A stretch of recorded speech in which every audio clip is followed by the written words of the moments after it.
I closed the fucking music! Ah!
Got 4 CTDs.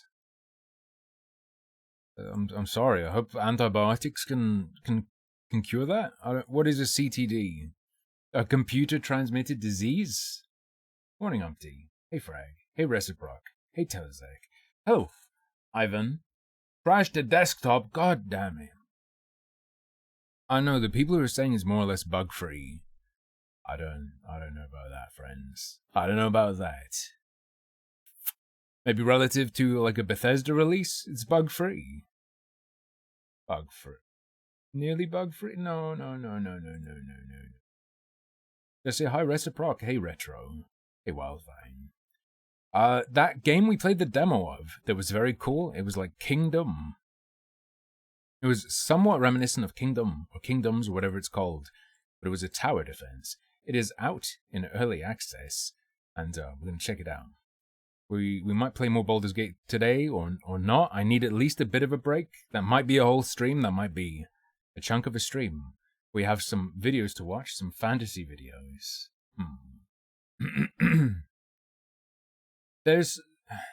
I don't know if it's my computer and my peripherals, but Baldur's Gate 3 seems to have some trouble, like, registering my clicks properly. It will look like I've clicked on the screen even. The window will respond to my click, but nothing will happen, and I have to, like, do it 2 or 3 times. It's very strange. Very curious. There's a video today. We have safety tools used in Critical Role later.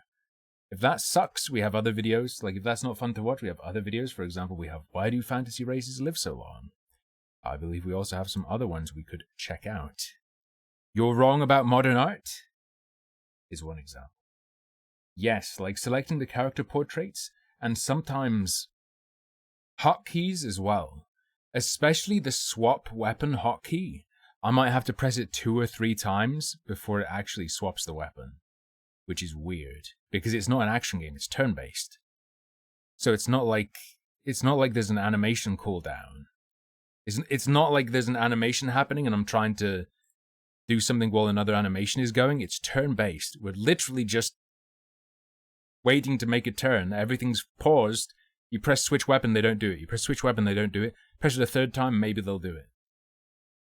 It feels unresponsive a lot of the time, which is very irritating. Very irritating. You finished your first Itch.io game? You're excited for me to play it? If I say it's anything less than a masterpiece, you'll cry? DM it to me. And then there's the whole, like...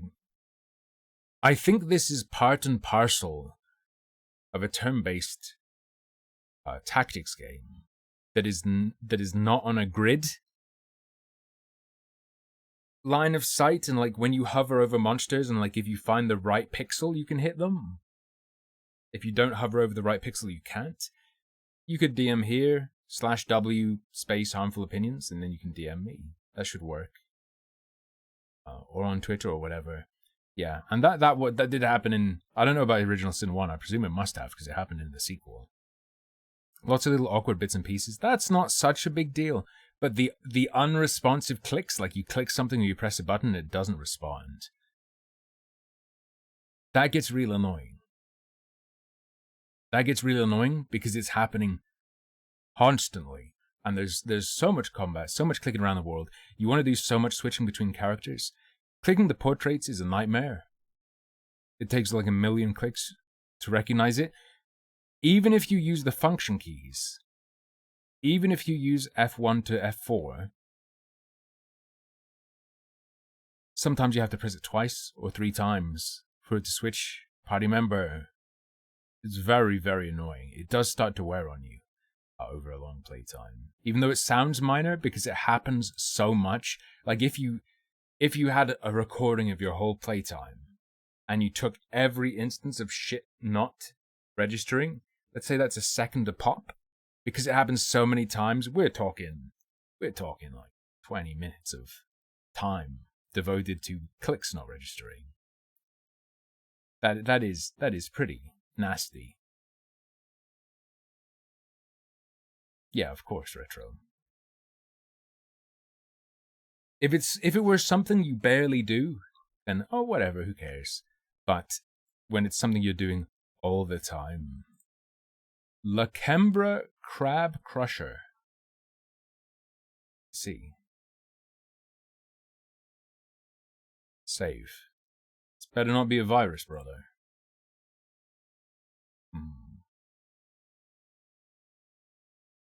Better not be a virus, dog. Yeah, normally you do, it's what, /W?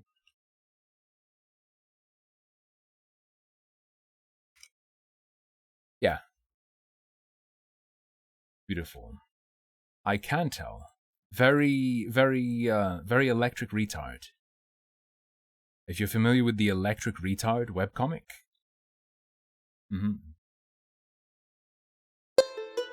Whoa. Binga bonga binga bong. The Thronefall demo was indeed nice, and that's why I grabbed it, because it was like a $5. I was like, we need a break from Baldur's Gate 3. What would be a nice way to take a break? Hey, look what's out. I got an email. Steam was like, hey, check out Thronefall. You liked the demo. This is the tower defense city builder. Yes. I wish for you to capture the game, please. If you will not capture the game, I'll have to capture your village. It's a window capture game. And of course, our last window capture was something scuffed and sketchy. So of course, it's going to be a fucked up window size. And I'm going to have to stretch it very well. Well, this would be easy to play on anything. Anything that can produce a pitch. You play it on a saw. You'd play it. I mean, if you're a manualist.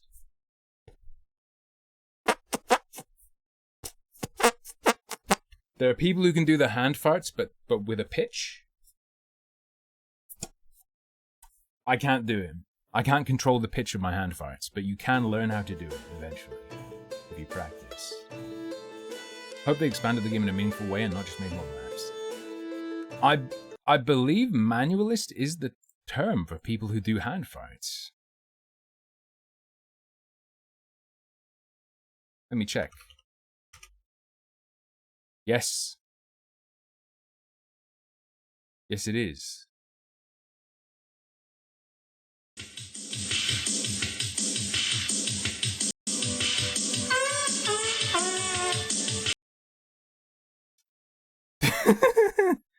If you search manualist, you get many covers of songs.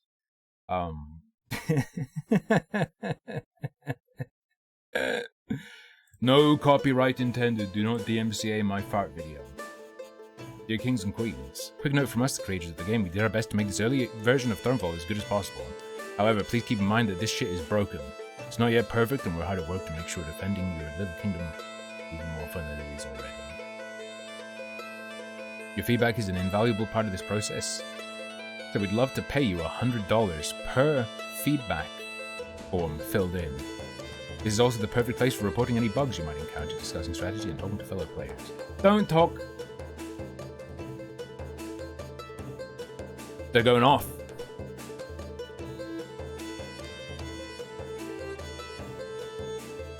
Oh, shit. Don't talk to fellow players of a single-player video game, though. Never do that. Actually, never do that.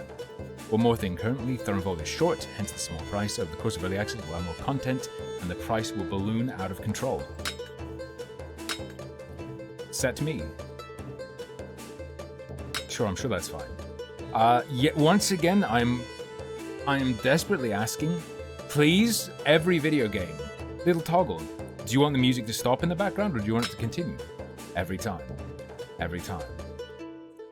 Larger UI, I might want it. Generally, I like my UI as big as possible. Within reason.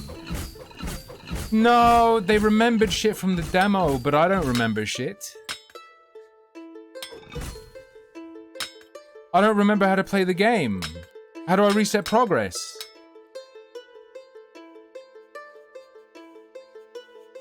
I don't want to have progress because I don't remember.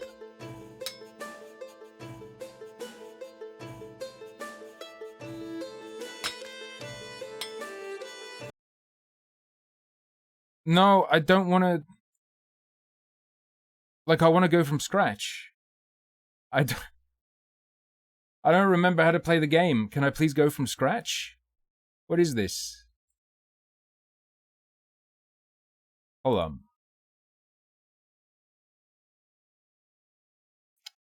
Steam Cloud. Do not keep game saves. Close game. Properties.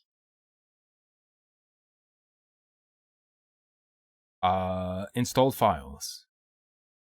Browse. I'm trying to browse. Please let me browse. There's Thronefall data.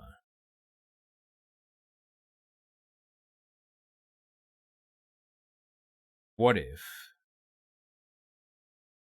Oh, like Steam's own? Dude, this is fucking cancer.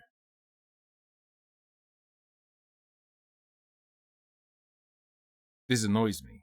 Saves are stored in the balls. How do I fucking delete? How do I delete the save data? Delete.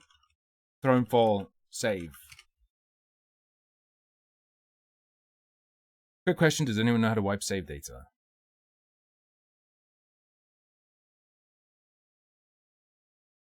App data, local low, games, Thronefall.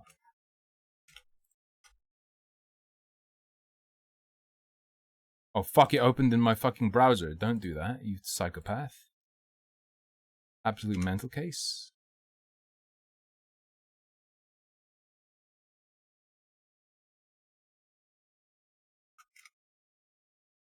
Where the fuck, app data where? I'm losing it. I'm losing it. I'm gonna piss.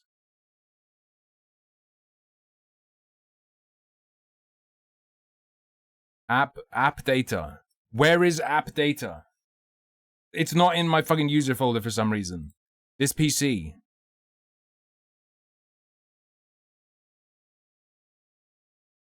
Users. Timot. App data. Local low. I have it. I have it. Grizzly Games. Thronefall.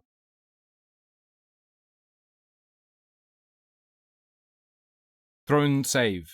I've deleted the throne save. We now launch it again.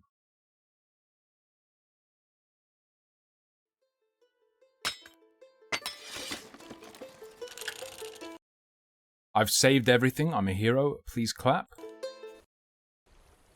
I've saved everything. Please clap. Yo. I'm WASDing. I'm WASDing. It's fixed. It's saved. Alright. Simple as.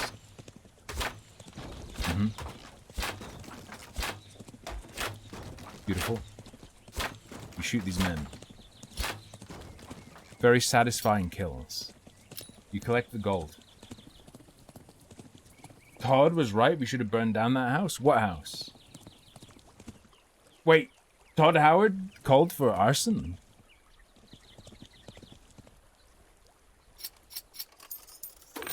I can click. This was lying. At night, your enemies will attack. Hold space or A to start the night.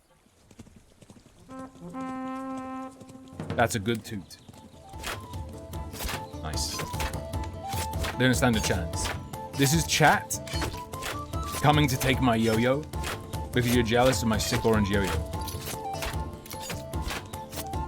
I have a little video of Sorbet being horrified of the yo-yo. It's pretty good.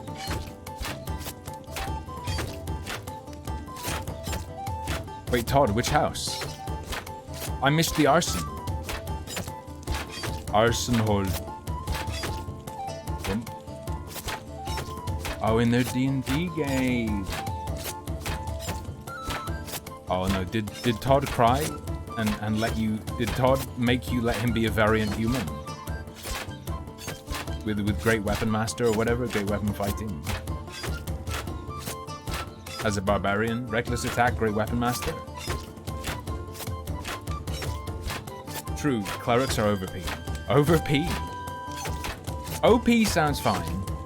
Overpowered sounds fine. OP does not sound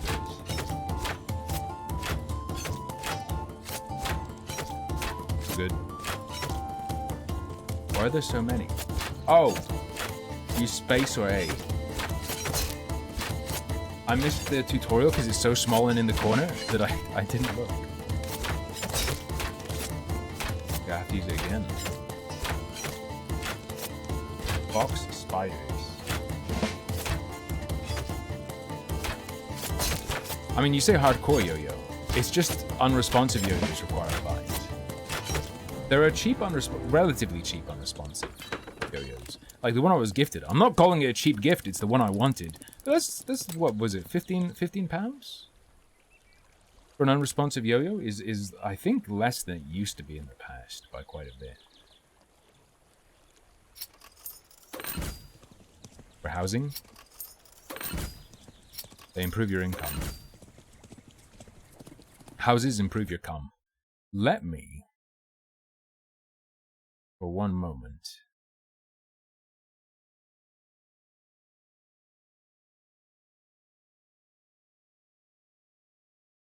I will download the video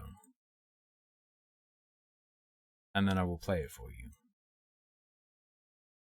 Yo-yo ball? Is that like basketball but the ball's on a string?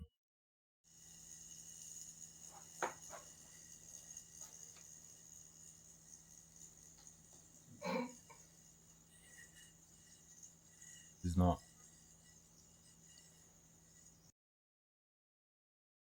He does not enjoy it.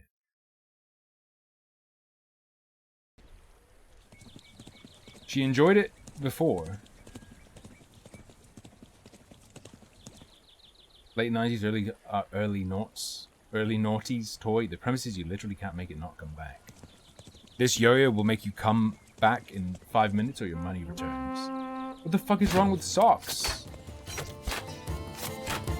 Stop this. They're just socks. There's literally nothing wrong with my socks. Be wise to build some additional defenses. Got this. Morning, Kenterby. How's it going? There's one tower. I will build another. You're telling me I need thigh socks?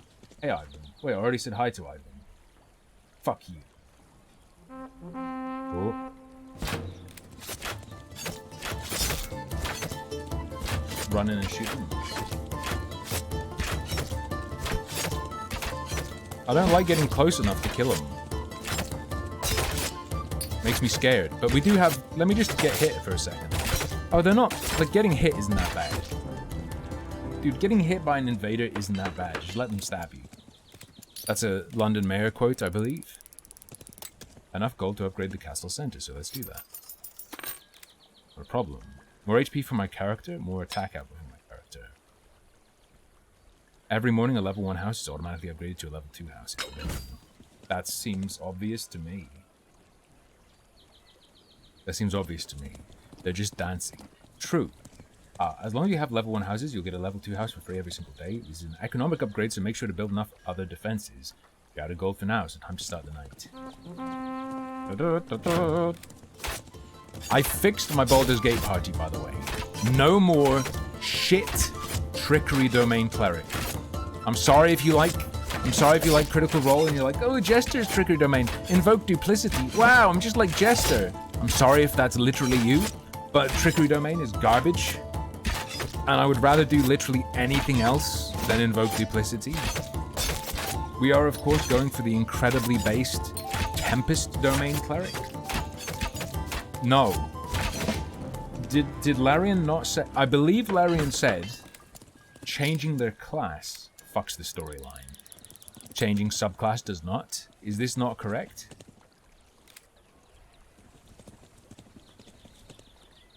I have 9 gold. Knights. Versatile who are well armored against range attacks. Fast and strong spearman. I'll take the spearman. Why not? Granary. Wait.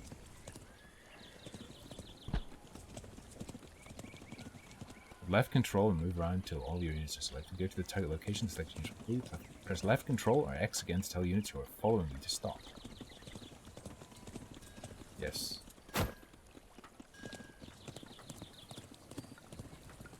D&D or Baldur's Gate? I'm talking about Baldur's Gate. You can just go, dude, you can just go in Baldur's Gate. Wham! I don't really know about clerics nowadays. Is it like this in D&D where the Tempest cleric just gets to go, wham, I'm doing lightning damage or thunder damage, so actually max roll on everything? Is that in 5e?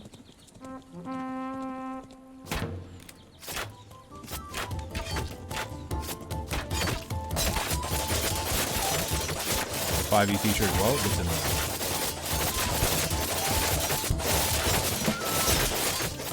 Nice.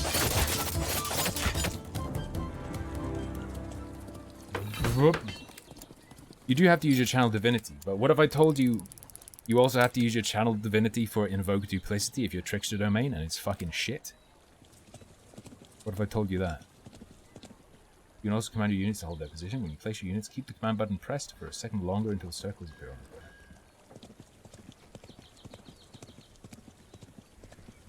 That's actually good to know.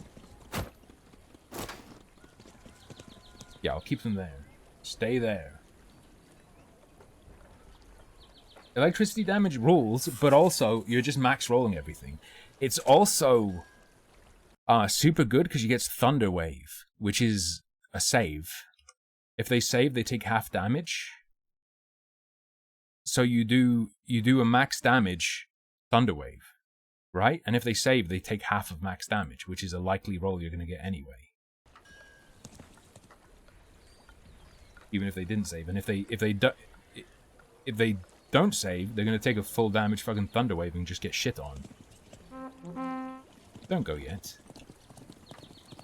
I would like to do things with my life. Oh, are we maxed? I didn't mean... Yeah. I want these. Wait, what's the deal with... Build field? Improved plow. Every future upgrade of this mill will increase its income even more. The mill explodes when destroyed. No, I'd rather just... not have it explode. Can I say that? Massive brap? Dude, no. I feel like thunder, if you're going to use it to describe anything other than thunder itself, it has to be... something has to precede the thunder wave. That means thunder wave is the fart that goes with a shart. And the shit that goes with the shart is the lightning. They called me Brown Lightning in high school.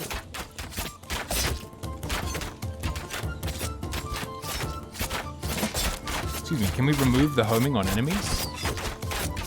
This pleases me. I don't like getting hit.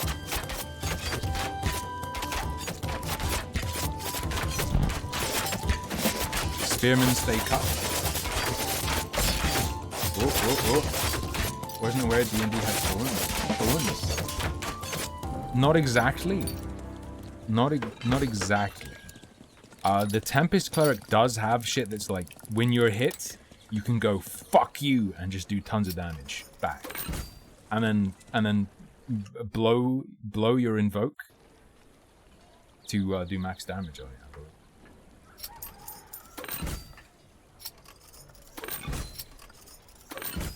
Alright, our economy is through the roof. Just gonna say it.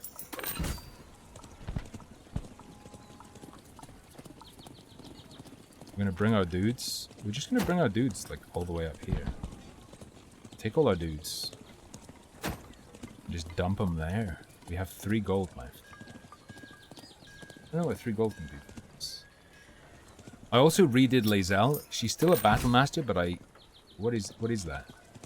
Oh, that's just telling me how I can upgrade it. Lae'zel now has the battle master sweep on top of a regular sweep because she's still two-handed.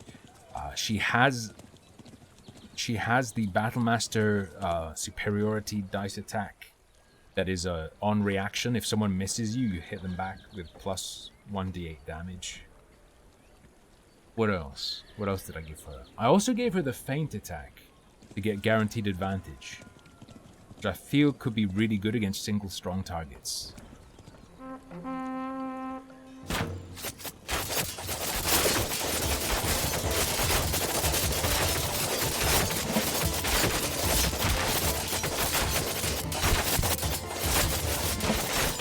You're making a woman faint?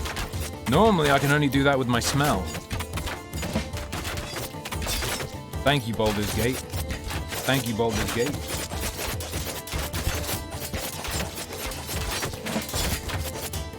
Armor of Agathys. That's cold damage to attackers, right? The Armor of Agathys damage. That's a save, right? You save against that.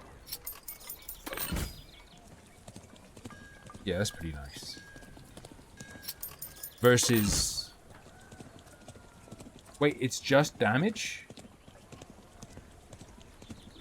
Wait, whoa. Can you save against it? Or is it literally just they take the damage?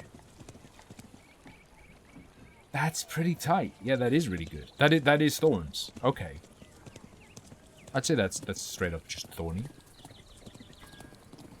Can this go any higher? No, I think we're hitting the cap on what we can do here.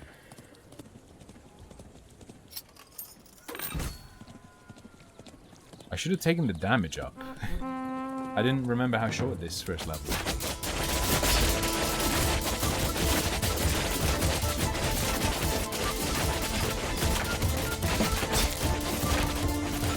Fuck your ogres. Nice. His meat will be my treat. His meat is my treat. They call me the Dairy Queen. Because I be milking. No. Let's not have that be my catchphrase. Let's not have that be my catchphrase. At your in-laws' house, you cleaned out a deep freezer a year ago and turned it off. You guess you missed some popsicles because it's completely filled with mold and looks like it's from Resi 7. Jesus. New record. Let's go. I'm the greatest. The castle center produces gold, and that income increases every time you upgrade it. No.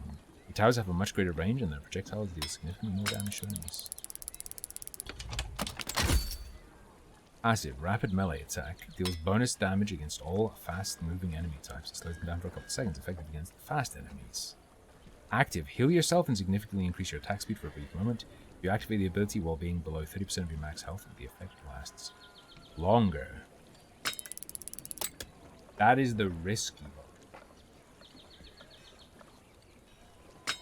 There are a lot of things I can handle. I can handle mess.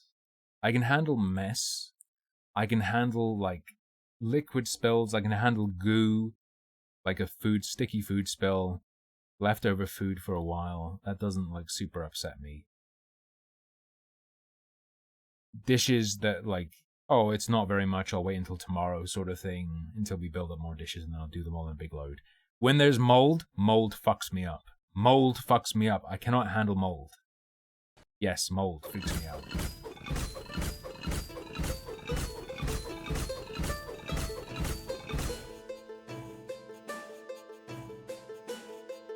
Everything is sticky.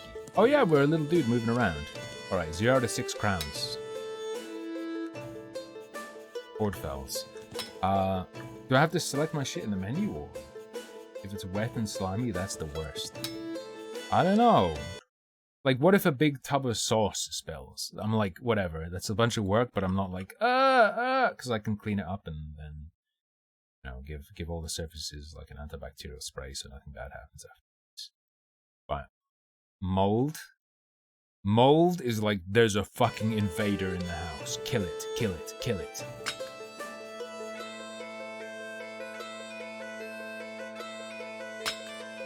Oh, the lower the health of your victim as you attack, the lower the cooldown of the ability will be. So it's a way to, it's a creep finisher. I didn't think of it like that. I'll fuck around with this spear. Oh shit, it's gone off.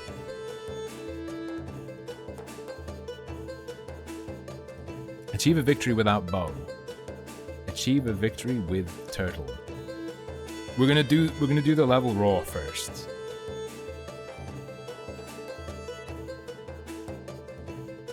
I'm gonna go Arcane Towers.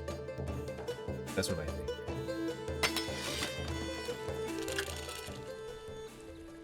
Fun thunderstorms? You mean thunderstorms? Alright, New Kingdom started.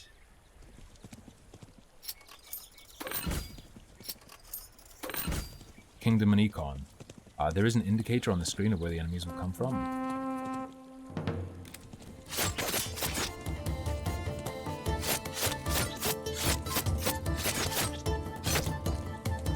So stutter stepping totally works. Yo, that heal and buff is fucking sickening. That's so good. Oh, Sorbe's just looking at the demons, don't worry. More damage for my character. Higher attack output.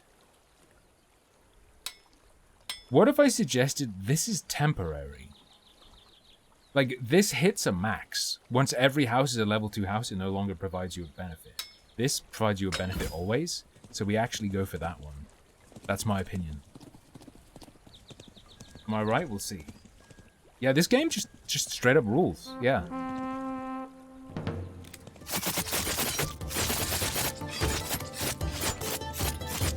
Yeah, spear plus 75% increased attack damage is really nice.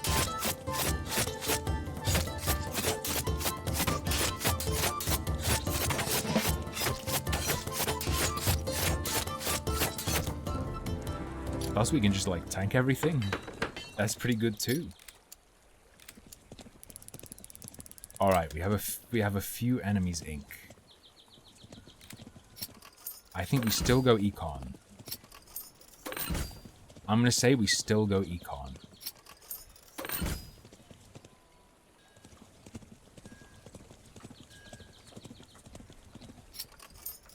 Just have a little faith, all right?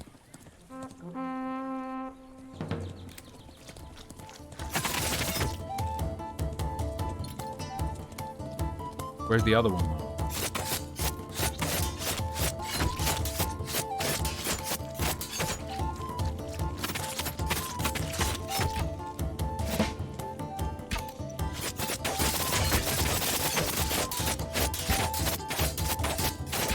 I believe you can just tank it. Right. Now that that wave's done and we've got some econ, we have 11 gold. With 11 gold, I'm going to go ahead and say it's tower time.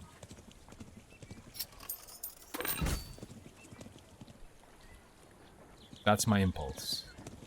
We get some towers. And now we will continue to economize.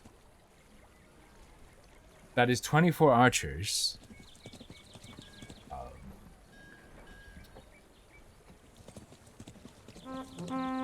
But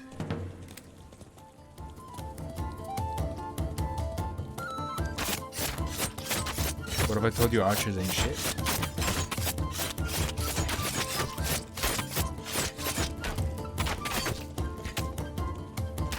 getting shredded by the towers.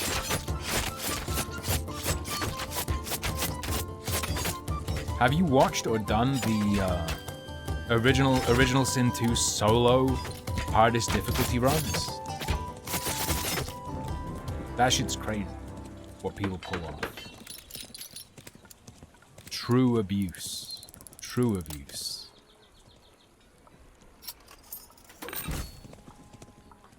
It's probably a good idea to get some dudes. Well armored against ranged attacks. What do we have? We have like bees.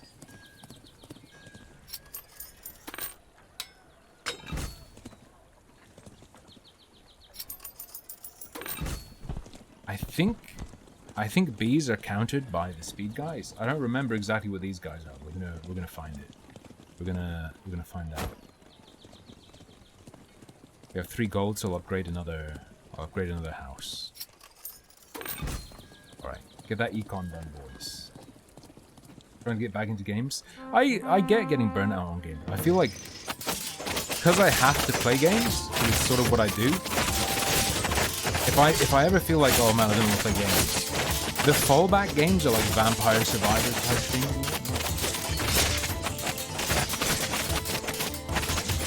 Yeah, and there is a buff for being solo, or at least you can pick a buff while solo. Is it just dudes coming from there? Curious. Can tower up, so long as we're not going to get fucked. I think we're safe.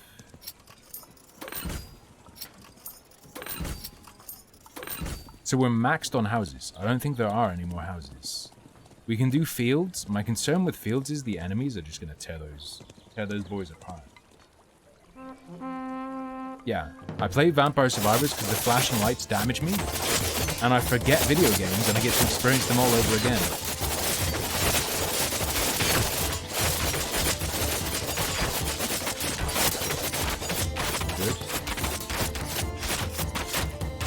I will simply run away momentarily.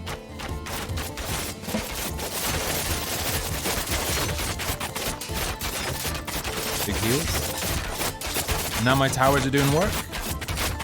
Love to see it. This, I think, is the first big challenge. I don't know what happens when the king dies. Is king dying game over?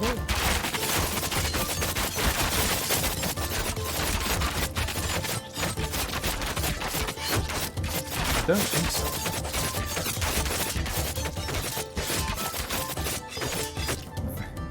All the new fighting game stuff. I saw Johnny. I watched a couple of Evo clips. Apart from that, though, not really. But these guys are not good against ranged. Just got reminded that MMOs exist. Haven't felt this hateful in a while. Fair enough. Game's a bit loud. Oh, sorry. I turned it down in preparation for that occurrence, but I didn't realize how loud it still was. I feel like that's too quiet. It's one of those games where the sound's either blasting or silent. King respawns. That's good to know. Probably get a penalty to score for letting your dude die. But, now the question is, particularly... Okay. Particularly while no one's coming here, do I splurge out? Try and get as much money as I can out of this before it becomes untenable.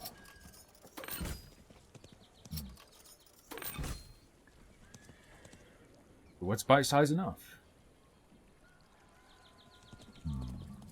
Well, they should have some kind of clue, Rev. Considering, even if you don't know anything about Guilty Gear, you know that May is obsessed with Johnny. And like, if she's Johnny's chick, what does that, what, I mean...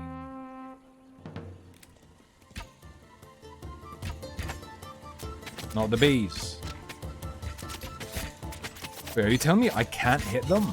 Oh shit, it's towers only?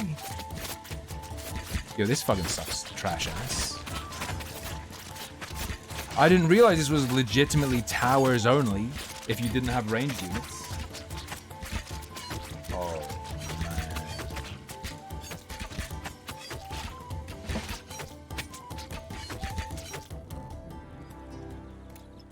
That ain't good.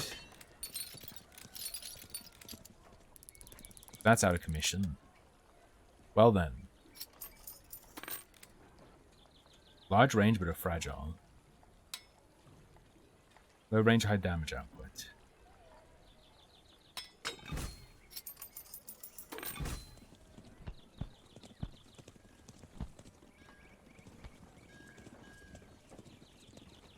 You guys. Like, what is your range though? Layer your walls if you can. I don't know if that's a thing. I'm genuinely not sure if that's a thing. I will, however. Oh, you might have to like pump this shit up. Sure, give me a house right outside the walls, of course. Oh, there might be another set of walls you can get. Okay,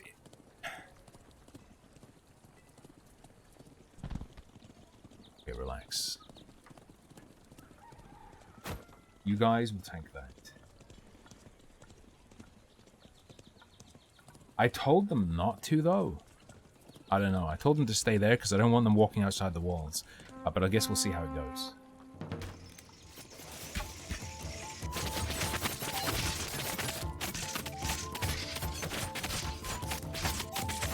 Stay away from my granary, you fuckers. Stay away from you, racist.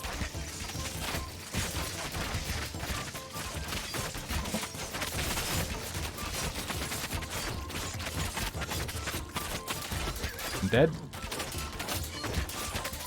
Fine. It's a lot of dudes. Oh, they do have insane range. Okay, I don't need to worry so much about it.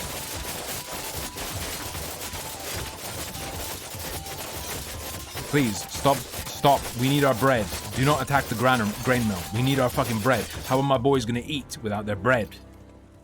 Thank you.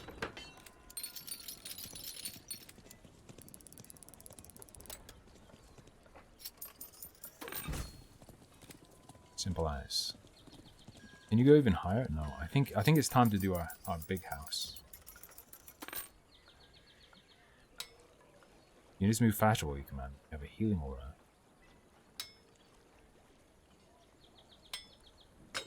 Sure.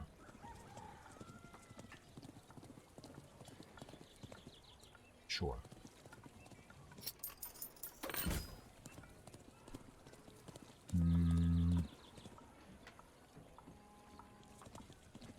Oh, the tower can get even better.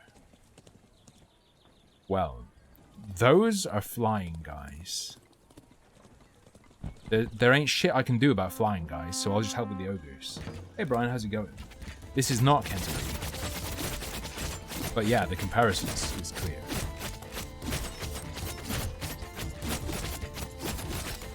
So there's actually nothing I can really do against the flyers, so there's no point going over there. Like, either my guys will deal with them or they won't. It's that simple. And it looked like they were dealing with them, so... good.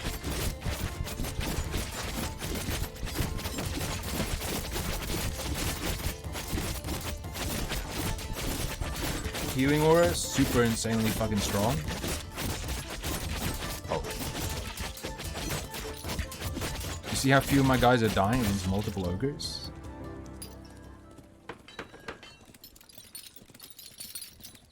Ooh.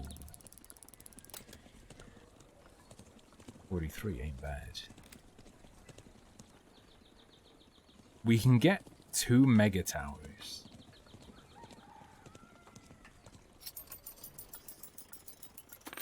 Let's get a mega tower here. Tower becomes an armored fortress that will not get down easily. Or very powerful projectile at low rate of fire. Focuses siege engines and other large enemies. I think we do that for that. And we make this one armored.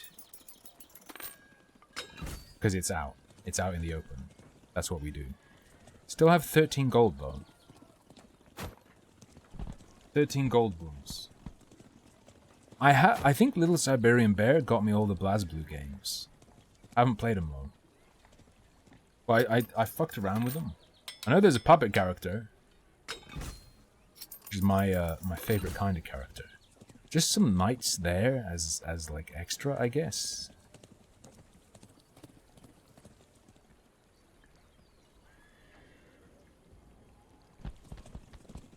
No, I'll tell you what I'll do. I'll put the knights over here. Yeah, they have golems or something. The BlazBlue puppet characters have golems, right? We're doing React today? Yes, later. Not drama, but just it'll be D&D reacts. How's that sound? The BlazBlue puppet characters are all like golem people. Yes?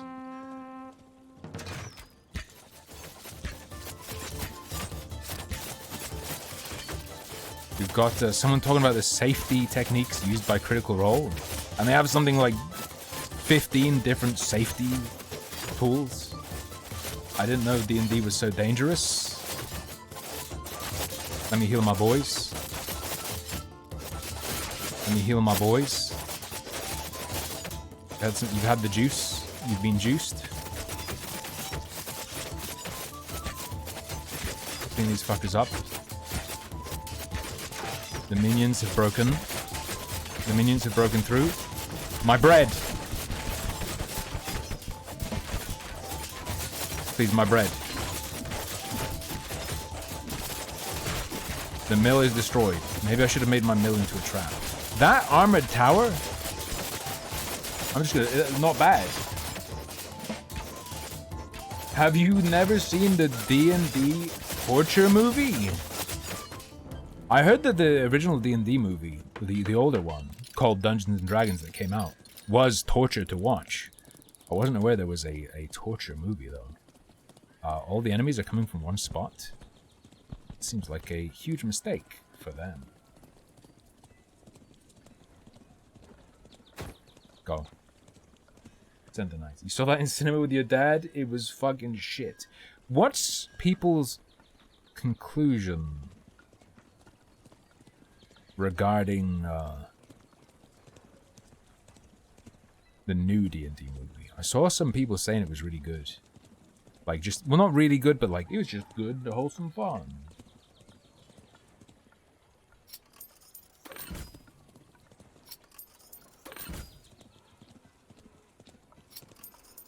Okay, we do that. And I'm going to start buffing that up. We can buff the walls now. Okay. That's, as the kids say, kind of a big deal. I would, in fact, yes, describe that as kind of a big deal. I upgraded it, but it won't do anything for me currently. That's kind of sad. Just chill, though. 12 coins. It only takes 5 to upgrade these to level 2. This is never happening. You hope somehow D&D loses its weird mainstream nerd cred? I have terrible news. This will not ever be occurring.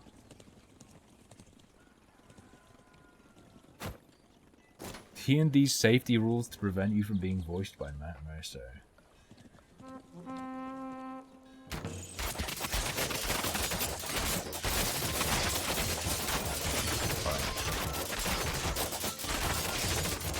I love having the ability to slow creatures down, because the AI doesn't seem to target things that need slowing down that effectively. So being able to manually go in and go, no, actually, this fucking Sonic the Hedgehog, you go slow now. That's very good.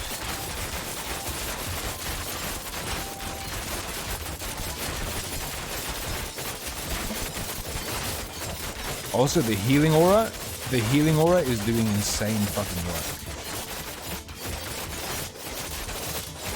I think they get a further bonus from being commanded by me. You will.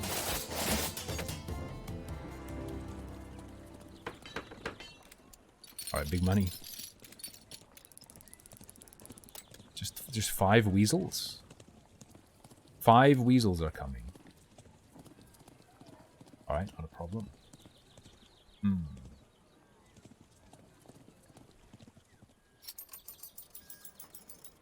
Let me launch this, man. Crazy Girl trailer? I already did, but I mean, I could look at it again. I wouldn't mind. I think her hair is meant to be like, I think it's meant to make her look like a mushroom. People were like, what's up with the hair? I think it's to make her look like a mushroom.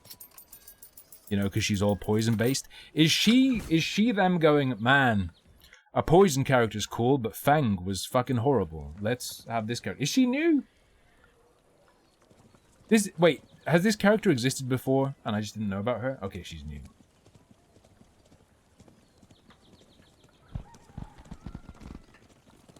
There are 5 men here. Okay.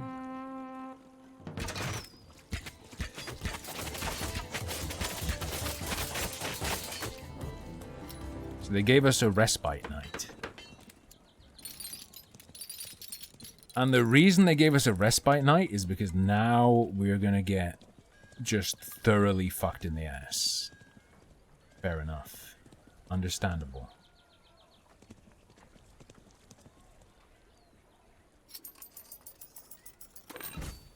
Let's strengthen those walls.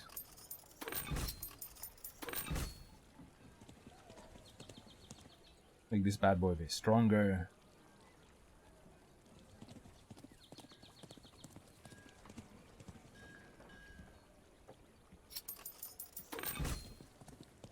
I mean, yeah, you have just enough money to stack up the walls.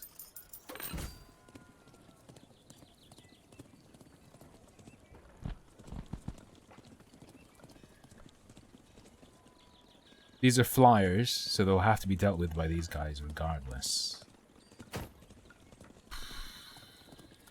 They have a tower to help them. So less guys there, more guys here, and I'll support the guys here. Seems reasonable to me.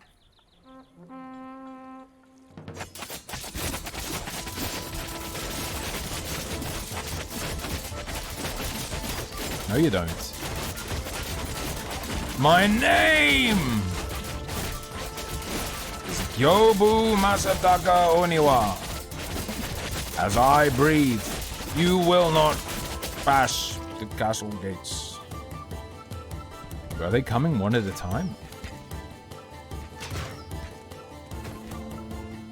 Does it tell you the order they appear in? Because if it does, this would be a cakewalk. I thought they'd all be coming at the same time.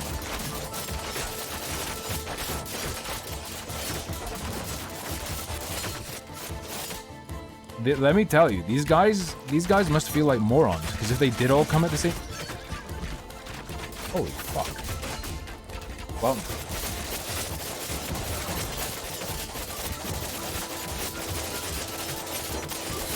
I lived?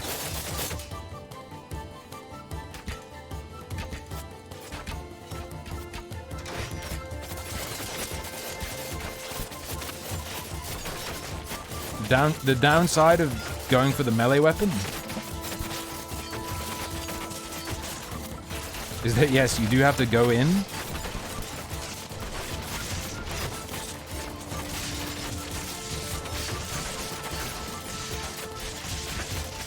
Range guys, please focus the range guys who are in our town.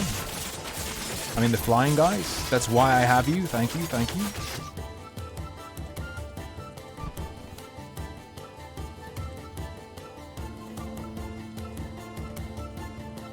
Front door broken.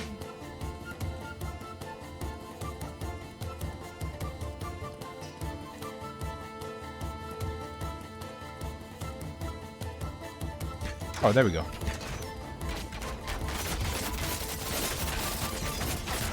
A brief respite. Shred my enemies, please. Thank you.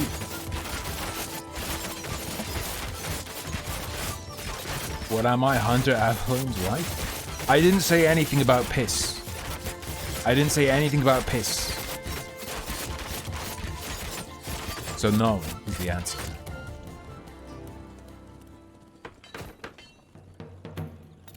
Oh, that's the final round. Damn, that ain't bad at all. That ain't shit.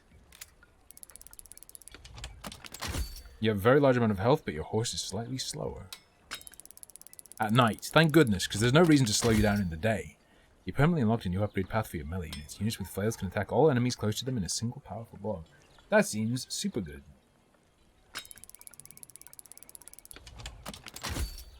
Your castle center has a lot more health points, fires arrows much faster, and has a greater attack range. Okay. Perk point. You can bring +1 perk into each game. Okay, so the meta progression is pretty hefty. Hunter did like damage control and stuff. What do the crowns do anyway? Are they the level unlock? Beat Durststein. You would have. Holy moly. You mean you wouldn't? That's... Look. Look, you don't want your wife, or even your ex-wife who you're going through a divorce with doing piss gangbangs. But, like, it's worse if you're both online content creators. It's worse by a lot, because then, like, it's just stuck to you forever. Like, if you're not online and she is, you can just disappear. If she's not online and you are, you can make her disappear. If you're both doing stuff online, that's glued to you forever. That's just stuck to you forever, unless you become a VTuber and get a like an anime girl voice changer.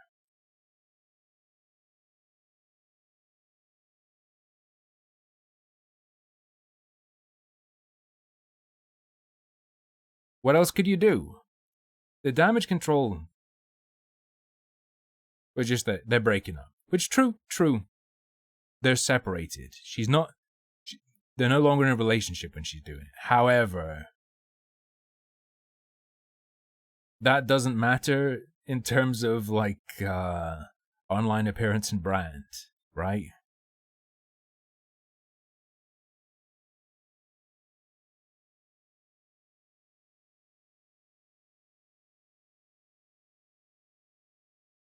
You're forever the guy whose wife does interracial piss gangbangs.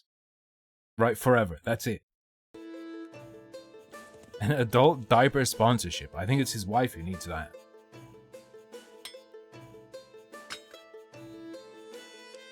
You can take 2 perks. I think the better towers is mandatory. And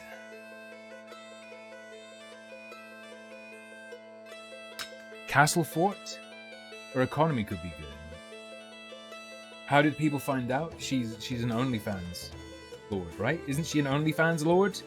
And I believe the guy who arranged the piss gangbang uploaded a video about it. I'll obtain a victory without spear. Sure. I'll go back to both. Better towers, better castle defense, and greater attack range. Also, a lot more castle health, faster arrows, and greater range.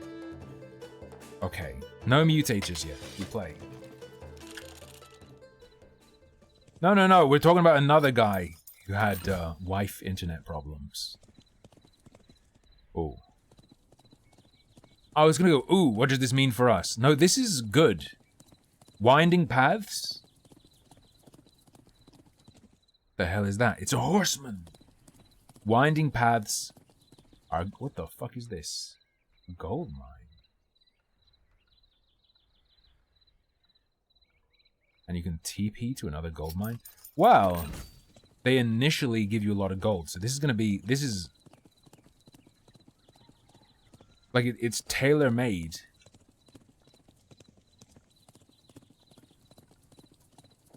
for a rapid early start. How the Protestant Reformation led to the Holocaust. Yo, this thing happened before the Holocaust. I think it led to it.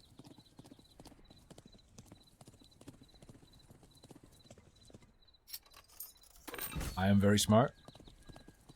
I don't know how tough these horse guys are. We can take 10 alone, right?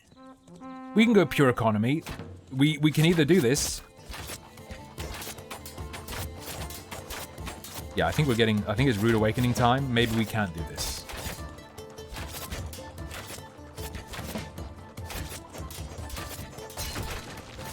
Yeah, they destroyed the gold mine. We're not getting our... You know... Let's do this again.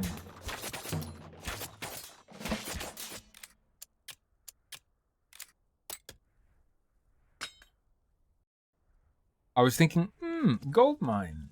That's rapid early income. Yes, if you can defend it. Problem. I cannot defend it. Unless... What are our tower options? How do I interact with that? What is that? That little nub? Are you... I fell off. Right.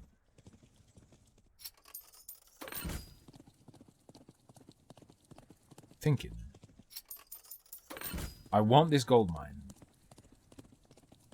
This will be able to reach horses. This will be able to reach horses. And we can get one of our first houses.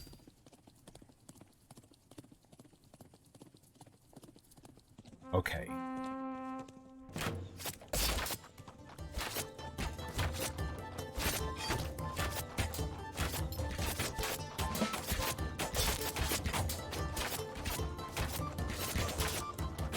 They're going straight for the mines. The mines of Moria! I'm gonna resign, let's try again, and let's not do the gold mine.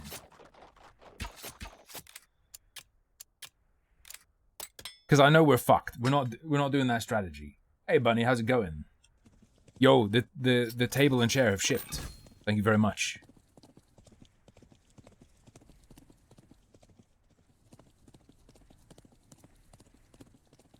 I will. Take this. Oh, it tells you. I didn't know it told you. It's gonna be sick. Lucky Bees on a work trip. So, I'll be if I die putting it together, no one will be able to help me.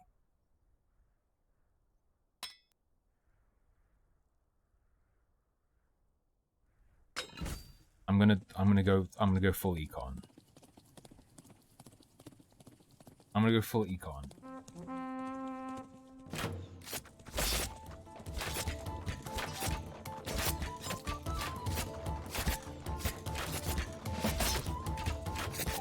Oh, that creep killer? We didn't kill him.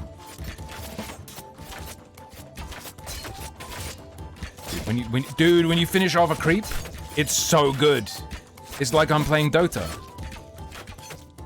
This is Dota. This isn't like Kingdoms. This is fucking Dota, dude.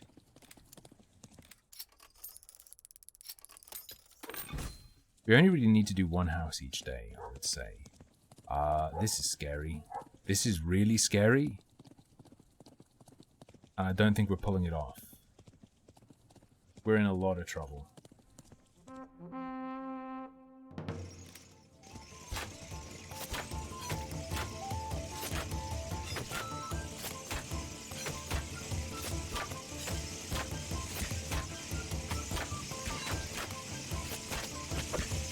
I missed. I missed? Wait, does he not aim where you click?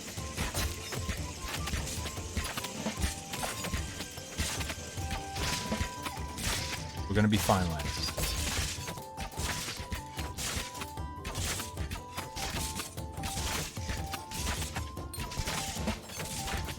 We're gonna be fine.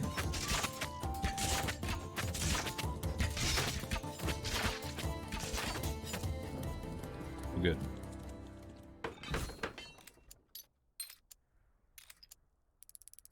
House is leveled. We have 6 gold.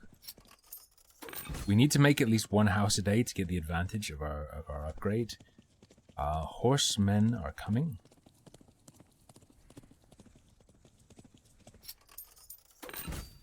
Wall's good. You're not wrong. How far away are these? This area is much larger. What's the hitbox I was looking at? I found like a UK-made one. The thing is, hitboxes are expensive as fuck. The one I found is like £250, which seems crazy, considering how cheaply I could make one for. But I imagine there's a reason.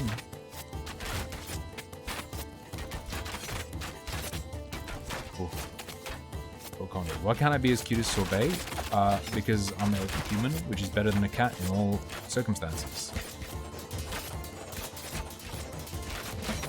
I'm handsome. I'm not cute, I'm handsome.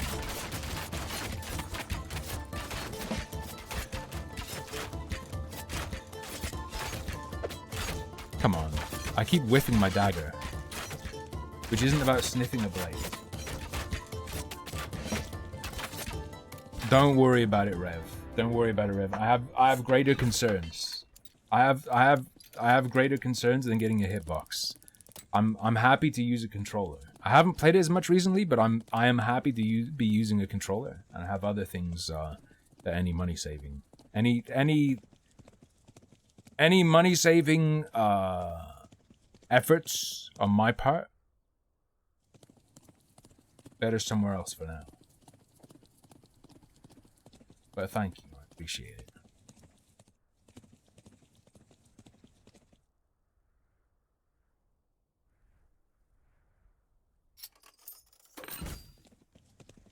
There are a bunch of dudes going there.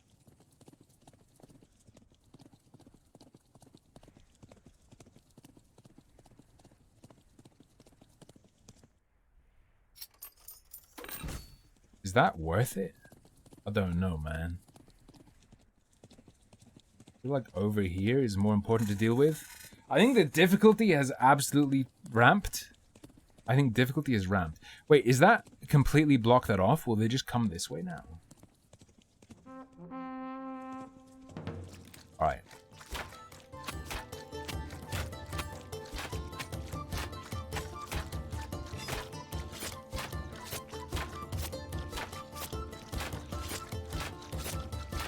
It does force them up here.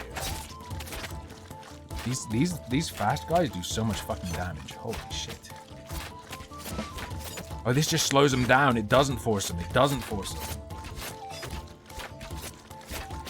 I feel like I've made a mistake in not going harder into economy.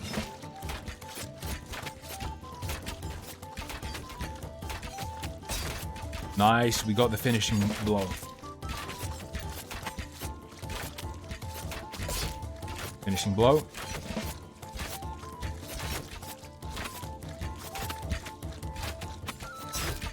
Finishing blow. Last hit, let's go.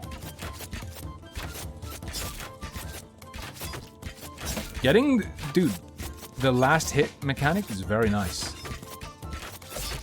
Semi-addictive, like I said, like in a MOBA. Creep killer. Kill every creep in sight. Whiff. I'm not sure, I'm not 100% on if it aims with mouse or with keyboard.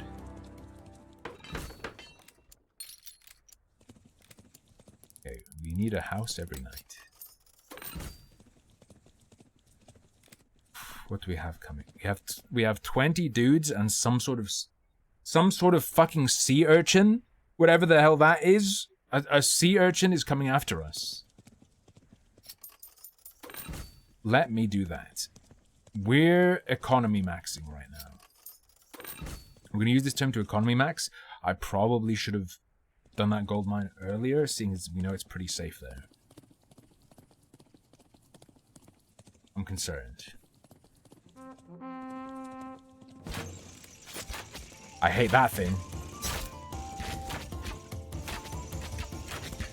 I really hate that thing. Oh, and they blow up.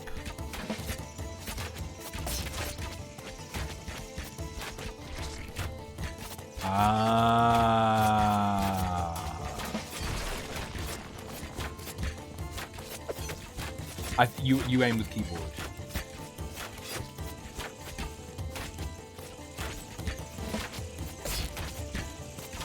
We need that shit not to reach our fucking castle, I'll tell you that much, boys.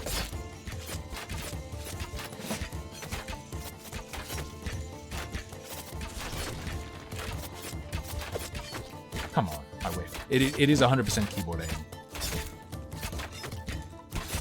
Which means this game's probably better with a keyboard? Not keyboard, controller.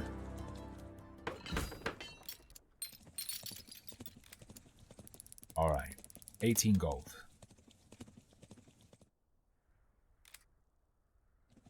I'm going to go ahead and describe this as a spender.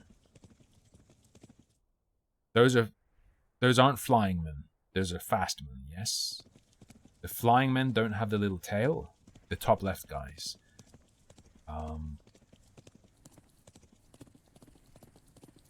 It's so tempting.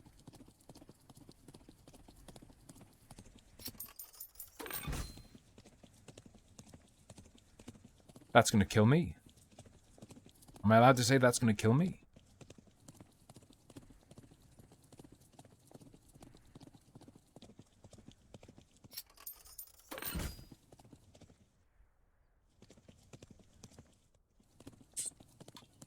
What goes down here?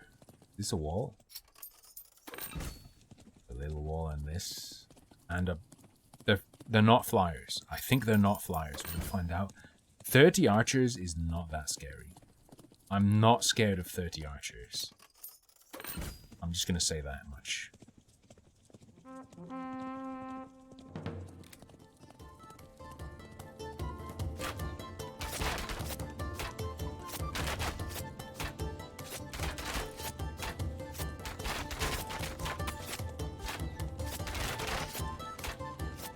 Maybe I should be?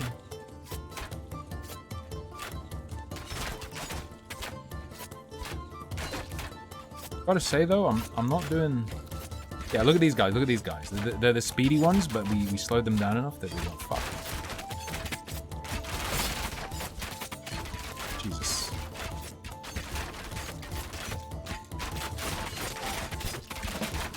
Jesus! Take the wheel!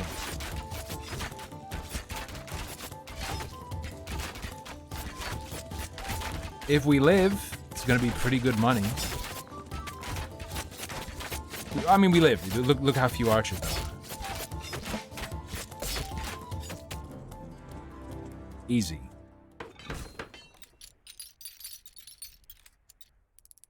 It's a 24 gold turn. 12 horsemen.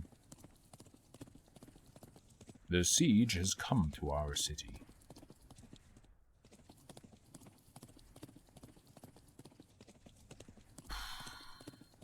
You can't put an actual wall there.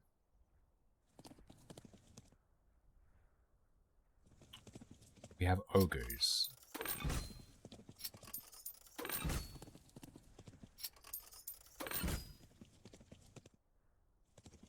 True.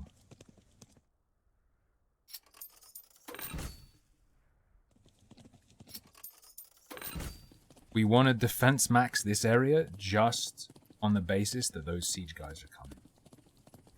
So at the very least, we know the siege guys aren't getting to our castle. At the very least, we know the siege guys aren't getting to our castle. Because there are enough things that they could destroy all their things, but if they do... sorry, bro. No HP left to get to the castle. Where do I want to help out? I think I want to help out here.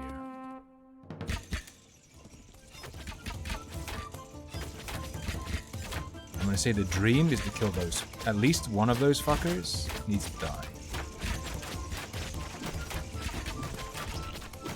Alright. Over there. Siege is going to be a huge issue. Because they're going to... That's one tower down. That was a huge whiff. Okay. Siege in the wall. How are we doing versus horse? The horse menace has been eliminated. Sarah Jessica Parker destroyed forever. We're good.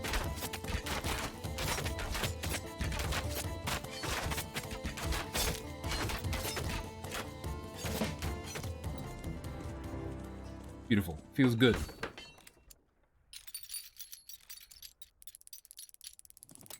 I capitalize on the zigzag. The point of the towers here is that the siege engines will run into them and blow up. Not that the siege engines will destroy it.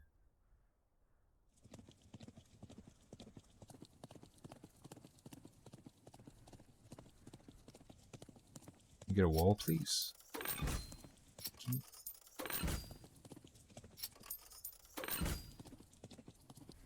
Don't want that trash. Yeah, the towers are like, I'll trade a tower for a siege engine type deal.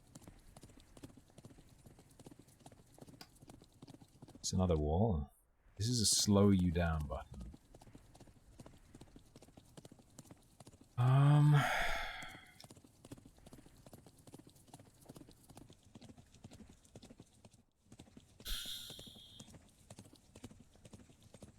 Damn, there's really fuck all you can get over here. That area sucks ass. Some dudes would be good.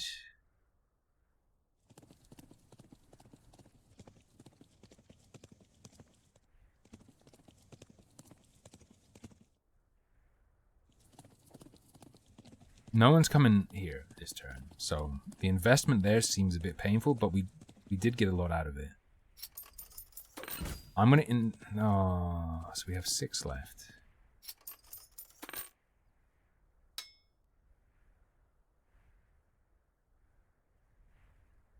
Armored against range attacks.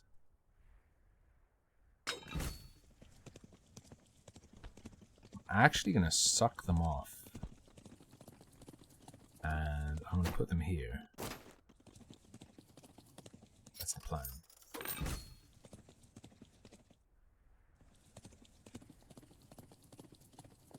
I think we go all the way over here to back up this tower.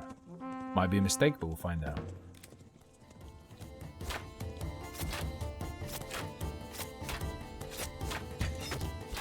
Right. It'd be nice to have the siege engine wasted.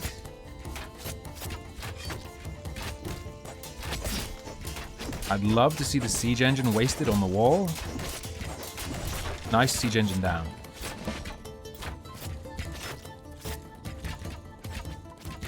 See what's going on over here. He's dead.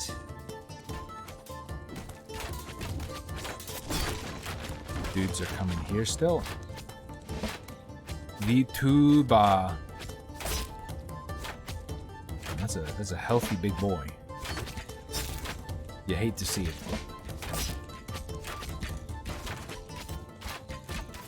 Still coming from over there, but they have low health.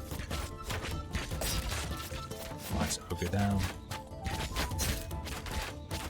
Get baited.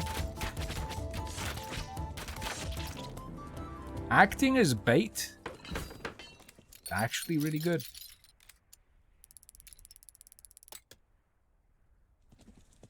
Right, 26. 35 horses there, 35 horses there. I think we really, in terms of these guys, I think we just want them around the tower as like extra direct tower defense.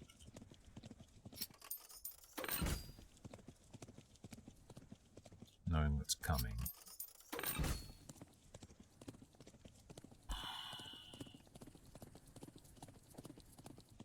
Did we upgrade our main building yet? Take a bit of a wall there.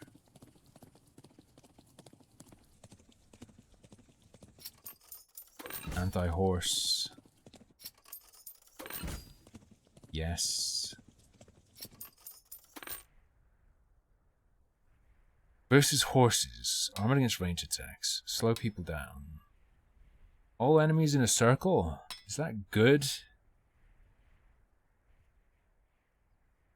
I have a feeling horses count as fast enemies. So we'll do more damage. And I think, well, no one's coming from over there. We're gonna capitalize on the gold mine.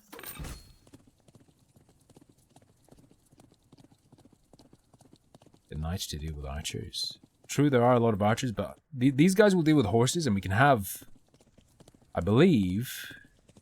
Oh shit, there isn't. I thought there was a garrison over here. There are also fucking horses over there. Are you shitting me? Well, this is spooky.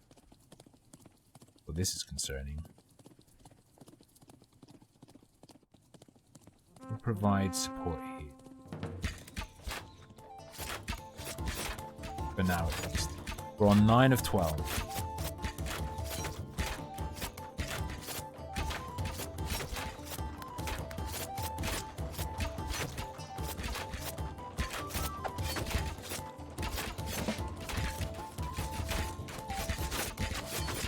Well, I haven't been providing support. What's going on over here? It looks like they barely reached the wall.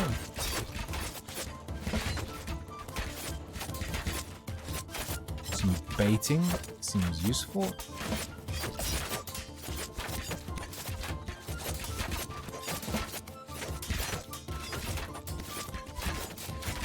Take a peep at what's going on here. The spearmen have gone after the horses.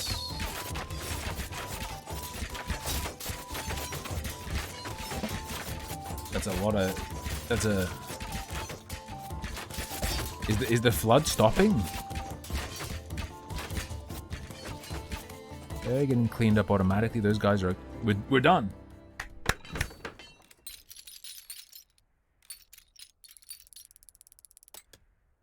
$32 gold. 25 speedmen. Oh, fuck, and then whatever the fuck this shit is. Oh, that's fucking horrifying.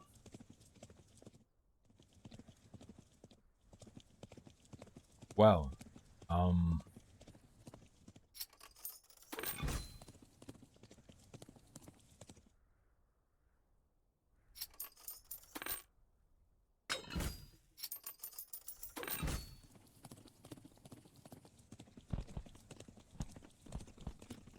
we'll go anti-archer, yes, for sure. Considering there are a bunch.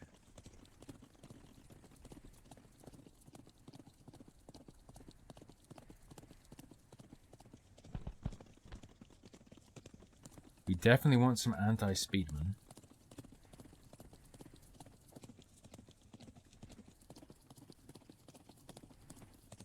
Let me drop you guys here. And I think we also want some extra anti-speedmen. So I will pick up. And I will bring down here. Additionally, slowing them down when they're past these guys seems really good. Yeah, there's nothing I dislike. Anything I'd say about this in frustration is just to do with me thinking about what to do and being like, what do I do? I think this is just a really solid formula. I think it's really good. No memes.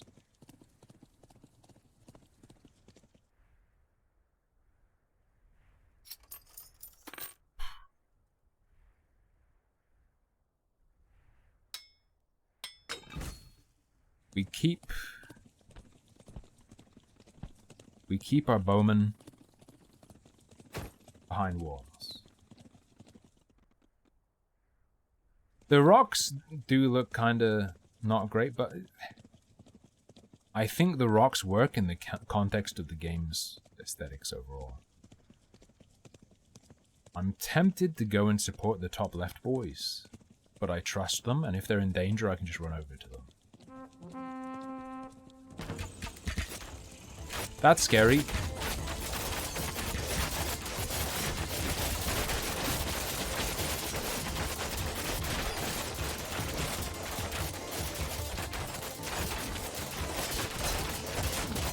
These siege units, pretty bad. By pretty bad, I mean pretty bad that they exist. In terms of a fighting force, actually quite effective. The speedmen are coming. The speedmen are coming.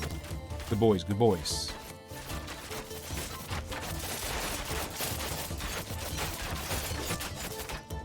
I'd say this is the weakest looking of the levels, but it's not horrible. I'm not looking at it and being like, man, I wish I wasn't looking at this. Which some games do make me feel.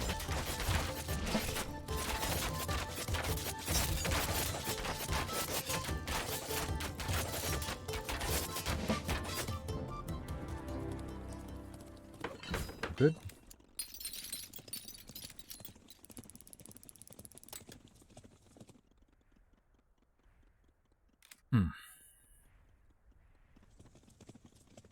I'm sorry, excuse me, what?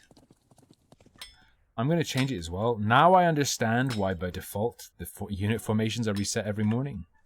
Now I understand why that was set. It's for levels like this. People wait a lifetime for a level like this. I also haven't been using the fast travel. Spearmen go nuts. Did I get an extra 4 spearmen?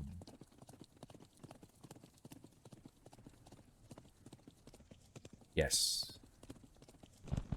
Spearmen counter speedies. I'll make them counter the speedies. This is the Baldur's Gate 3 kingdom building minigame. It's a bit like Pathfinder Kingmaker. Okay. You feel me? Thank you. Oh, it loops. I gotcha. That's how that works. We will now take our knights. This section taking so long is a bit silly as well. If we're being real. All 5. Yeah, this is Baldur's Gate. All 5 of them. Okay. That's a lot of economic temptation. Let's put it that way.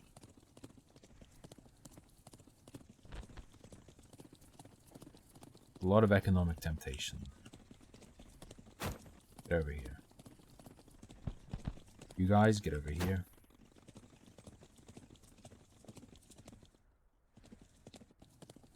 I'm gonna upgrade the castle. I'm not too sure about actually doing this though. This might be a waste at this point. You have a healing aura. The healing aura is strong as fuck. So I think we take it. Now we only have 9 gold to play with.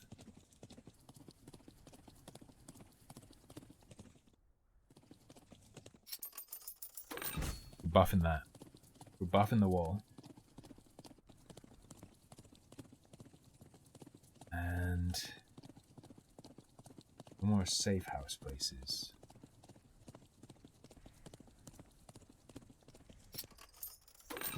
We'll go ahead and buff that house. It's fine. I strongly... What are you guys doing here? Oh, you're the archers. I strongly suspect we're going to be fine against the speedmen.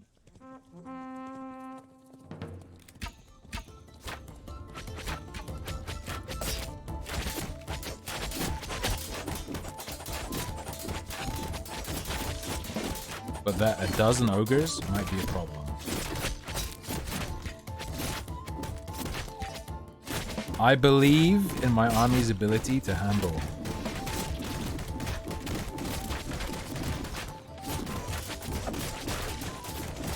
the speedmen.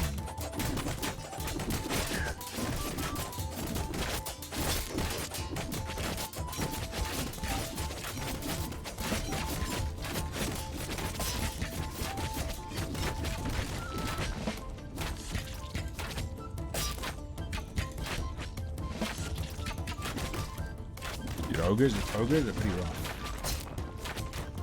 The closer together my units die, the better, which is nice. Because when I believe there's a respawn timer per. I might be wrong.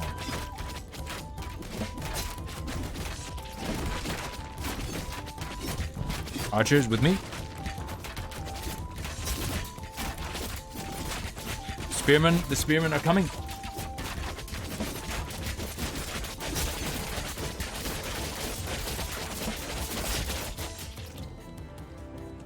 Beautiful.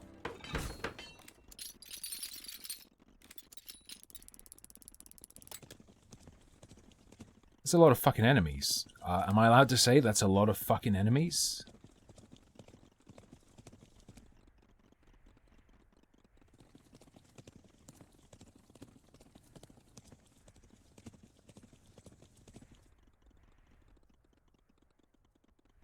Shit, bunny.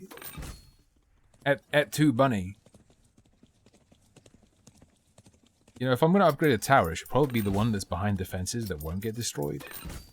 So we can have DPS for the longest time possible. Whatever.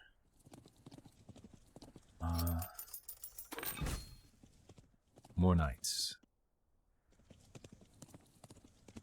Where are you? Are you knights?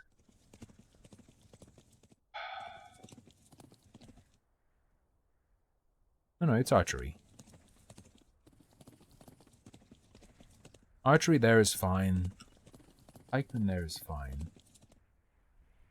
We don't have any archers coming.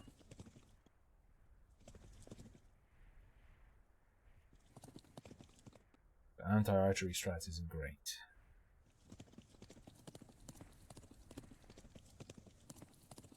Oh boy. Which night are we on? Is this night 12? I feel like we're getting close to night 12. I hope we're getting close to night 12. Wishful thinking? That's rough. Okay. Maybe... This is night 7? No way.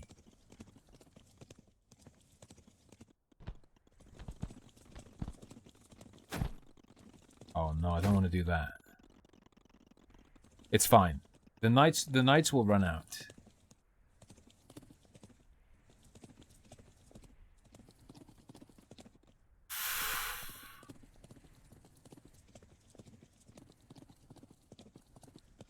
Go. I'm overwhelmed. This is night 12 of 12.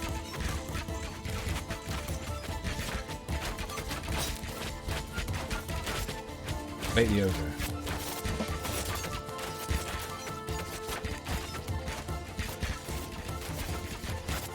Okay, they're being held back pretty effectively. Keep an eye.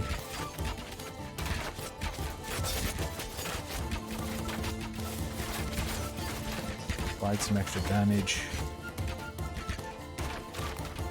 No one's come from top right yet. I think. Let me heal my boys. Give my boys some healing, give them some damage. Check. Horse check. Ogre check. Ogre murdered. Upgrade your little guy. Your little guy gets upgraded primarily through meta progression. You get like different weapons you can get, and upgrading the castle gives you upgrades. Gives your character, like, you have to pick. Like, do you want your guy to do more damage, or do you want him to buff the units more and stuff like that? You also unlock perks that you add to your loadout, a bit like the last spell. The perk system is a bit like the last spell. You have a number you're allowed in the level, and you pick from the list. And your score for the level is what contributes to unlocking. Siege needs to fuck off.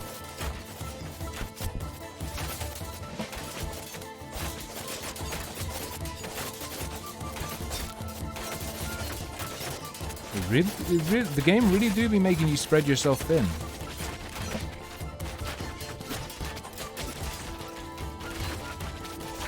No joke. The last spelling bee before words lose all meaning. That was a whiff. This dagger can kiss my ass. It's satisfying to hit the last blow, but give me mouse aiming. See, like I've got an aura that makes my dudes heal, which means they last a lot longer before having to respawn.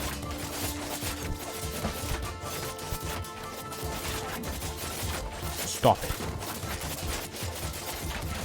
Alright, so that's all good. Do we have any Northeasterners? That's a win.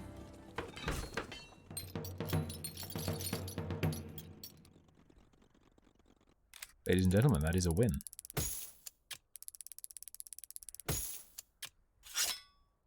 Now you might be thinking that seems too easy. That's because you're intended to push difficulty.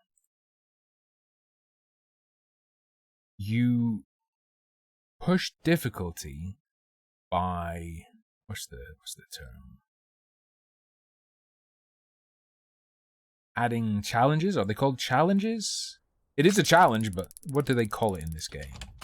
Banes versus you unlocked a new upgrade path for your defense towers. Yeah, and you upgrade new unlock paths. Burning all deals splash damage on units nearby. I really hope we don't run into an issue where we have trouble beating a level purely because we don't have upgrades. Also, I'm gonna take my first break like 20 minutes early because I really need to pee. So next segment is extra long. Next segment is extra long because I really need to pee. I'll leave you with the game's music.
How dare you accuse me of being a pee pisser?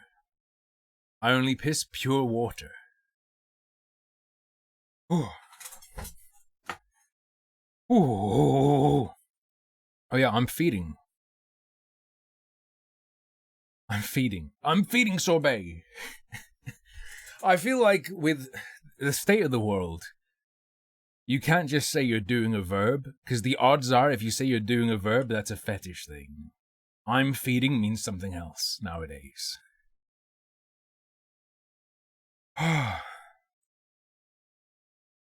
What do you poo? Amazing question. Silica gel. Those little packets, that's why they say don't eat them. Alright. We go to the next level, and then I think we do the challenges. So currently... oh, that stair run still gets me, man. Currently there are only 4 levels. And then you're supposed to push the challenges up. That's why the game's like £5. And it's going to go up as they add more stuff, so you have to think... Yeah, it is early access. There's that balance of, is £5 worth this? But then also, do I want to wait until there's more and then pay more? And then you have to think, will I like what they add? If I buy it now and then I don't like how it progresses? Ooh, it's tough. It's tough. One of the main motivators for me to lose the weight I've lost so far and the weight I'm gonna lose is, like, my dad died at like 41 or 42 of a heart attack. He was a smoking fat ass. So I decided to try and avoid that fate.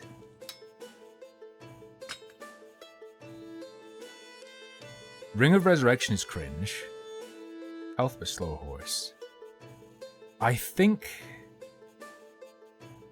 this is not as good as this.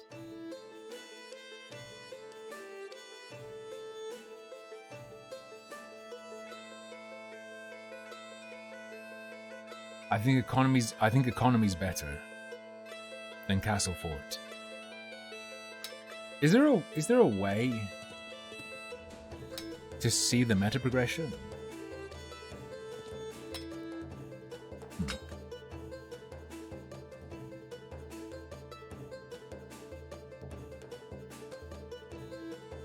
I think the bow is good. Enemies drop less gold, but you get more points in XP. Enemies deal a lot more damage, but you get 20% more points in XP. Enemies have a lot more health, but you get 20% more points in XP. That's scary. I don't drink my own piss. That's for sorbet. Go. Let's see what this level's all about.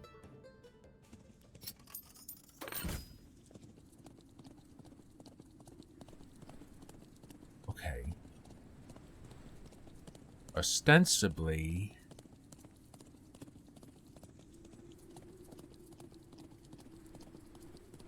only 2 paths. And it starts with 7 sword and shieldmen. What is this? Harbor. Builds a fishing boat every morning. Each boat generates 1 gold per day. Sure. Which means it's not going to give us any gold tomorrow. Which means this might be a mistake. Whatever, we'll see.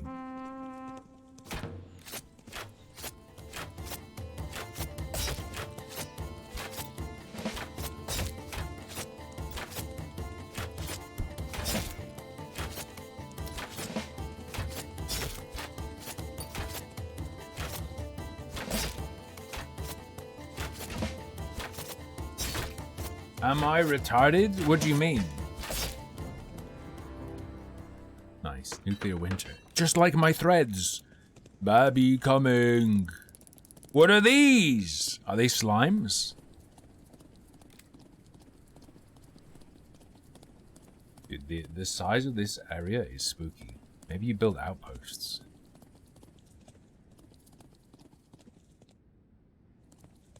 Okay. A blacksmith. Researches upgrades. Upgrades apply to you, your units, and your buildings. But how does it work? But how does it work, though?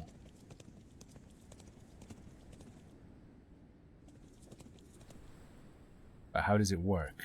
Are upgrades time-based or are they money-based? Because if they're time-based, I want to do it as early as possible. I imagine it's money-based.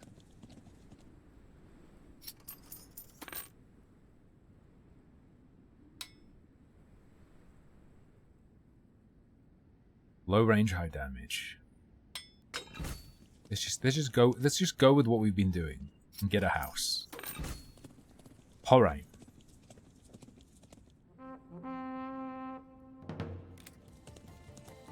"13 nights. How tough are you?"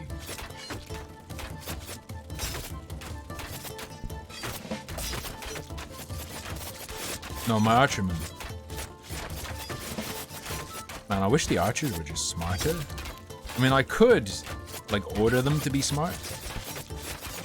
But I'm not a school teacher, so... Alright. I guess that kind of implies school teachers simply order children to be smart. There's 4 crossbow enemies.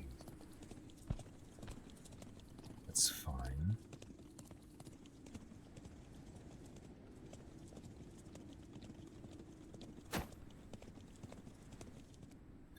I could upgrade this right away.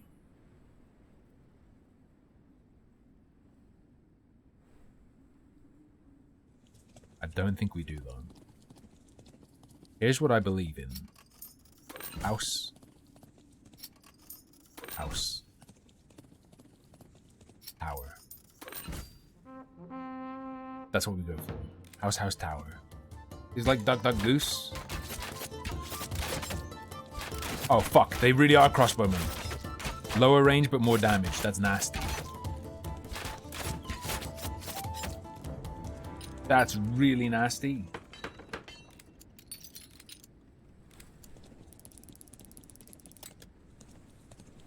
That's not true, Ben. Schools are also a prison. They're also a child prison. I'm not the biggest fan. This gives us access to more upgrades. That's gonna be rough. I still can't get over that it's not uncommon for schools in the US to have a padded room that they lock the special needs kids in. That shit blows my mind every time I see it.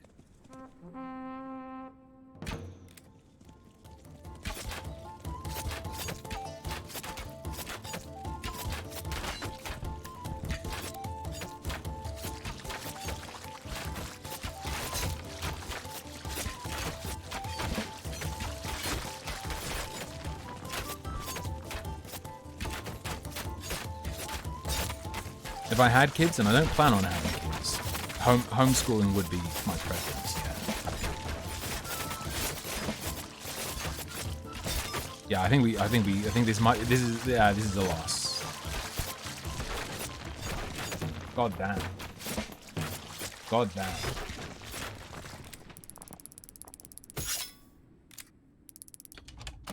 You've unlocked the pumpkin. Fields give more income and have more health points, but are also more expensive. Fine. Try again. Mandatory purchase.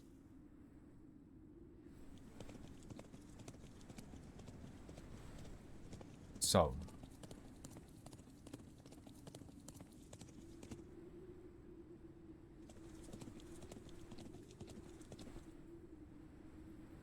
Just a short break, Moisten. At 5, which is the second segment, I'll give you a vote for this or Baldur's Gate. 7, we'll be watching some interesting videos. And then 9, I'll give you a vote, which will be... Yeah, I think that's how it's going to go tonight. Let's make the research hole and just take a look at it. Oh, you can just straight up... It is time-based. Increase range damage. Let's fucking go. So you want to get research straight away, probably. Alright.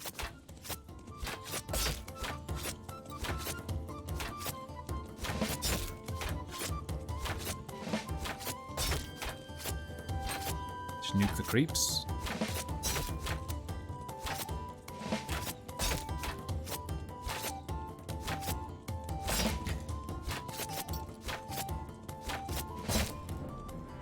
Round 1 done. I wonder if you can speed it up with gold. You cannot. So 100%? Yes. We do take these guys. We do take these guys. Is that meme real where they're like, Japan was offended by Barbenheimer? To make Americans see how offensive it is, they started photoshopping Barbie onto the Twin Towers burning. But it was fucking tight. It was amazing.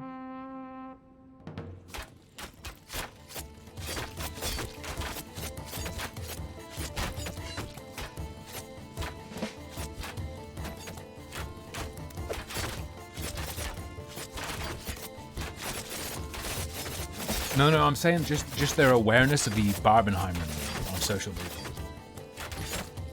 Not the movie itself, but the Barbenheimer meme. They were like, this Barbenheimer meme. You've gone too far. This is not the full game. This is early access. But it's a demo, but with a bit more.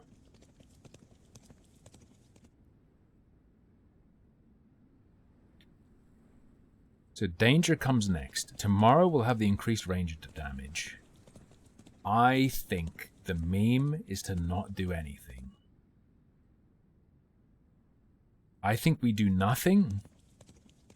We'll get 8 gold. We'll spend that on getting up to 8 archers, and then we'll be able to handle the next one. Money does carry over, I hope. Money absolutely does carry over, I hope.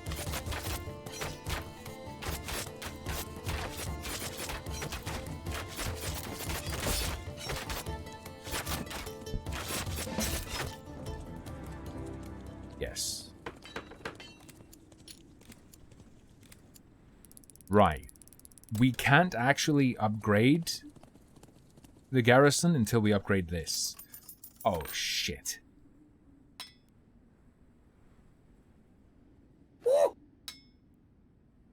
Royal Training. DJ Master Killer! Thank you very much for the Prime. Everyone for off a huge salvo for the Prime, please. We will be doing more damage.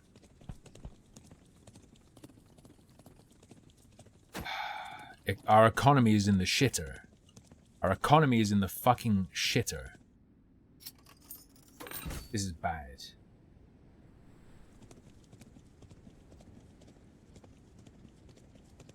Why are people so vacuous? I mean, just because it's that. Look, you can enjoy Barbie. Also, a lot of the time when you go to see a movie, I have multiple times in my life, not since 2016, kind of the last movie I saw, I've multiple times gone alone, but I think most people go with other people, so it's a social event as well, which explains why people would do it. I'm going to take my archers and tell them to go here, because I was experimenting with pulling them back, but they're so slow that you can't really stutter step them. So we have bonus damage from the research, and we have bonus damage from the town upgrade.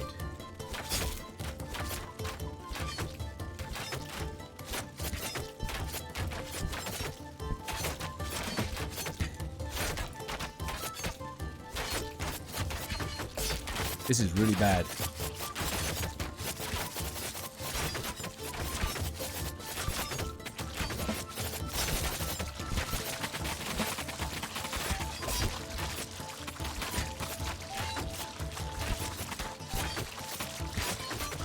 But the upgraded castle might let us just brute force our way through. We're good. We're good. Okay.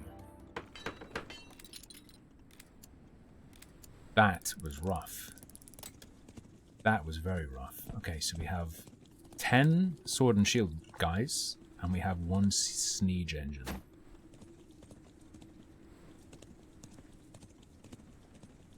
I think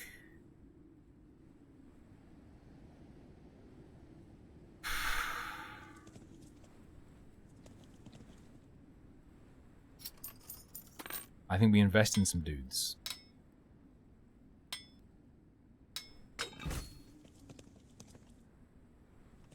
We invest in some dudes, and we get a house.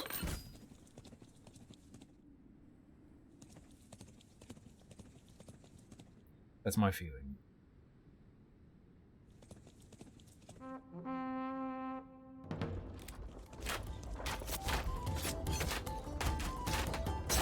Holy fuck. Okay, yeah.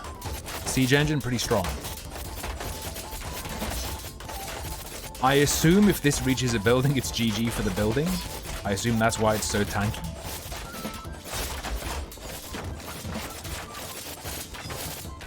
Without being able to defend itself. I mean, that's how siege engines work, but the catapults weren't that bad. That probably just deletes your ass. Hey, up speed.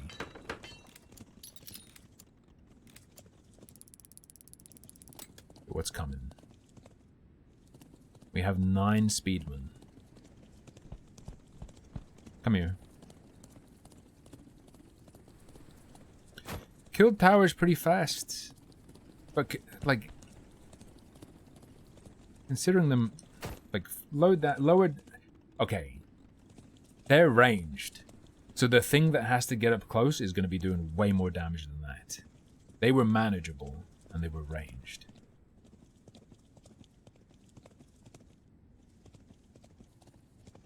It might be time to go for this. And advance our housing projects.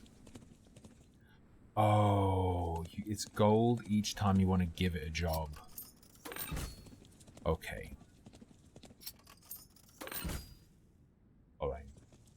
Get a bit of economy. 9... what I believe are flyers.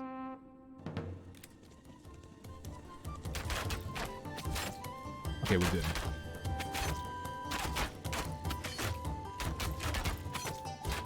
Hard start on this map.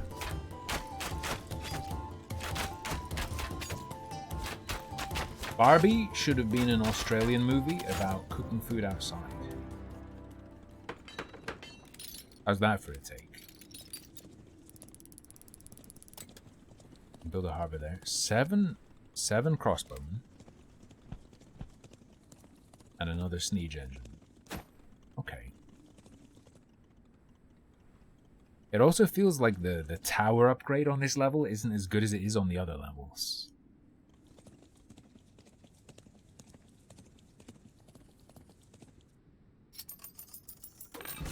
Give me more rangemen. We have a range damage upgrade. Give me your finest tower. Give me your finest tower. Spending it all on defense. Let's see if we regret it.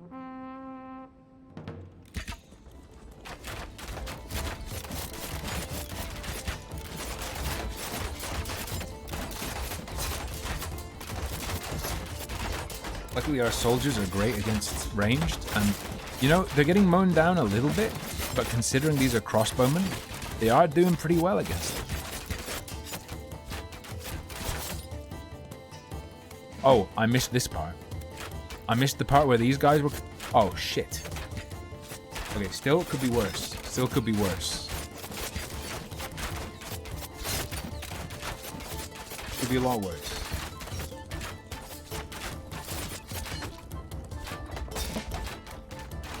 Guys, I paid for a ticket to the Flash, and my child didn't even get abducted by...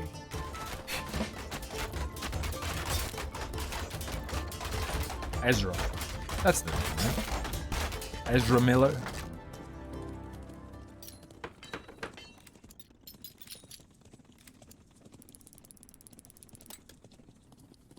Okay. Bunch of slimes and some very fast men.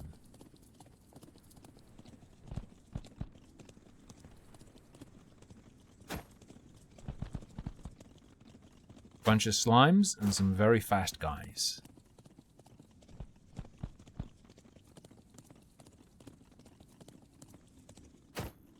Come here. Costs 20 to do you.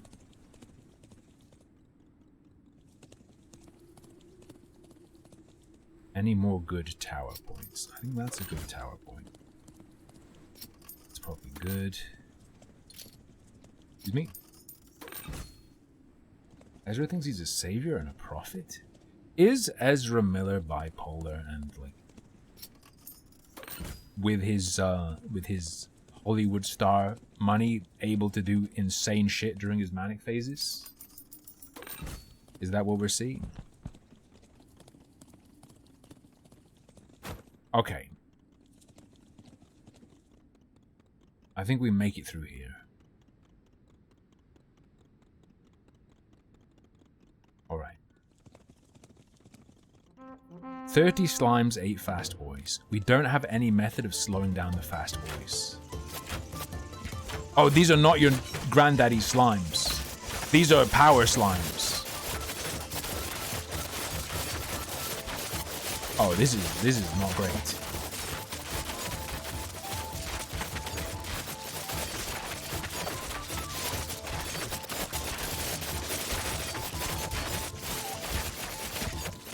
This is not great.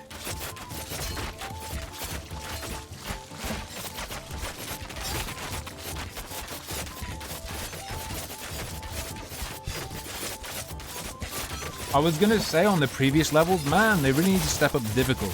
No, turn it down again, please. I'm sorry. I apologize. I apologize unequivocally and unreservedly.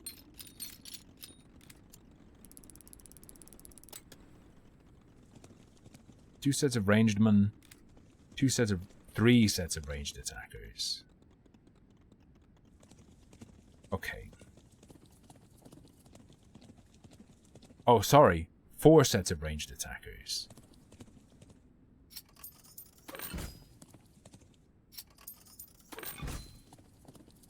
I will be spending a great deal of money on towers.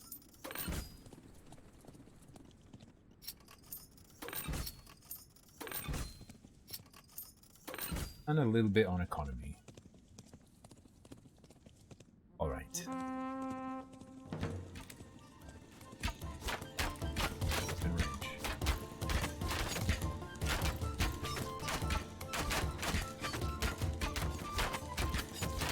Oh.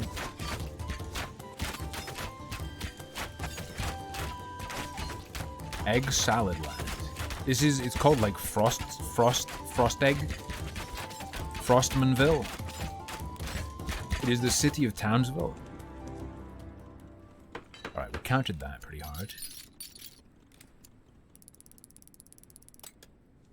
That's scary.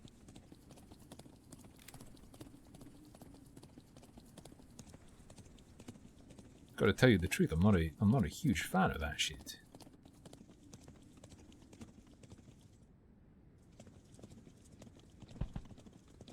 Tokata?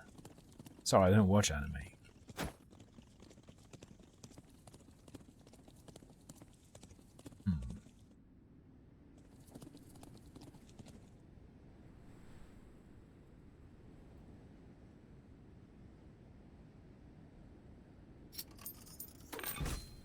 I think a harbor's worth.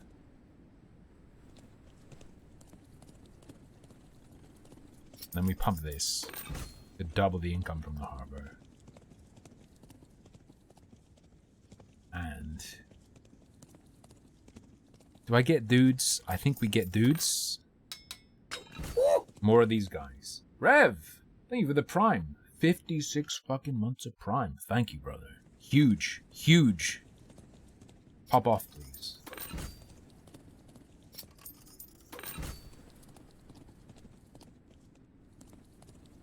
This is how it's done, lads.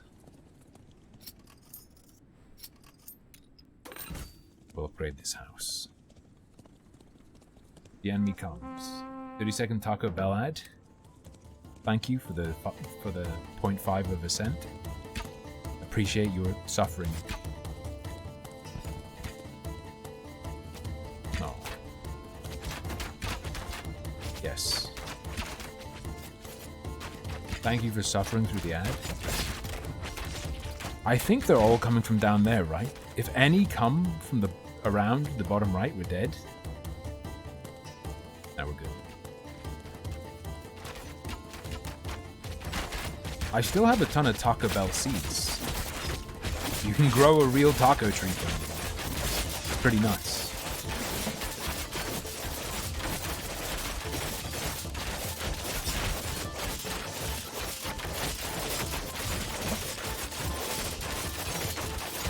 Read them. We have Sneege machines incoming. We have, the Sneege machines are incoming. We do not have our healing board. Be better if you could grow Taco Bells. I don't really want a Taco Bell in my garden. A taco tree, sure. A Taco Bell, because then you have to deal with the people who work there in your garden.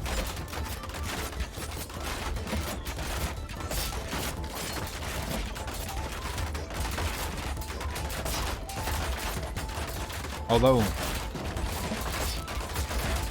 I mean, just go drop some Taco Bell franchise seeds in the local park. It wouldn't have to be in my garden.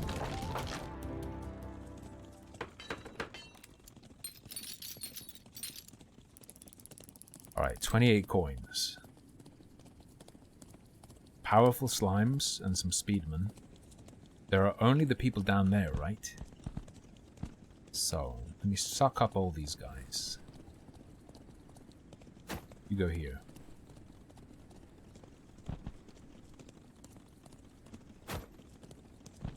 Wasn't there a class action lawsuit against Taco Bell recently regarding their representation of how much meat you get in the Homicide Whopper, in their deluxe wrap or something?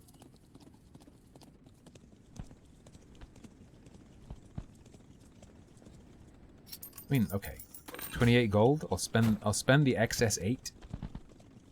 It won't go towards upgrading our town on this. The Crunch Wrap. They misrepresented by more than double the amount of meat you receive.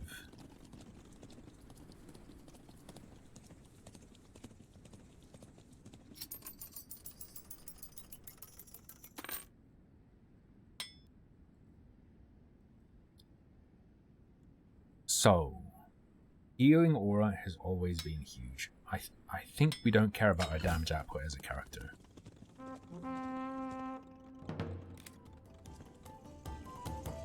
What? Was it Subway that got done? Was it Subway where they tested it and the meat was not meat? Oh, they're fucking flyers! Son of a...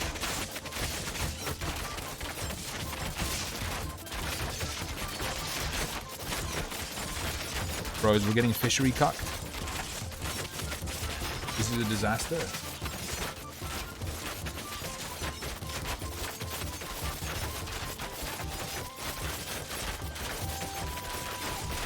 Ah, the fishery!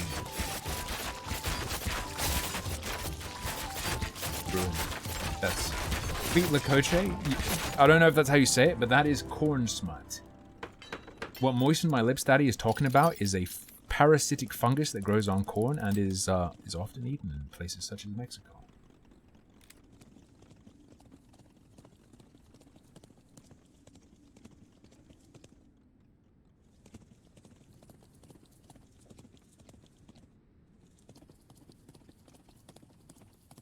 Thirty dudes are coming there.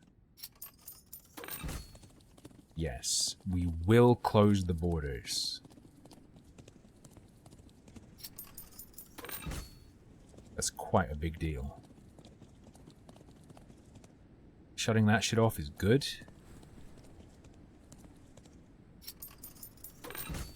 Here's what I'll do. We'll pump up these towers in preparation. We want to deal with these guys first. You know what? That's still 8 archers. Right.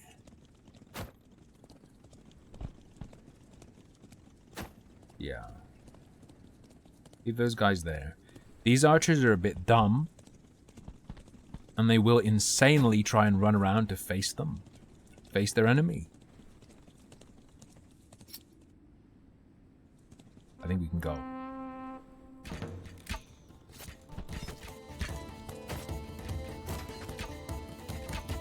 Alright, now I'm telling those guys not to go. Check our guys over here. Guys, the fucking archers are running outside. If you don't tell them to stay behind the wall, they will not stay behind the wall. Who knew? That sucks.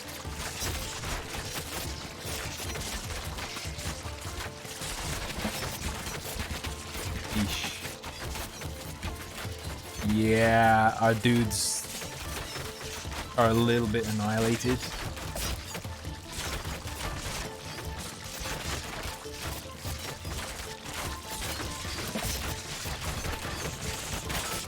These guys are all pretty beat up, so we might be able to get through them, no problem. They're gonna get cleaned up. Come here. Come with me. Stay here behind the wall. Oh, the Sneege!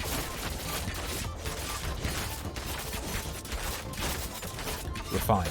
We're fine. We're not in trouble. We're fine.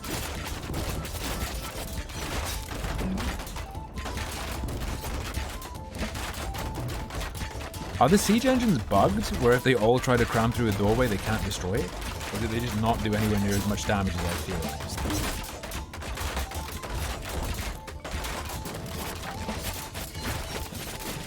I'm not as scared as I was. You know what? This feels okay.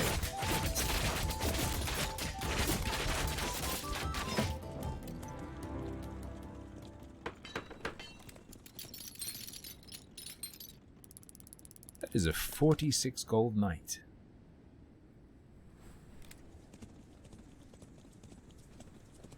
What's coming?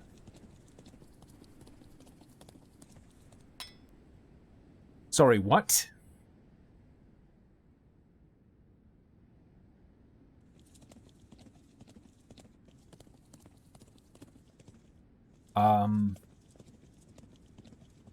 Yeah, one mystery guest.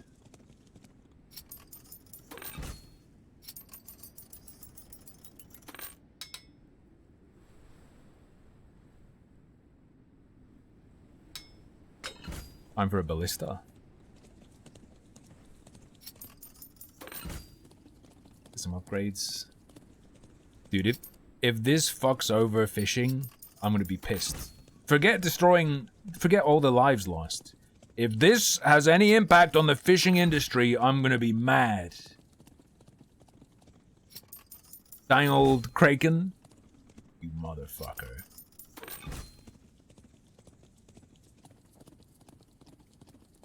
If even one fish is left behind as a result of this creature, I'm gonna be mad soon. Happy, happy, happy. Is the deal like you invest in fishing and then you can't do it anymore after this mini boss or something? Is that what's gonna happen?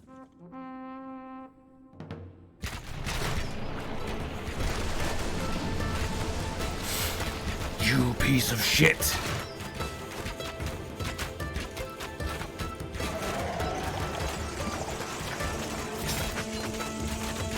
My boats! It doesn't matter that it's the last evening. Get behind the wall and stay behind the wall.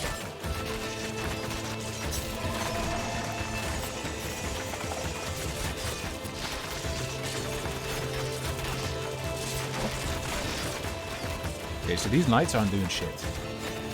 Get over here, bros. Oh, no.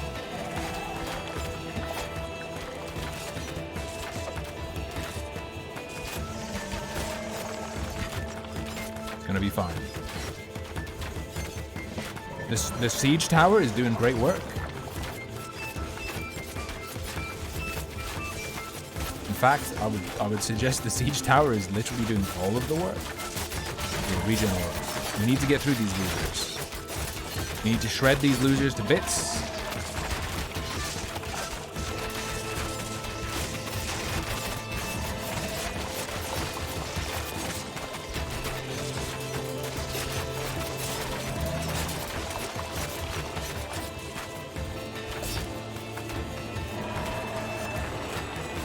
maybe I should have gone for more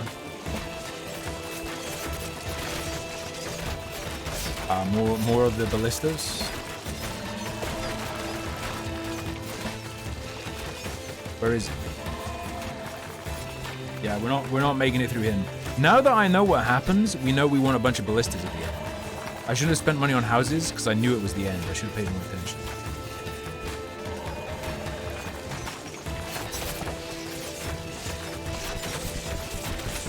But yeah, more ballistas would have been a win. More ballistas would have just made us win.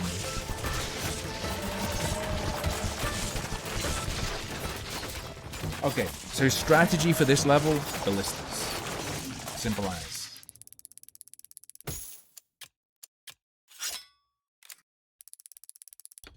Dagger.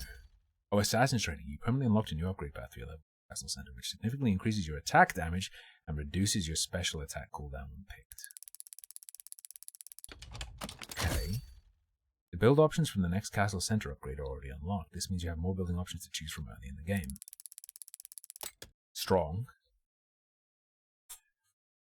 Strong. Yeah.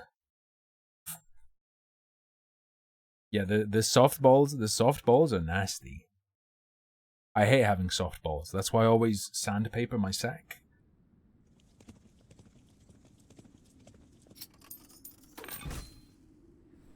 Now I need to remember the build order that got us here.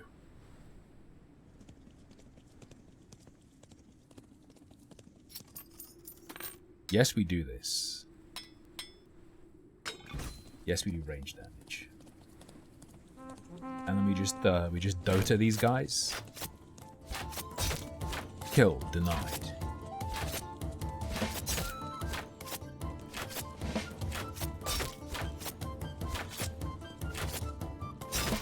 A chuckle? Hold on. Let me kill these kids.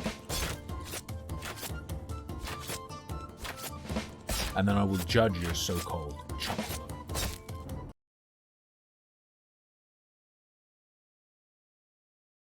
Antifa plans to shut down this Sturgis gathering. There's too many American and Confederate flags. I will wager every dollar I have on the Bike Clubs of America versus Antifa. True. Wait. Too many American flags? It's not just the Confederate one they're beefing with. Please, for the love of all that is good and wholesome in this universe, I need to see Antifa go to Sturgis.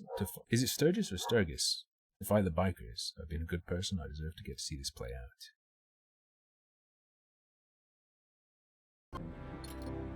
It's hard to, I don't know. I mean, even if they come ready to fight. Never mind. There's a joke you can't say on Twitch. Involving attraction to hairy men. It's fine. Okay. How did I deal with these guys last time? I think we just got the archers out.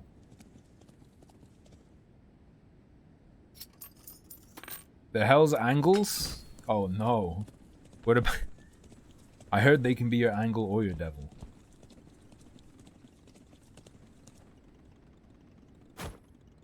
Go.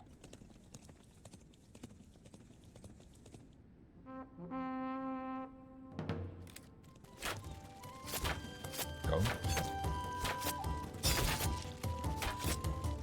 Go. Sorry, man. I had to do dirty spelling. I couldn't resist. Oh wait, is the aim lock on for the special ability? Hey, burn. Okay, that's good.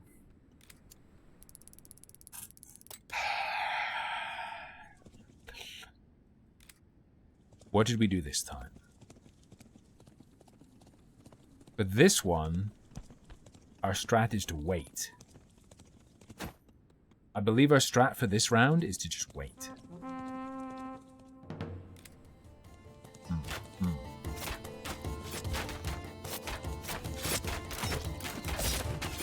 Run. Don't kill me, bro.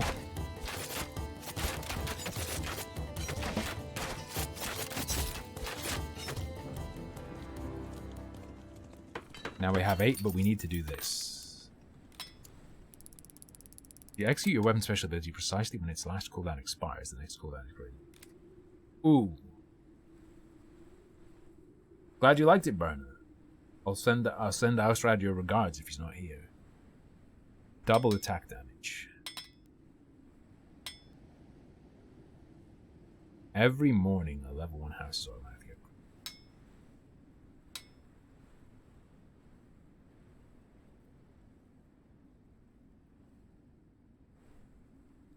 upgraded. I think we go for that. Let me take this.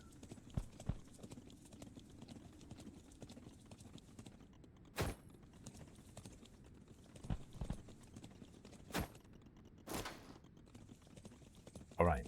I think this will get us through.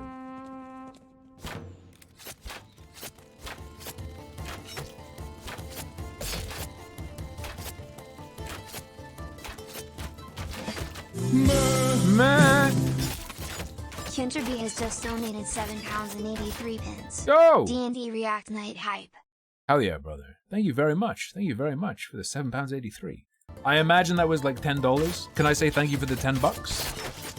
I think that sounds like a conversion. Otherwise, you got to tell me the story behind the amount. It's going to be Drow and Rice. I don't think we survived this. I think I needed the increased damage. I think we lose. I think we lose because I didn't take the damage up. Okay. Well.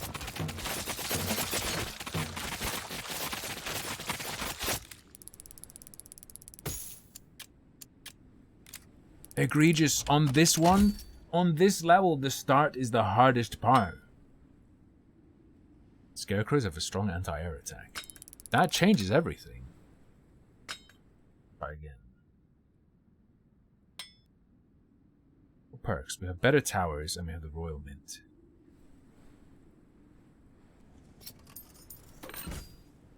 Okay, that's what we're gonna do. We're just gonna go fast.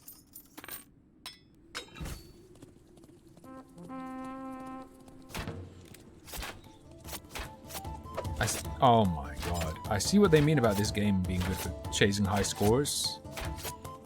It's got that addictive... Any of you who played StarCraft, okay? You do the online matches over and over again and you're like, I want to do the start perfectly. This is a single player version of that, right? Where it's like, I want to do everything perfect. I gotta do everything just right.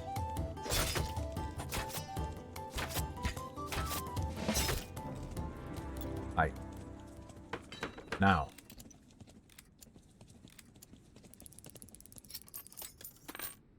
You're the ranged one. Although... No, this is fine. Go.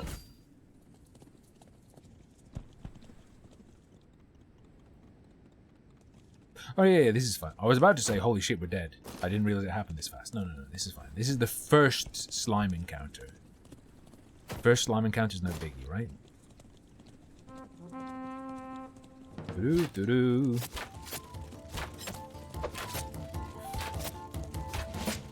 I think I never did. Did I finish the Protoss campaign? I did Terran and Zerg. Did I finish Protoss? Maybe I should maybe on this wave, I should put my archers behind the base. So that the base can tank them. Although, you know, making my base tank stuff doesn't feel too good. I'm gonna be honest with you.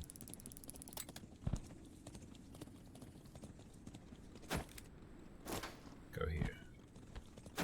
There Are Billions is cool. I probably should have played more of that when it came out.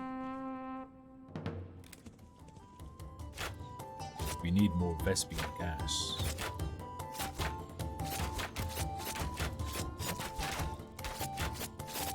Age of Wonders. I'm not playing it, but I also haven't played a lot recently with fucking Diablo and Baldur's Gate. And what's the other game? My gaming time got consumed. I need to do more with the dragons, because the dragon horde stuff seems amazing for strategies that involve gold upkeep.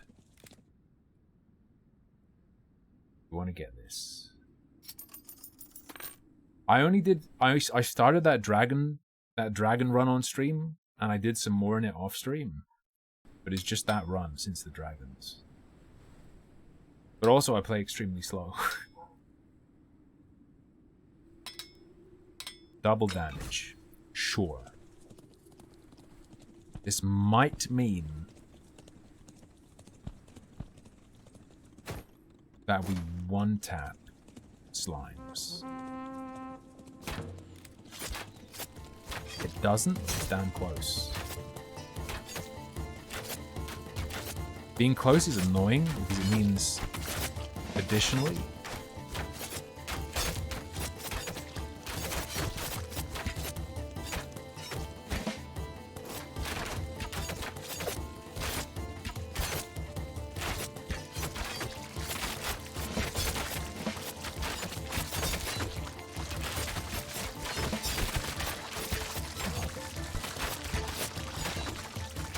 it means we still have to take 2 hits, which sucks.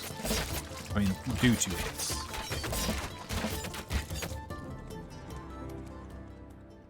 Fine. We made it past. 10 guys in a siege unit. I think this means is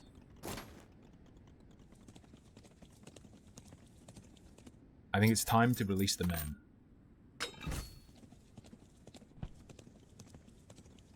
We release the men.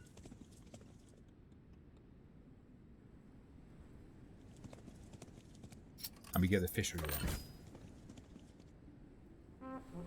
Let's go. I believe in men.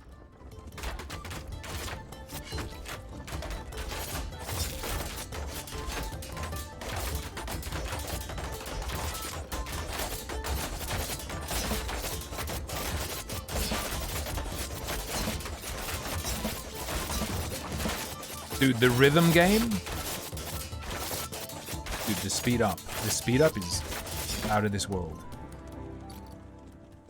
That's probably broken and how you can get insane high scores easily. I think that's got to be broken, right?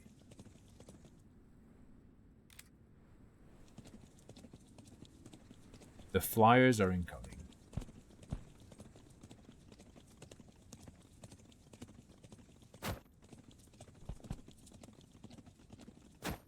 I'm not giving them a happy ending, okay? That's all on them. We will increase our archer quantity.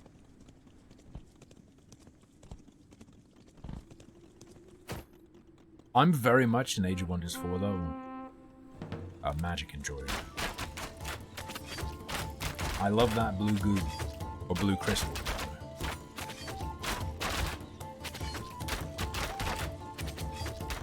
Economy in the toilet doesn't feel great, but it do seem to just be how it be on this level.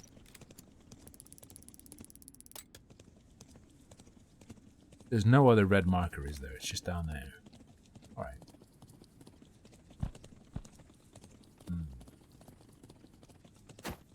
Mirror mimics everywhere is what I'm thinking.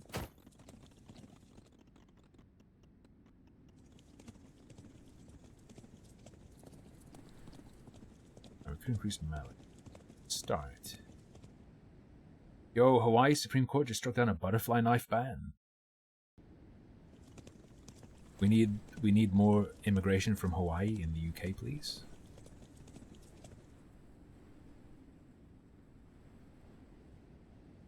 You know what? I think I want to do this.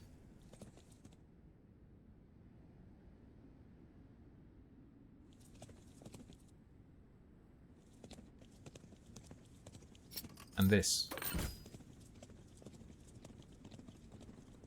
Maybe I should have gotten more dudes. You might say, no, you need more dudes. I disagree. Bad decision, butterflies shouldn't be armed. They're peaceful! You know what? Fair enough.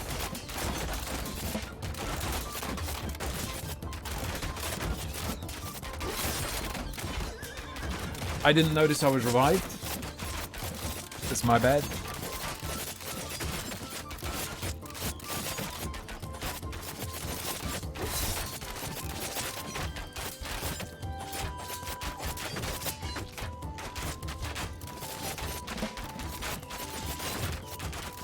It just goes to show my tactical genius that I can die twice and not have it be a problem. Oh, I haven't... Okay, there's a timer on the base. They don't have individual respawn timers. I would say that's good to know. But this thing doesn't stand a chance with my assassin upgrade.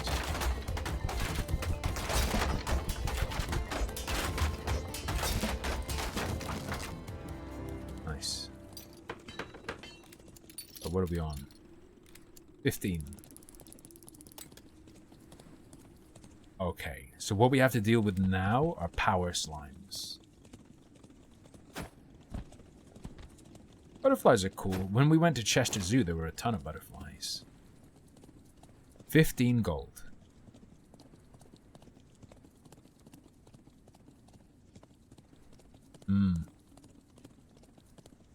I fear you may be correct about the towers.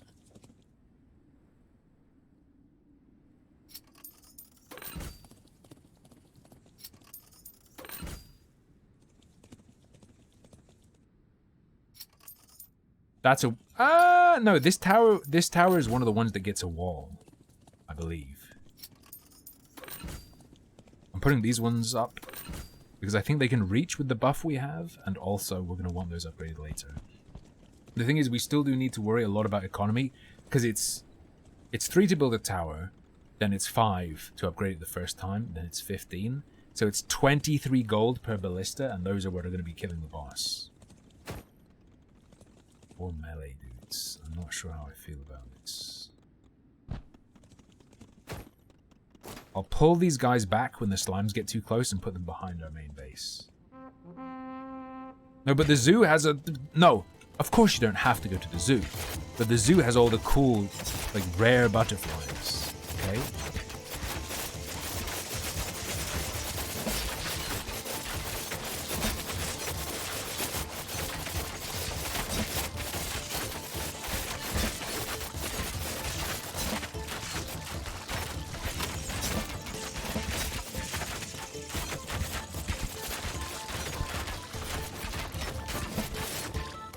Suck these guys back. Tell them to go here.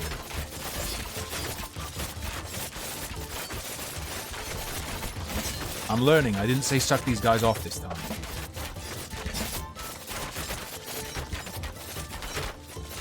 I'm finally learning not to suck guys off on stream.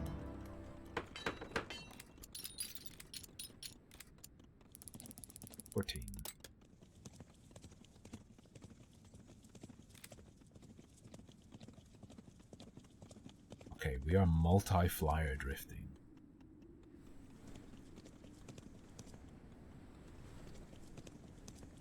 I'm gonna upgrade this one. We want to protect the harbor, and I feel like the best way to do that is to upgrade the towers. We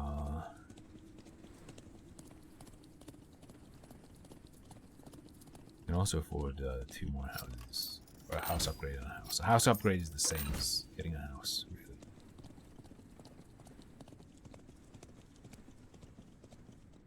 This is fine.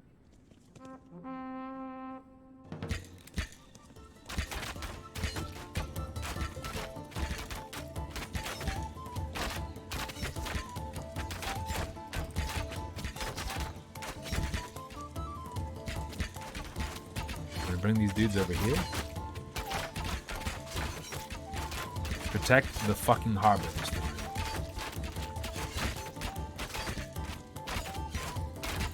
It is a harbor that gives us 8 freaking coins per turn. And now 10 per turn. Which is sickening. Okay. We have Dangerman coming. Doing the upgrade. Attack damage from... attack bonus for me. You know what? I'm gonna upgrade my guy. Call me crazy, but I'm upgrading my guy.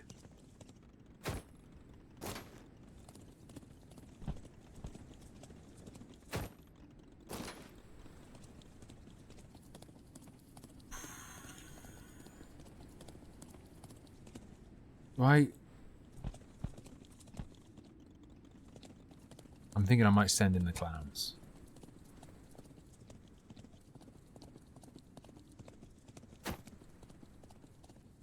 And send our archers down here. This is being done much differently to the previous time where we actually got to the end. Maybe I should have just copied what I did before, but I believe I can slowly push people back as necessary.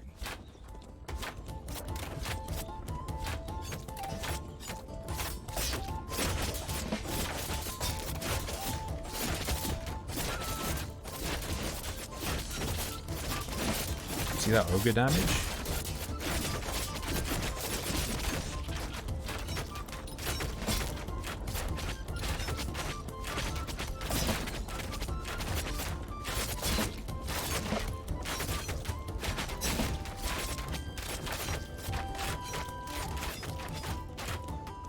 Ooh, Goddess Kiss. Well, if it isn't Tom, who did you expect to be here? Chris Nolan?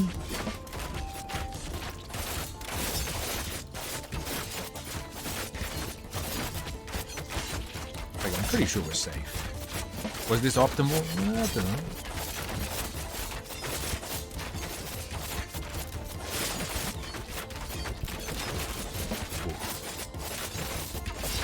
At least thanks to my upgrade, tearing through siege engines is pretty easy.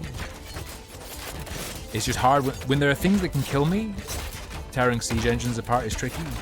When there aren't, it's not.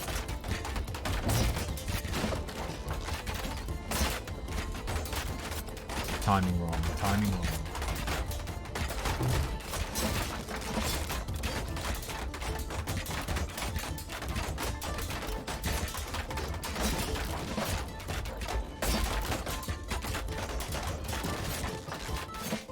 Nice. Have a fair bit of wealth. I wish it would... It doesn't show you during the wait which round you're on, right? We will build this. We start investing in ballistas. The boiling oil might be good. Ballista further back is probably good, though. Shit. Probably should have done my ballista, like, way further back. Whatever, it's fine. My favorite movie, Crab with a Knife.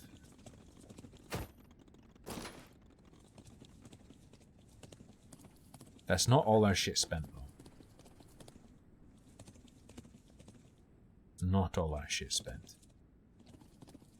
That's maxed.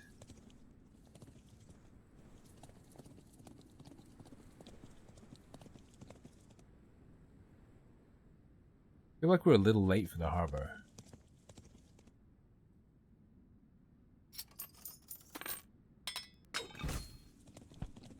Shame. Probably should have gotten that. I think Bunny said get the harbor, but...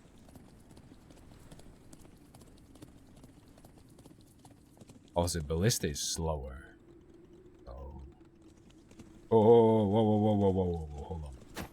Behind the wall. We got this. We got this. Do it earlier. Fair. Oh, we're on 11. I shouldn't have done the harbor. Like, we're just too late for the harbor.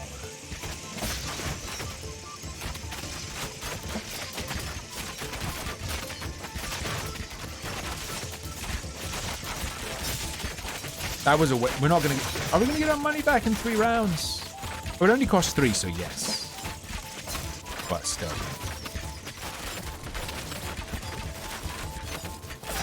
They did it. They blew the damn thing up.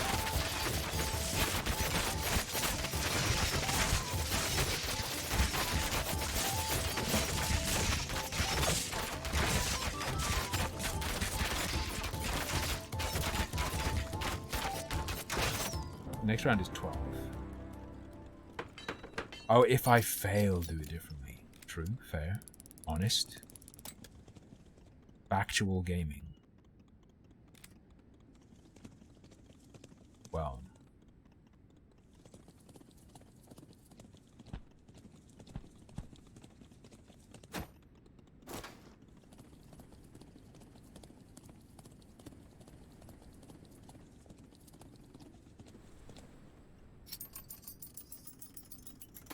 It's ballista time. We have 2 ballistas. Or 2 ballistae. I'm gonna be honest and real with you. I don't think that's enough. I think I fucked up again. I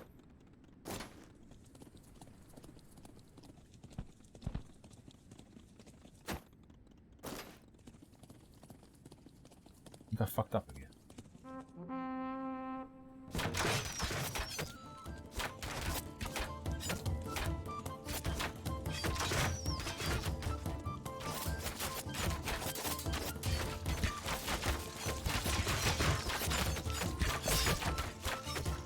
That was some big damage, dude.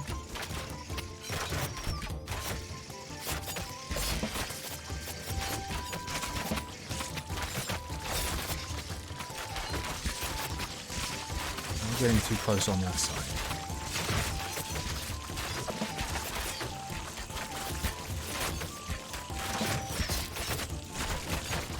Pushing through the walls.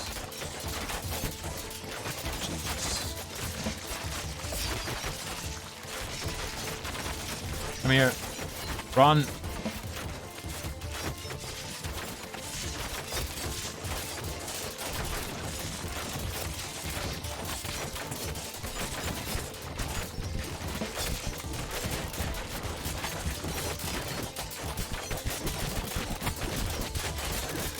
Yeah, it's over.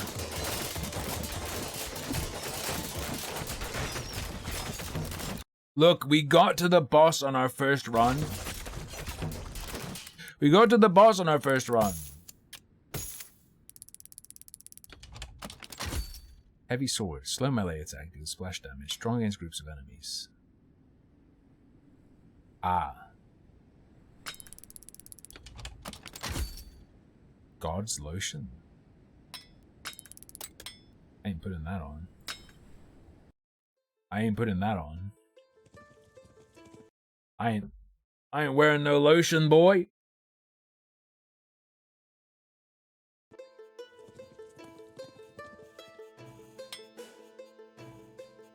Right.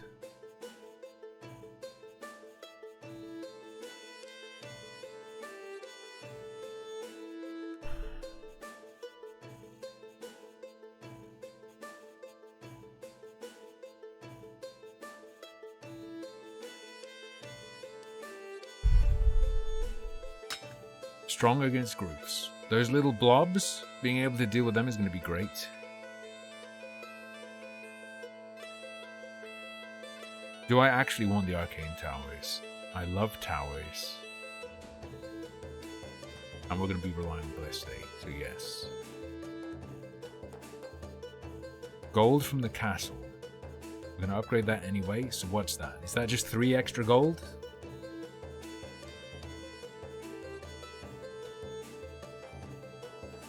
It's between economy and healthier castle. I think you go economy, and this is gonna be experimenting with the sword as well, because we haven't used it yet. Rather, we haven't used it before.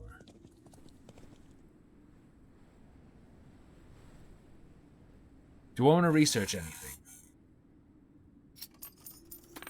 Yes. We'll do melee damage this time. Harbor now. Good point.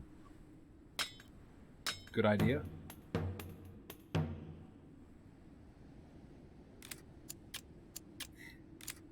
Chill, chill.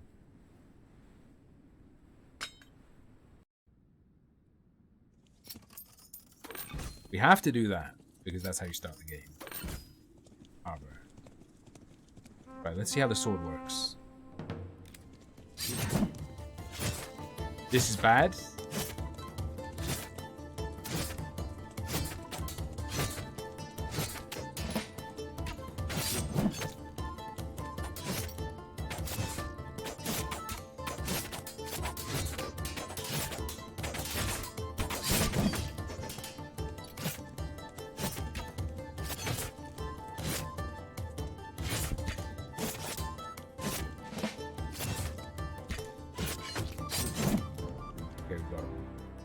We got him. We're good.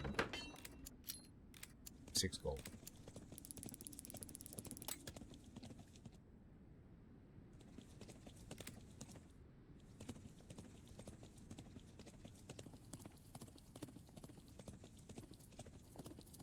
Oh, we can't get the melee guys.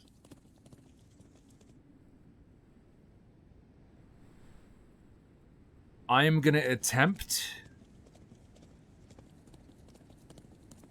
to solo the slime. Oh, and you can't get the harbor there until you've upgraded town? Can I get the harbor over here before upgrading town? No. This is an experiment.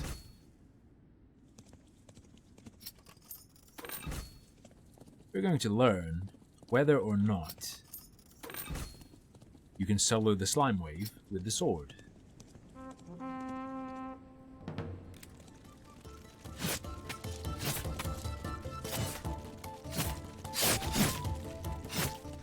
Holy shit.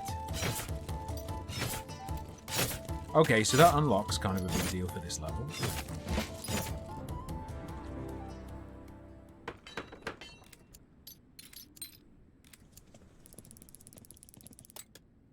Or crossbow.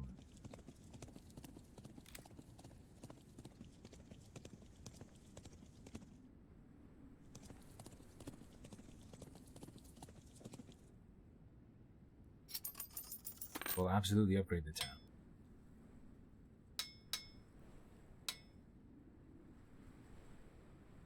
Every morning house upgrade, or double my attack damage.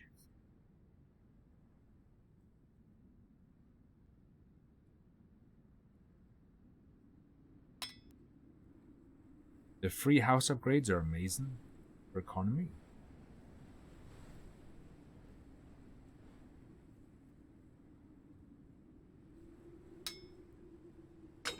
That's ass in.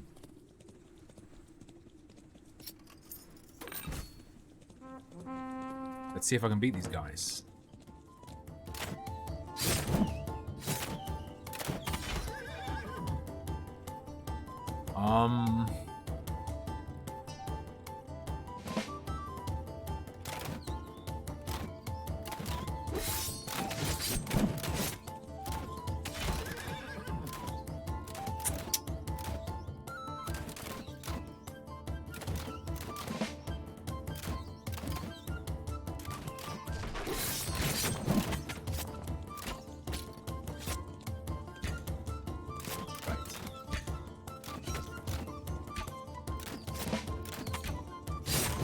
But I don't need to start doing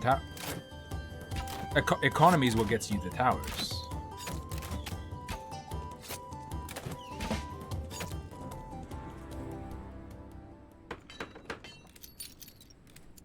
So that's really bad. What do we have coming? We have 45 better slimes.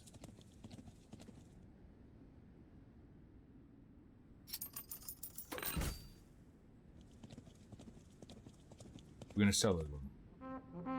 I know, but right now I'm going heavy economy.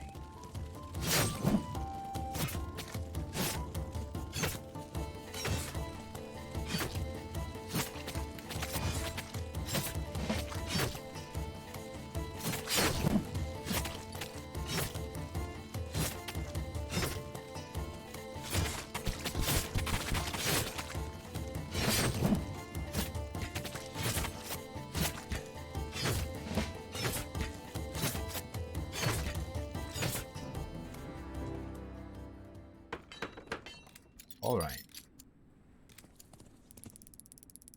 Now.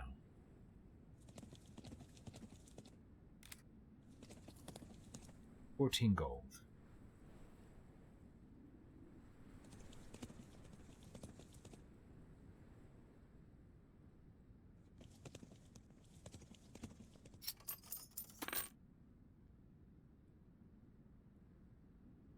We absolutely do want tankmen. Tankmen are good. And we'll take towers as well. Oh, that's all we can do.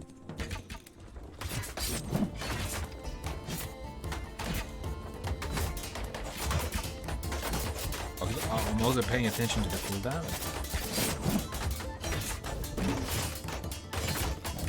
Okay, the sword. Oh, fuck. Sword plus assassin kind of rules.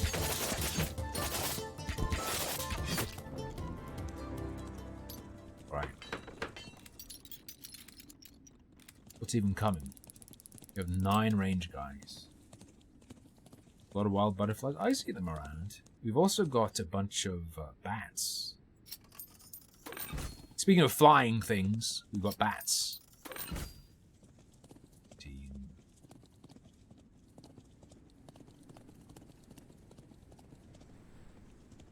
I mean, it's early enough that we can start getting this going as well.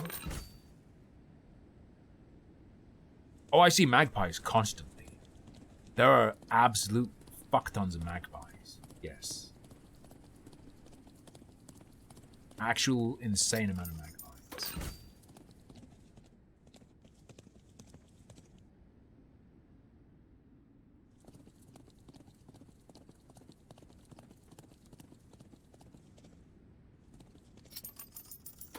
You know what? I'll just buy that now, even though there's no real reason to.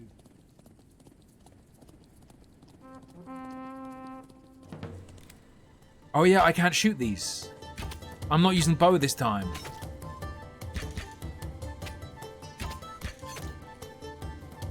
Luckily our static defenses can be. We are definitely going to want some anti-flying guns.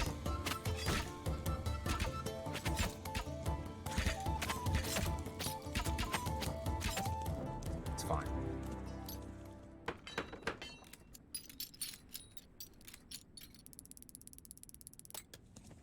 Right, $20.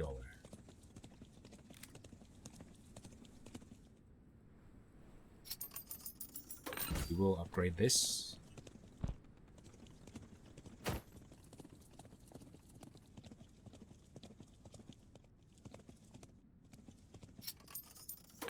We'll take this. We'll take this. That'll help us deal with the flyers that come down the middle. I will take the archers. Block them here. And we'll buy a house. Benel? The economic Benadryl. You have to bear in mind the economic Benadryl.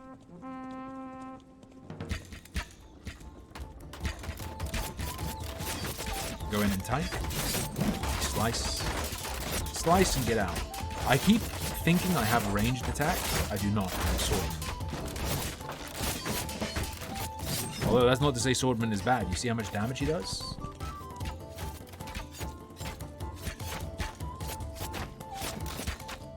Don't shoot me. I'm sensitive. Don't shoot me, I'm sensitive. Sorbet is too nice to be allowed outside. She'll get stolen, or she'll run in front of a car and die. So she does not get freedom.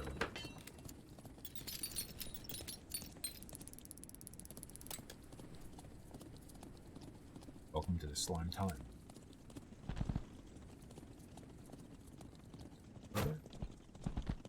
Brothers, I should say.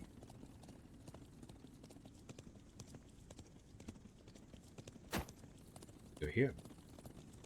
Some walls. We can't build walls yet, I think.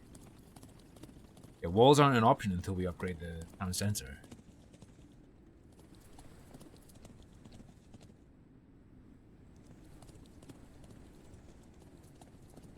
I mean, I could do now. Also, our town center is... We're spending 20 to get 1 extra gold per turn. Not much of an offset, but that's fine. A 75% attack damage output on our character is not... And now we can build walls, which is nice.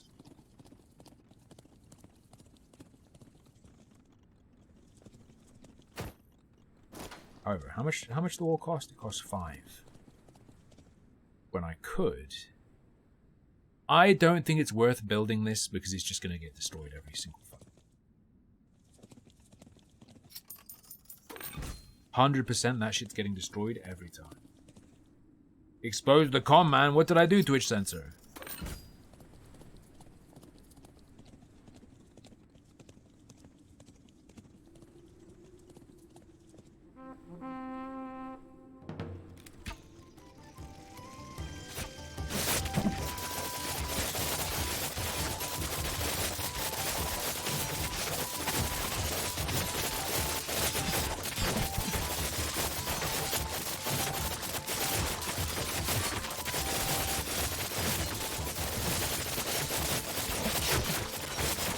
That cleave is bananas. No wonder the challenges. The challenge, I believe, the basic challenge for this is do it without the sword. Where are the last boots? Oh yeah, they backdoor you. That's fine.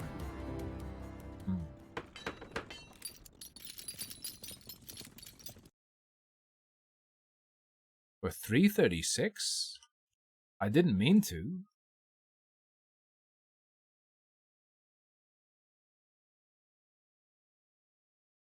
Wait, it's on there for 250. Rev said put a hitbox on there, so I put a hitbox on there. The only UK one I could find. I was simply going by the wishes. It did it like automatically.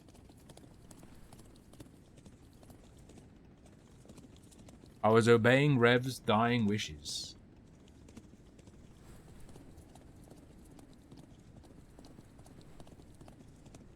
Yeah, definitely not doing that.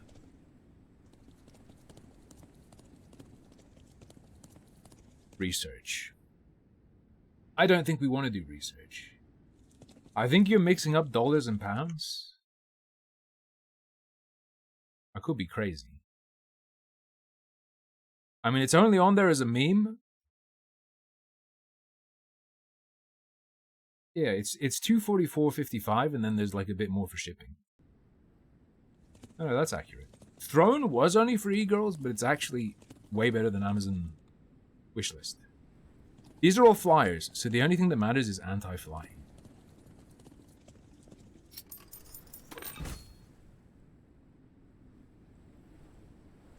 I think step one,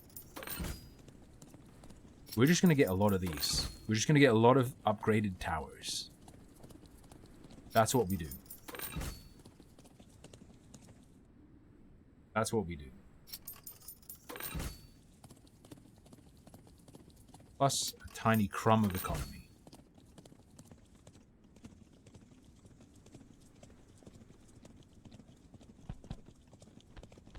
And we bring our archers over here.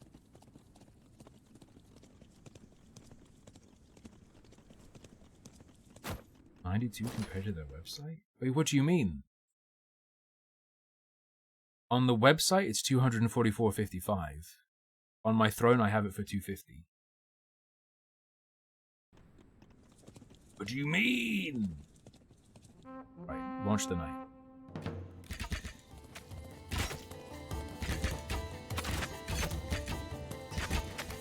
I think the kids are gonna be alright. There's nothing these guys can do badly. And there's nothing my character can do.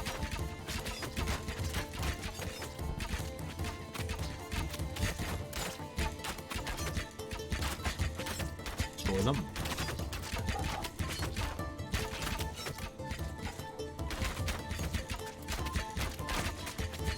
Dude, the damage they're doing to the docks! Okay, we're fine, we're fine, we're fine. Oh.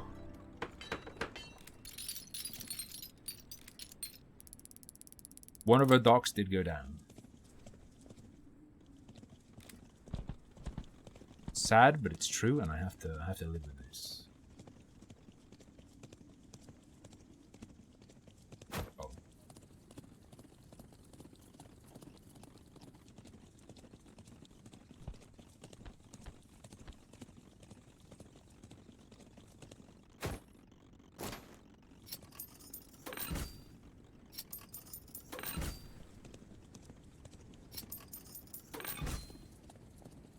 I'm gonna go ahead and say we get one ballista now.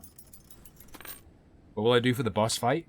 We will fucking delete the boss with a hail of ballistae. How's that sound for?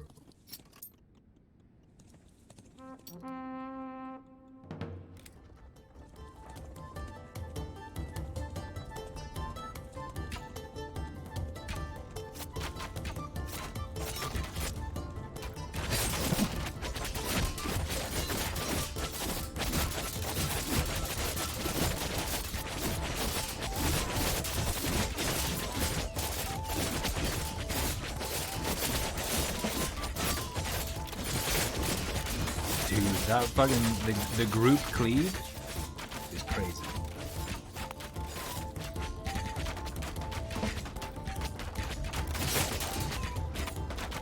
Get away, get away, get away, get away.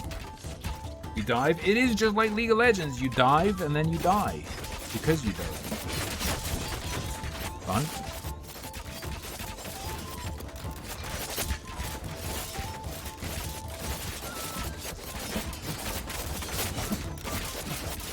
Whoa! Survive the dive.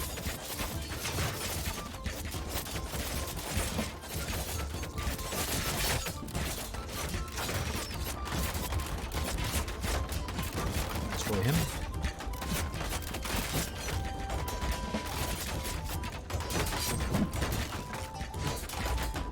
Hide behind the rock. Okay, this sword is a game changer.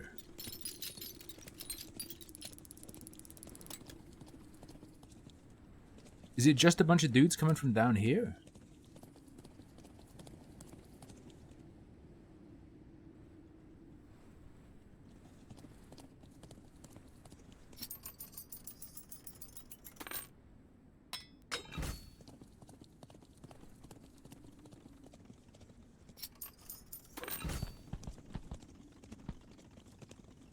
Just a bunch of dudes coming from down here. That's curious.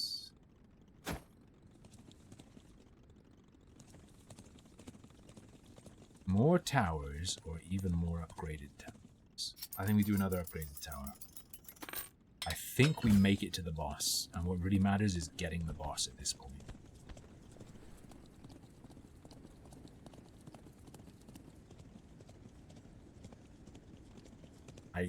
I don't have the resources to get any more towers, sadly. But I think with the power I have,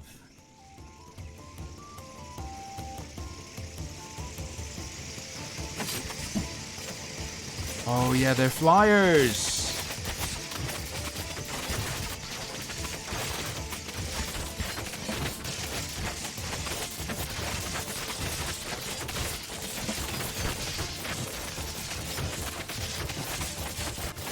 My heckin' docks!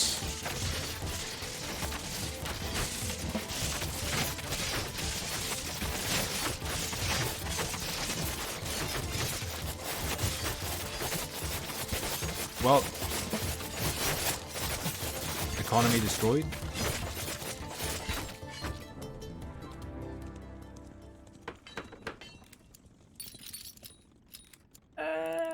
I say economy destroyed, but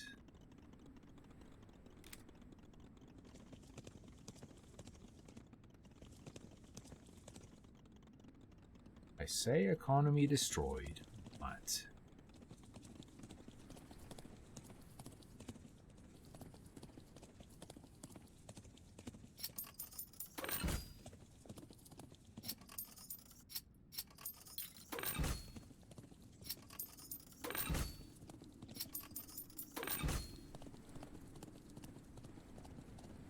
I think the kids are going to be just fine.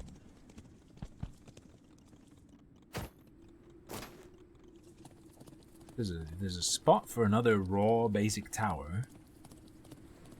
You can drop it. That's not a tower, obviously. You're not a tower, that's not a tower. I think that isn't there a spot for a tower like way down here? Oh, you can do like a tower outpost? That's cool. Not what I'm gonna do, but that's fine. I'm gonna trust the NPCs to protect it.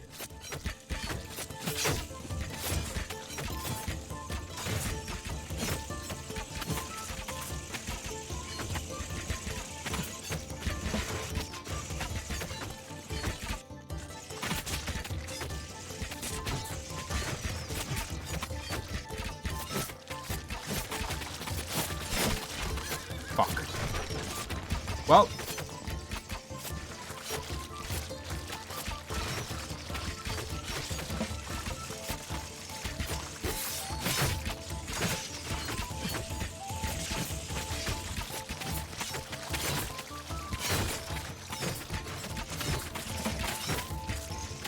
They are at the gates over there.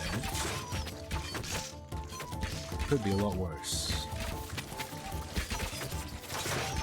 That's going to be clean and good.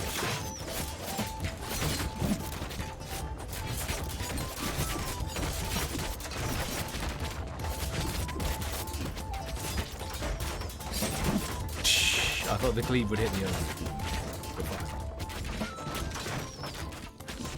Yeah. It's tower defense where you're locked into a character.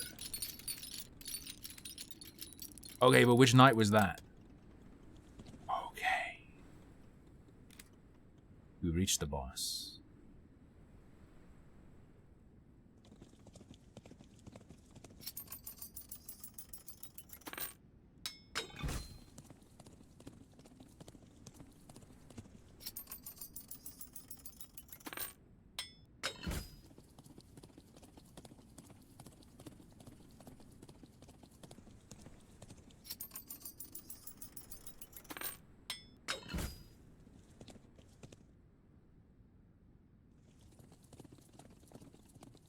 Relax.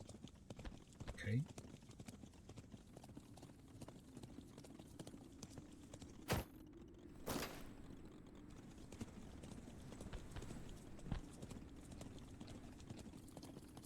What guys over here?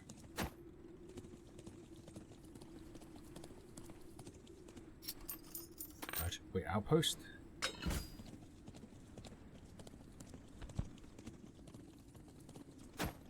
I'm gonna put all my archers here.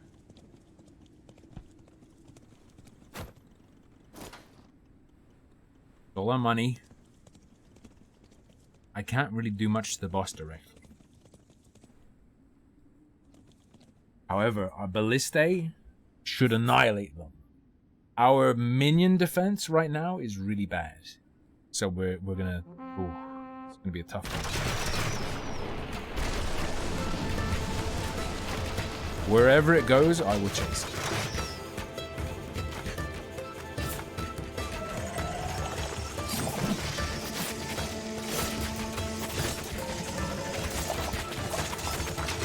I must chase it.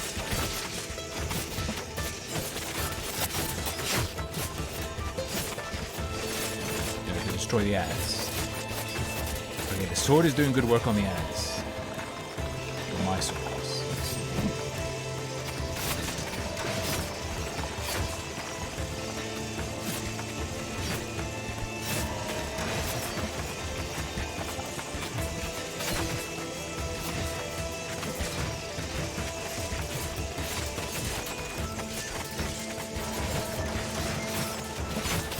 The ballistae are doing their job.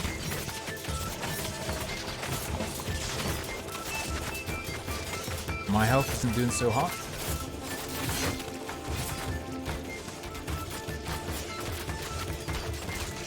The walls will hold. Should have done that earlier, probably.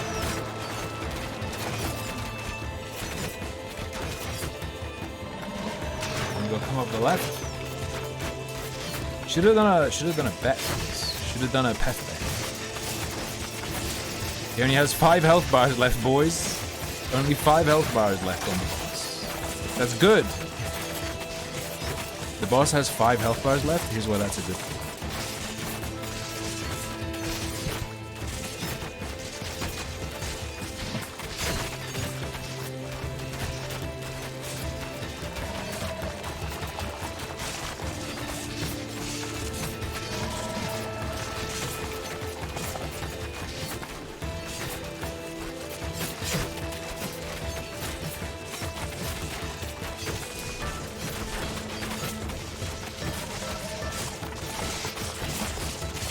Bro, is he really gonna puke here?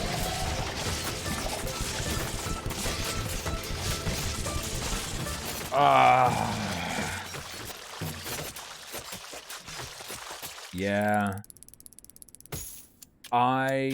overestimated my ability to rush down his health. I thought we'd be able to kill him a lot faster than we could. So yes. Little bit less ballista, little bit more on defense. Little bit less on the ballistas, little bit more on, you know, like... I think even if we just had reinforced walls, we would have made it. That's sad. That's sad. At least there was no prediction. I think we'll probably keep playing this until break time. Hang on.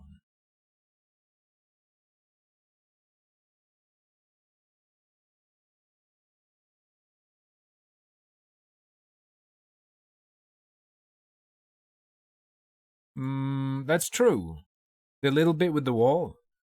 That little area, having that built up, would be really nice.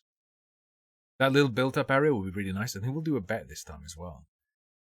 Even if just for the walls, because it would slow the ads down a bit. Anything to slow it down at the end. The managing stuff at the start is rough though. This level, if moving on from this level, all the levels feel like this game's going to be real good.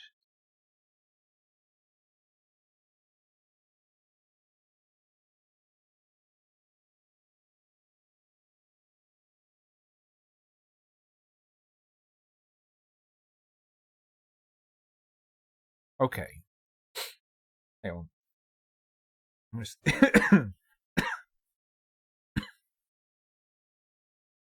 Oh. Had a bit of the old booger nose. Sorry, bros. How do you slow down the Twitch ads? You could subscribe. These aren't ads I'm running. I don't run any ads, but there are automatic ads. Permanently unlocked a new upgrade path for your mills. Wind spirits can catch and block enemy arrows. What?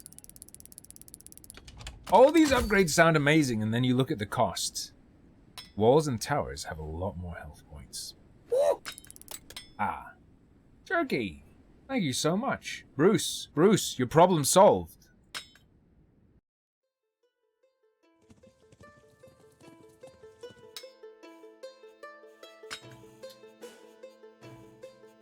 Royal Mint not worth. We're gonna buff the shit out of our walls. That's what we're gonna do. And we're gonna start a prediction. Win level. Yes or no? 5-minute timer. Let's go.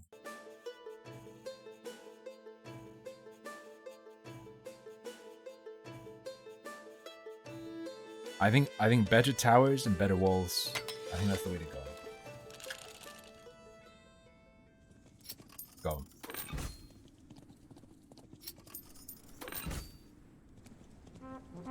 I believe.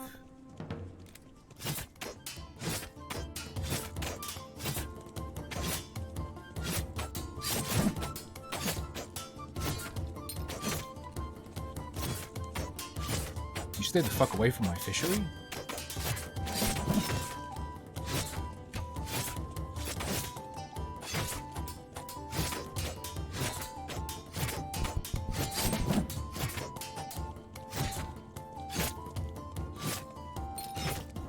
This thing in the center is way worse.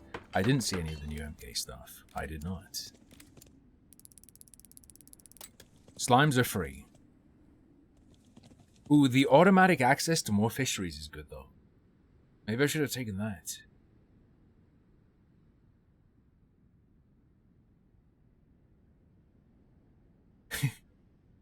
What are you gonna do, Ashrad? What are you gonna do when Twitch is broken? What are you gonna do, bitch? What are you gonna do?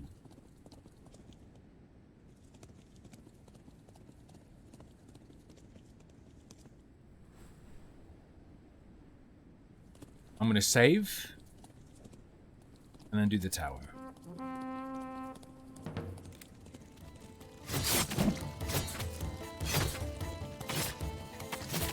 By tower, I mean upgrade the town center. I mean absolutely not the tower.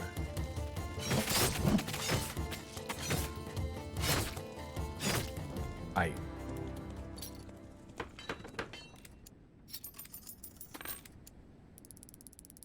Crossbowmen are an issue.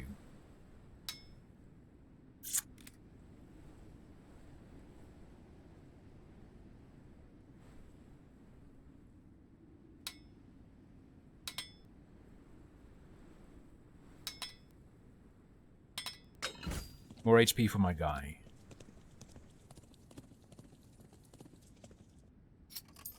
Plus fishery. Okay.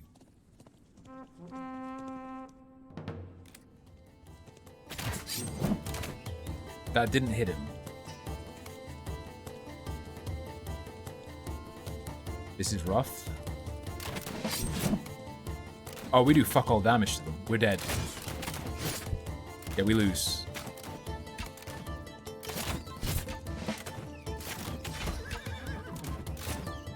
Yeah, this is just loss.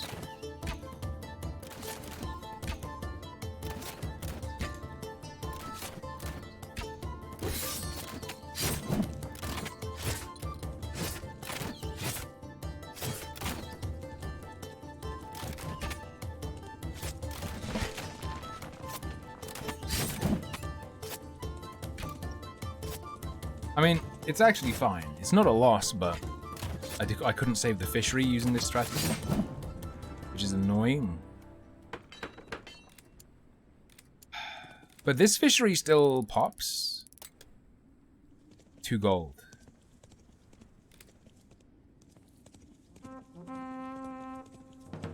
This is horrendous.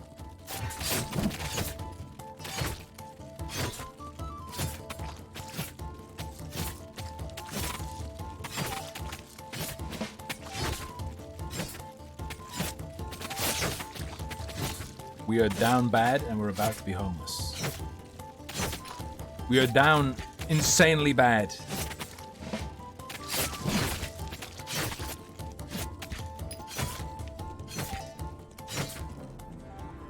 Fine.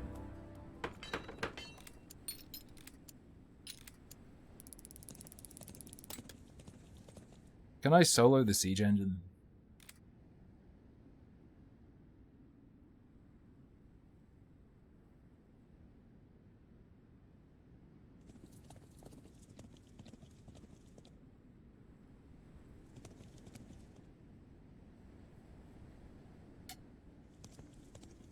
Chill. Ashred, I'm gonna win for you. All we need is the strong economy.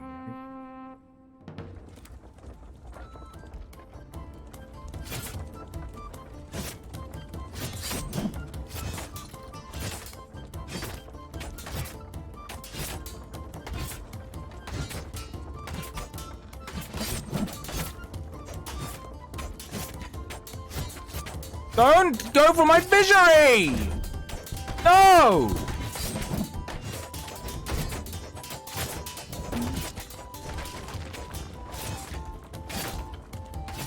We're fucked.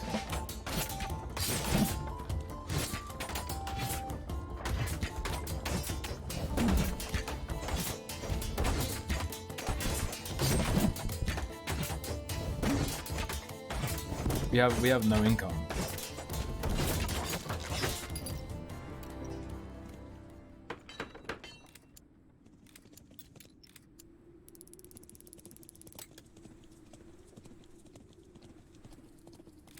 Chill.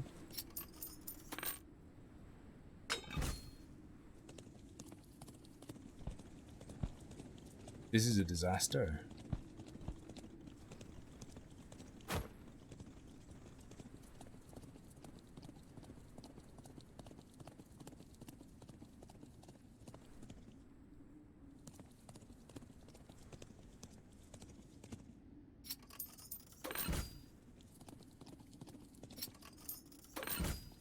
This is a fucking disaster.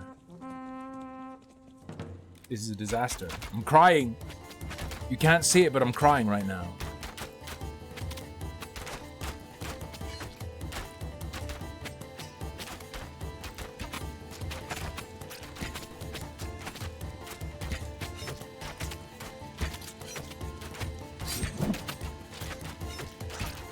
No, attack me, not the castle. It's fine though. Look, they can't do any damage really.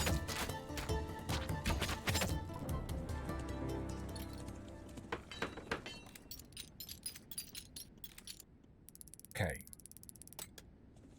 We're in the money.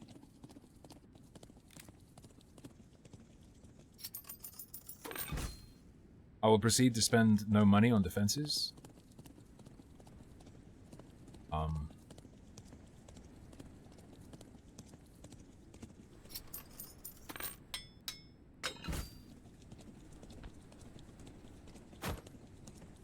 How's that sound?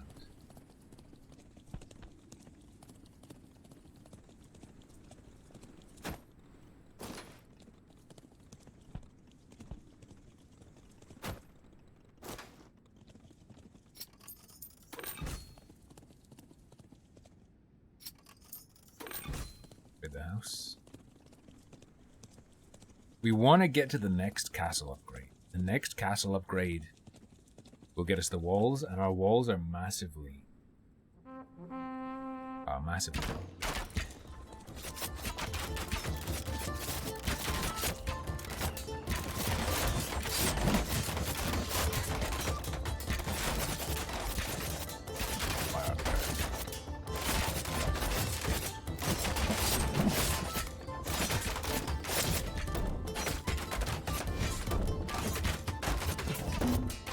siege engine's doing fuck all to our towers, actually. It's kind of nuts.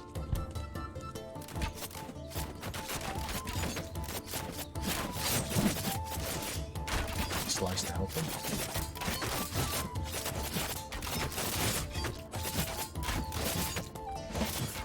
And then here comes a siege boy. Like, you're not seeing the perk I have yet. At least, apart from this tower. Shit's gonna change a lot once we start bringing walls in. I hope. That's the idea.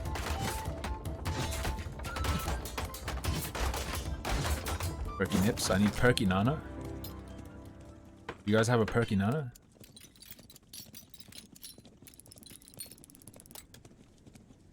Come on, man. Nana needs her Percocets. Okay, move these guys.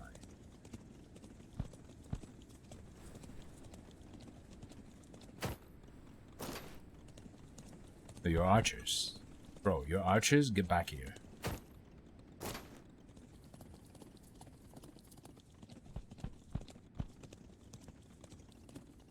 Me? So.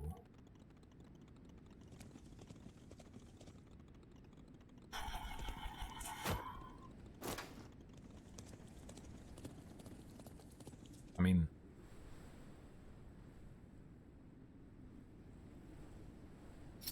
relax.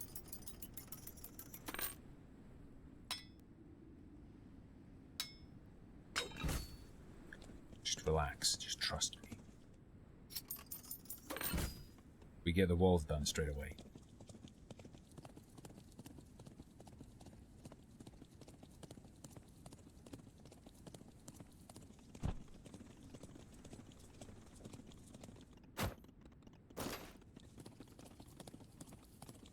I think those stripy guys are little flyers. If I remember correctly, those stripy guys are little flyers.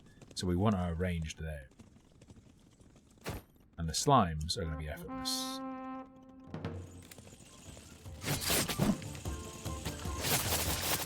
Oh no, they're not.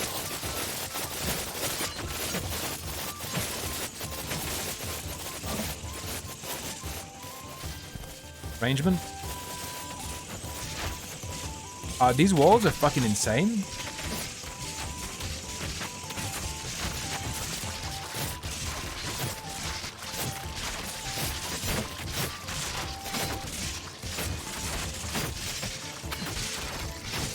Unupgraded wall.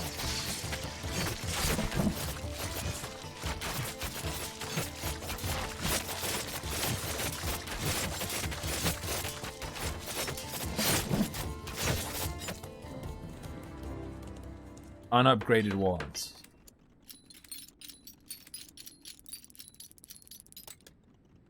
Very good. Those, my friend, are flyers, though. So we do want to spend a bunch on basic towers, at least.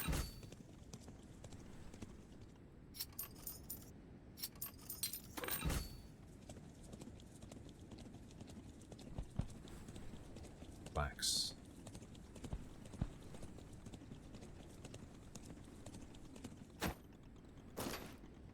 Defend the harbor.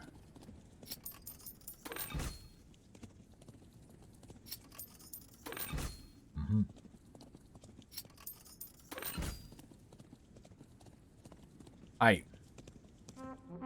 should be fine. I can't do anything to attack them, and we can't even provide our dudes with regen. So reset. That said, the other harbor, bros. The other harbor. The other harbor. I forgot.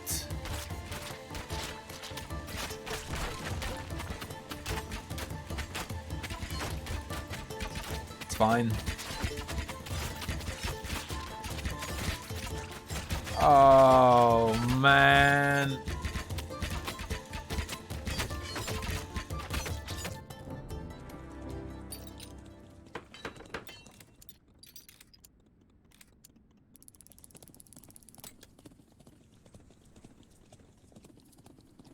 Holy.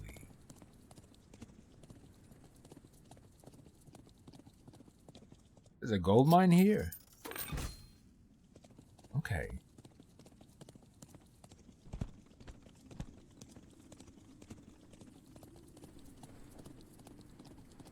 True, true.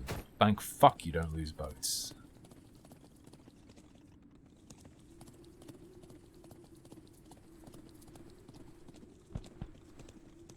Bring these archers on down.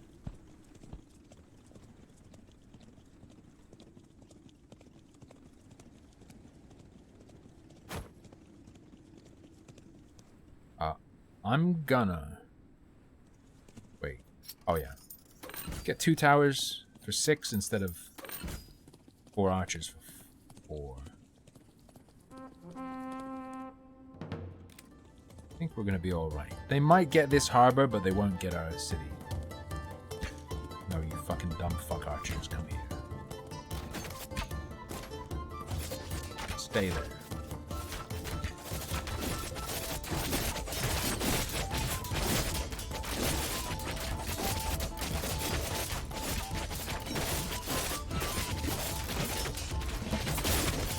Grindelwald.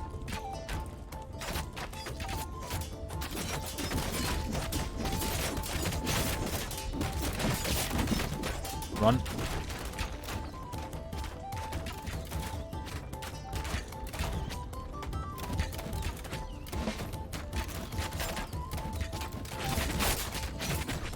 Slice.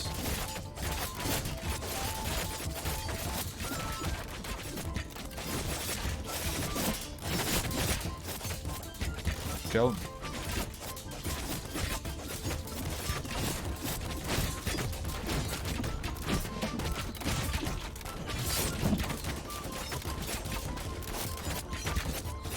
Minus 10 gold.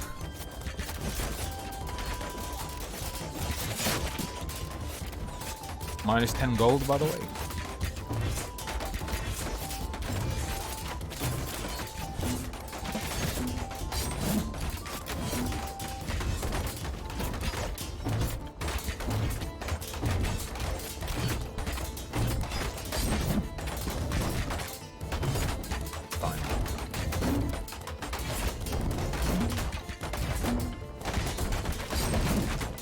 Improved wall perk is doing good work.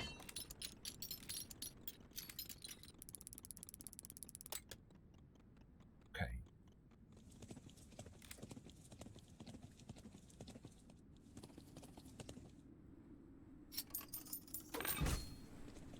There are going to be flyers coming in. It's horrific.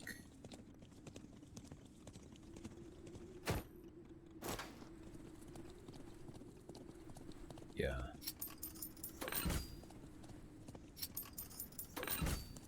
Bend them.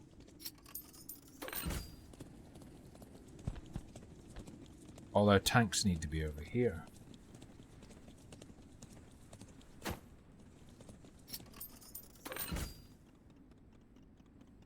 Alright, hello Mothman Dark.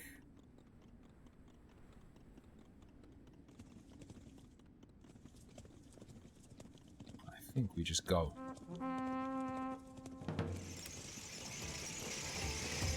They're gonna release the beast.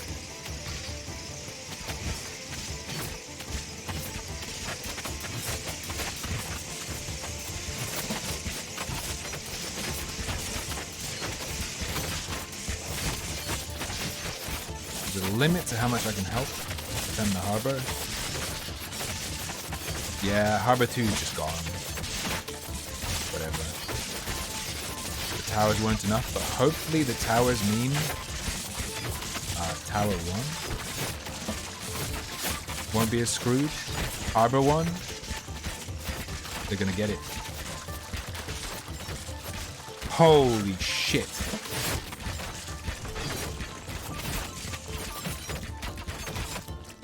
Harbor 1. 0.1% HP.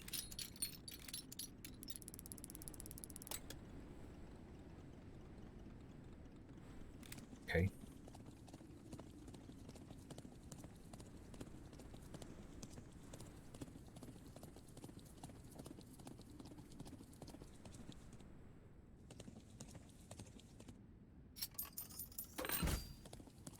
Buff it. Fucking buff it.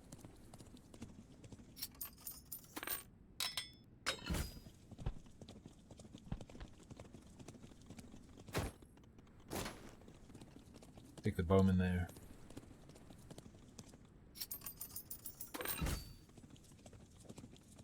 Take the...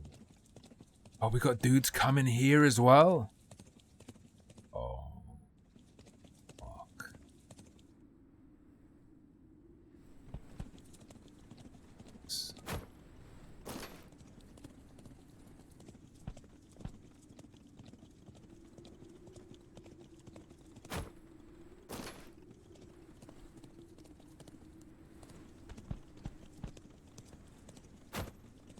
Go here. Alright. I'm gonna help on this side.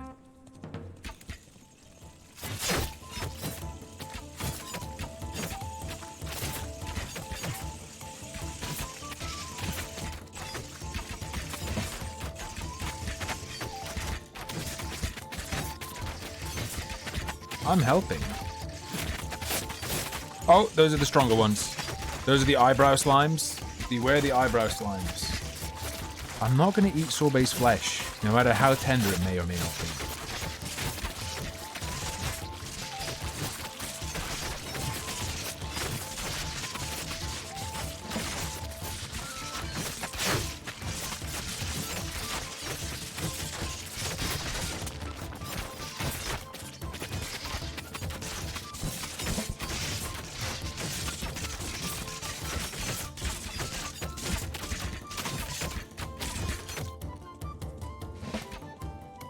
Come here. Get over. Actually, suck them.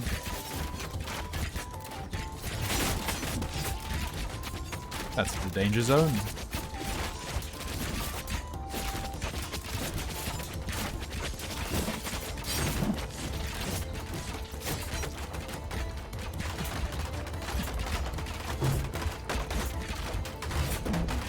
Stay away from my fucking garrison, bitch. Stay away. You're doing it.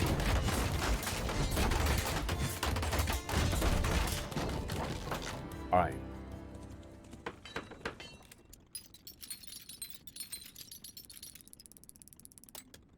$44 gold. It's boss night.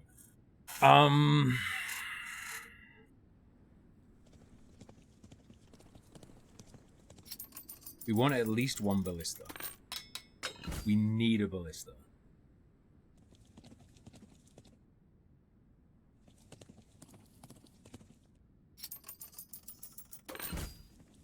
Heavy walls. Need these guys here.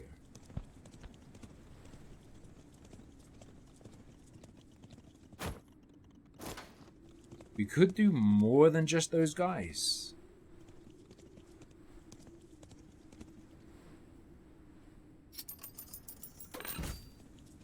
We pump these up to being 8 dudes.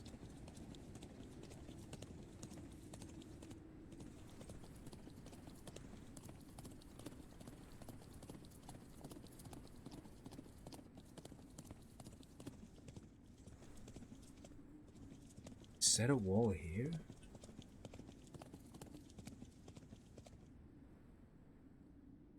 Watch this. We're doing it like this.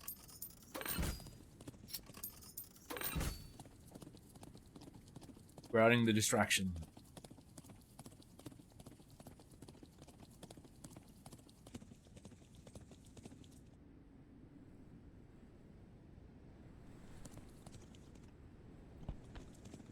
You guys, you have to go inside the wall. That much I know for sure. One ballista run. I think we know for sure. I think he always flops down here first. We're not going to be doing as much damage as we were last time because we didn't go assassin.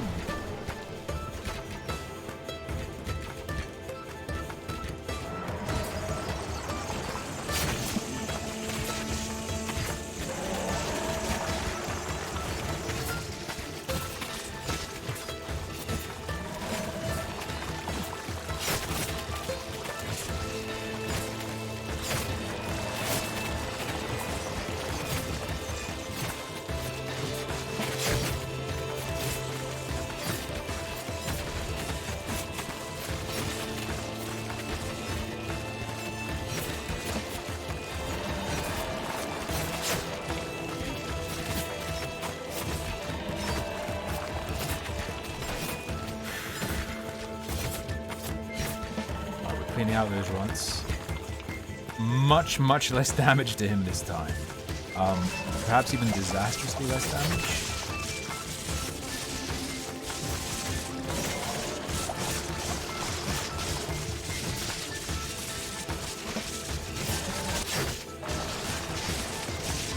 Yeah, the rate at which we're hurting the boss is very insanely low. We needed like a couple of ballistas. I think if I cut back the ballistas too much and went for too much defense. I think this would have been a win if I went for less defense and got like 3 ballistas.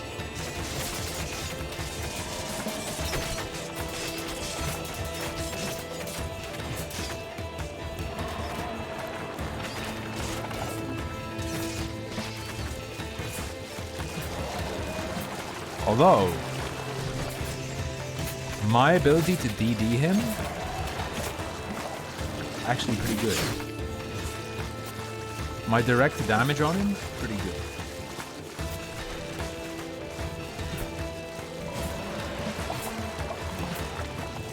I didn't consider this element.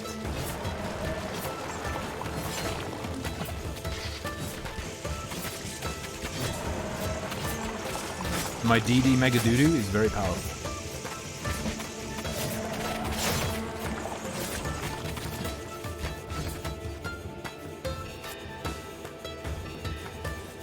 Oh, he's gonna middle puke.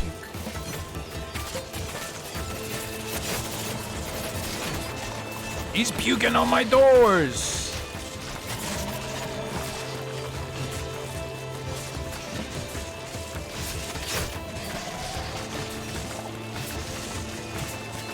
Right, now that we know me attacking him does tons of damage.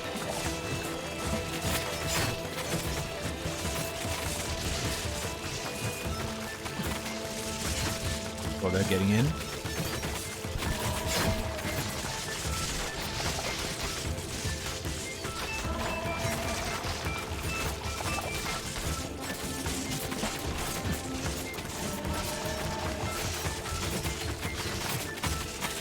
Well, shit. Relax for a second.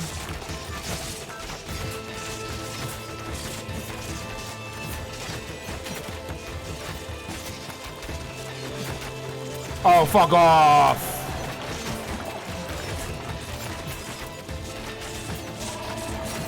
Right, so yeah. We need a little bit more ballista, a little bit less defense. You need a little bit more ballista, a little bit less defense. And now we know our direct attacks on him are really strong. Hiya. Hiya. Gold mine is good, yeah. Might be worth grabbing. In fact, almost certainly is worth grabbing early. Oh, but you have to. Hold on. Relax. Hunters. You unlocked a new upgrade path for your range units. Hunters excel against monsters but have decent melee capabilities as well. Excel against monsters. We got the anti-monster class. Okay, that changes things.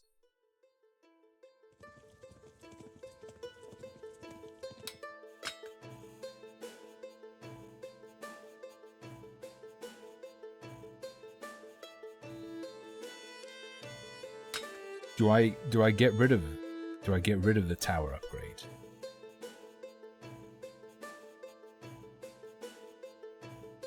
What would I do if I did that?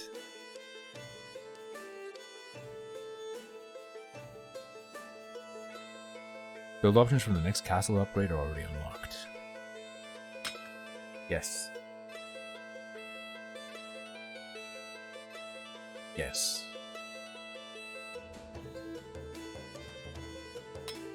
I'm really sorry, guys. I've been drinking more. I have to go piss real quick. I'll also feed Sorbet real quick, and I'll be right back. And then we'll do another run of this, and then we'll do some videos.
Yeah, Sorbet sleeps in the bed at night, and I sleep where the thing you see her sitting on is where I sleep at night. Fresh bed. We're gonna do it this time. We're gonna defend the fishing industry. In honor of the lost fisherman, I have a snack. I have Bollock Crocker. Sadism. Sadism flavored. From the snack box. Kitty box? Do you mean the kitty litter thing? No. Whew. Frosty Nails. Alright, last run before we do some videos. But what game's this for? Forspoken Frosty Nail DLC.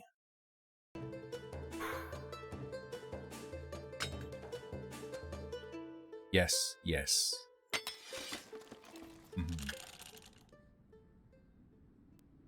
Life hack, just don't build the castle and then it can't be destroyed. This means we also have this option.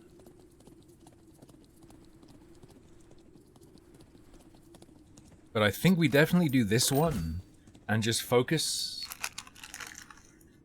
Alright. They do feel a lot different to the American ones.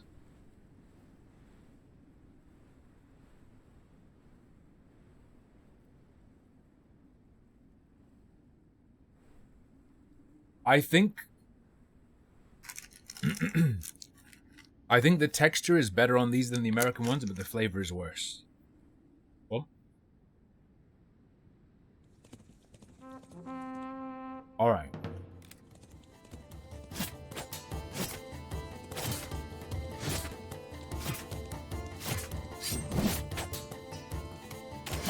Sorry, what? The animation is a circle, but the hitbox isn't.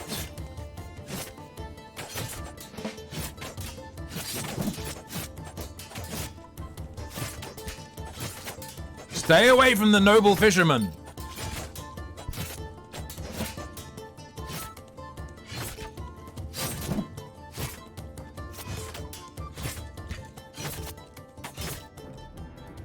Simple as.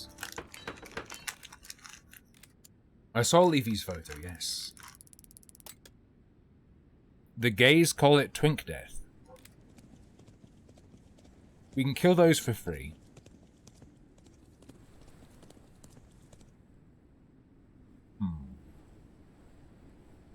Did I get paid to promote this? No. And if it was shit, I'd be like, fuck this game, I want my £5 back.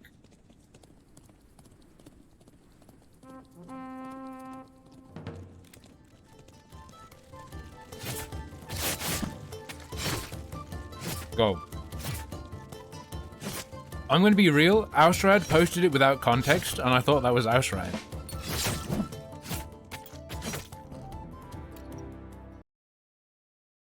Yeah, Frag, I'm not adding kill twinks to the whitelist. I'm sorry.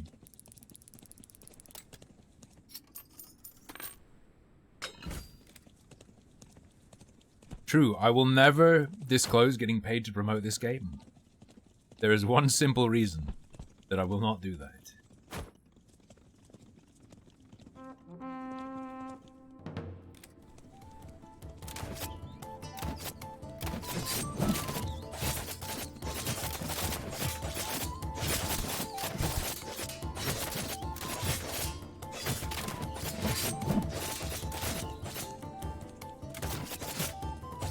Crossbow, go to hell.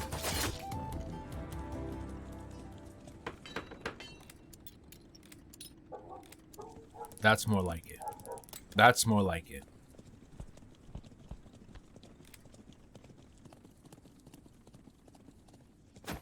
Over here. Well, hold on.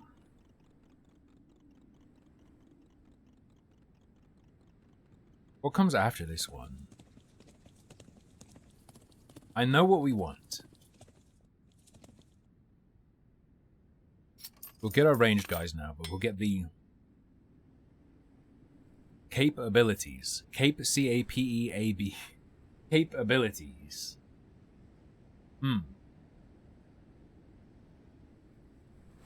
Fast and effective against monsters. Monsters are the main issue here.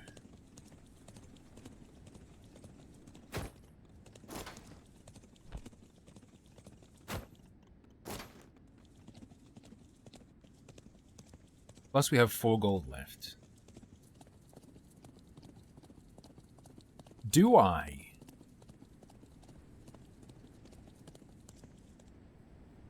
take the fishery pill? I think the fishery on the right isn't worth it.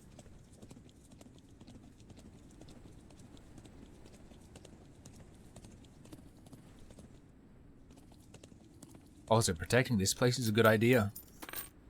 You know what? I will summon the monster killers. Gold mine ignored? True, true. What the fuck? Bitstar, are you retarded? Get the fuck out of here.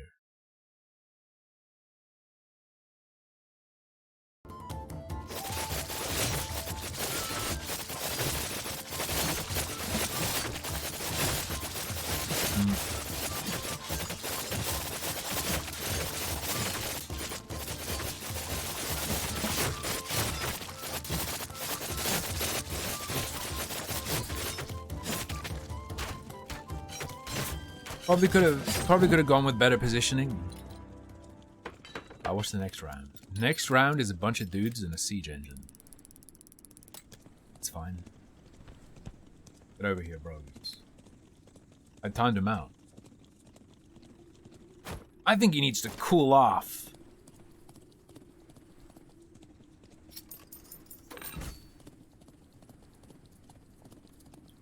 I think you'll find that that is a real gold mine. Sure, and a tower for extra insurance. Just go. Just launch. Yeah,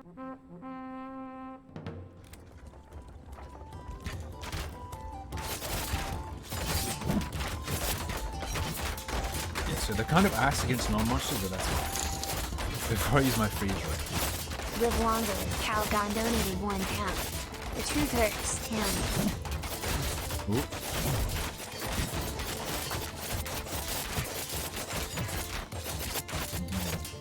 Bitstar alleges to be older than me.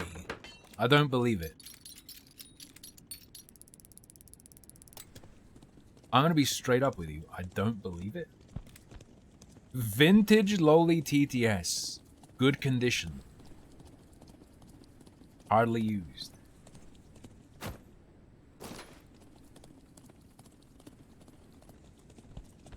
Alright, let's bring all my monster hunters over.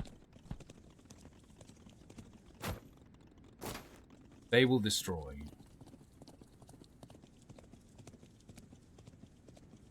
We'll spend our 7 gold on this. Every morning a level 1 house is automatically upgraded.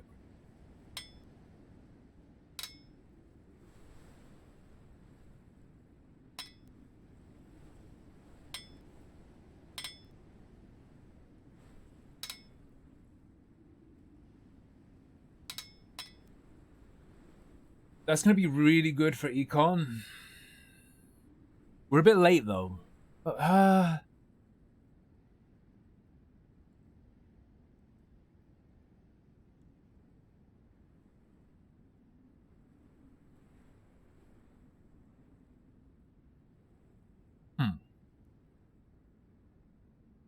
know what? Yeah. And then we'll take the damage upgrade next time. We take the fishery upgrade. We upgrade one of these. Yeah, walls cost 4. It's fine. And I'll grab a tower here, even though we're not using it yet. Okay. That is not what occurred. Umpty, stop fishing, bro. I know what you're doing. It's cracker time. Not a sponsor.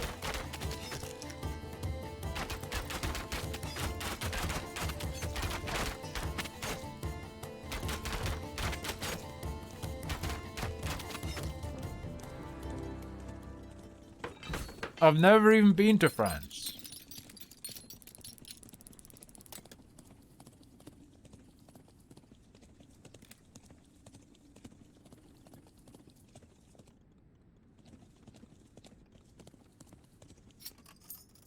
Okay, so housing is mandatory.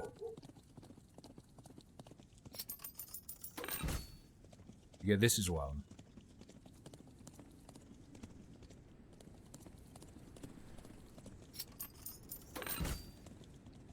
Walls are probably worth.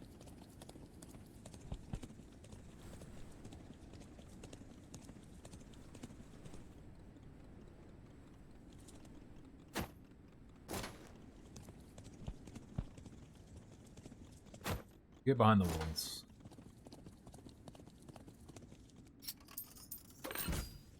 Towers are always pretty based. Even though they're not buffed anymore, so maybe they're not worth it. Defending the gold mine would be fantastic. But I'm not sure about the viability of that.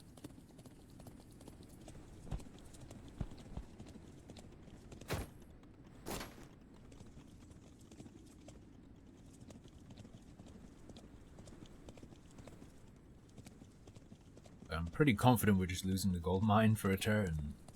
I think you just lose it for a turn. Could be wrong. If there's nothing else big, it's actually just spend the spare change on economy. If it's not going to help you this turn.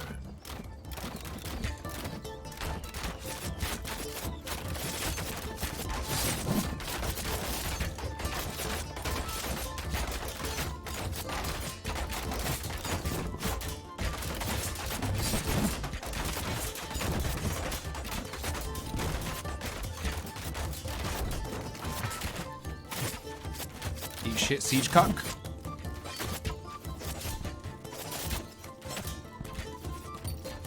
Come here. Wait, dude, this is going pretty fucking well.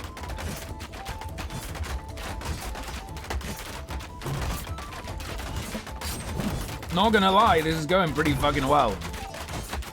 Holy macaroni.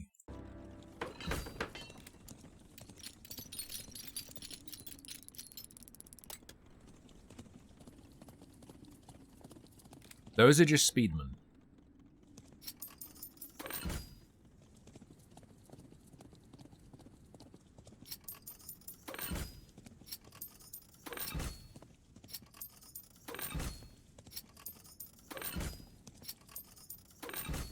Trust me.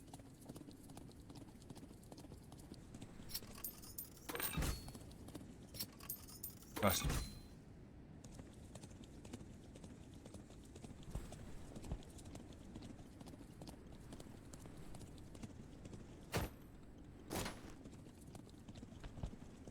Stick these guys behind the gate.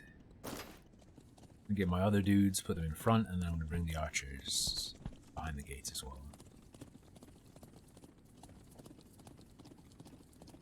Hold on. Hold on.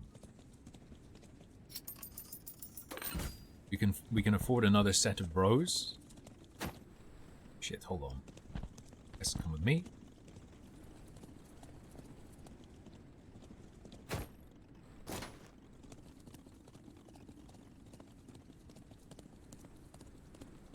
Just grow carrots, and you have unlimited carrots. Not unlimited. Actually, that's not true. You will eventually rape the land of all its bounties.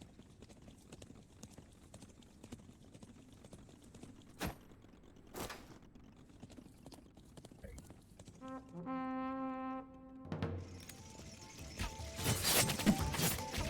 Oh yeah, I didn't take the damage upgrade, so we do no damage.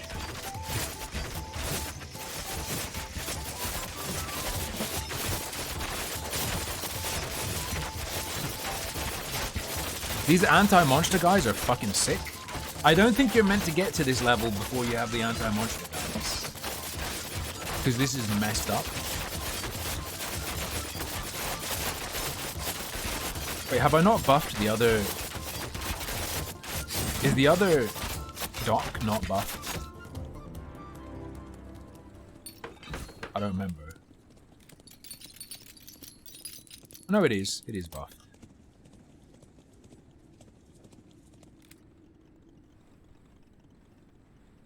More anti-monster.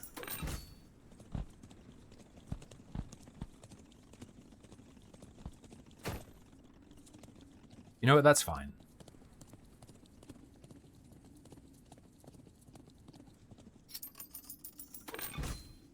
More anti-monster. How do you check what night you're on? Because that seems extremely important when you're considering research. At least to me.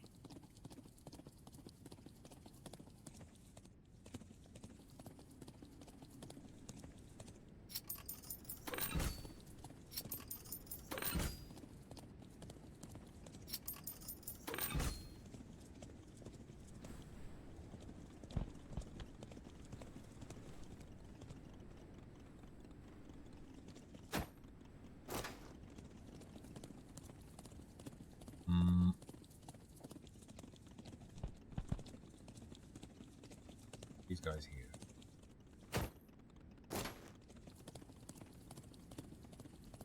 I'm hoping we have at least 3 nights left. If we don't, it's really bad. If we do, they're going to become much stronger.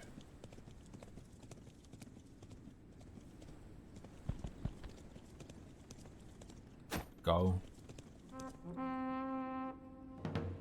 Alright. 9 of 13. Okay, we're just in time.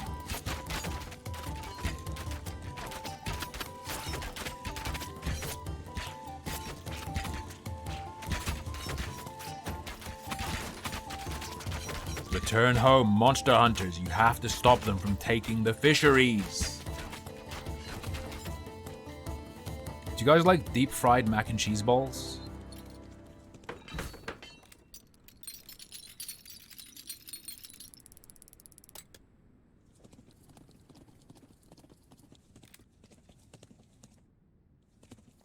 Are those battered? I think they're either battered or breadcrumb.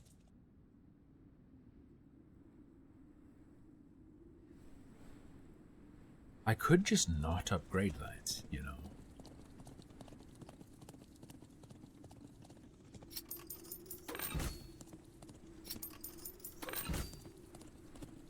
Just saying.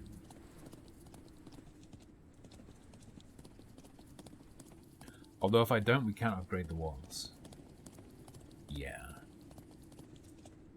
Wait, why can't I upgrade the walls? What is this fraud? Whatever.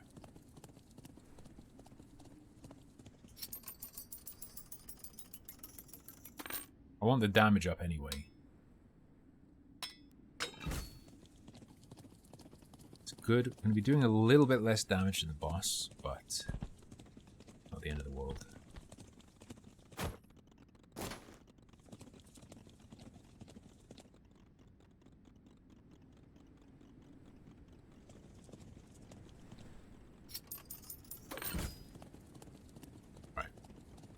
Then all we can afford is like a house.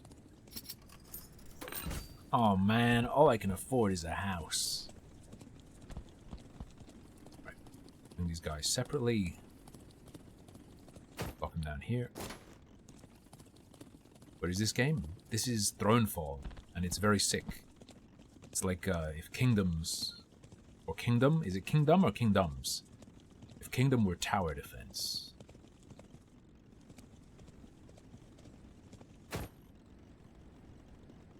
City building tower defense. It's very nice in my opinion. It's early access, it only has 4 levels, but if you're like me, you'll spend a lot of time.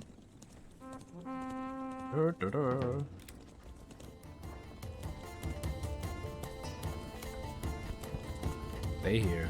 Stay here for a sec. Hold. Hold. Go.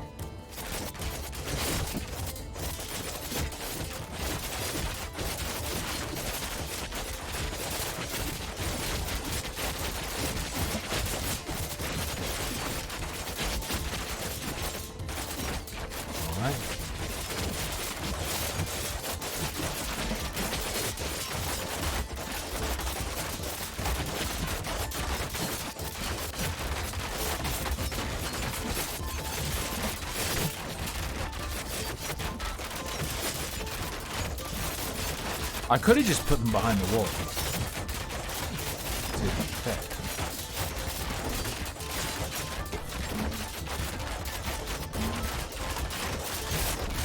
I hate range attacks, I hate range attacks.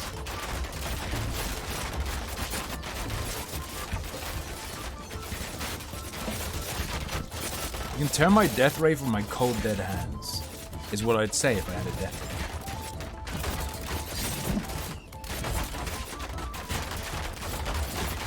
Oh, the founding fathers didn't know about death rays. You can't just have a death ray in your backyard. Fuck, shut up, libtard.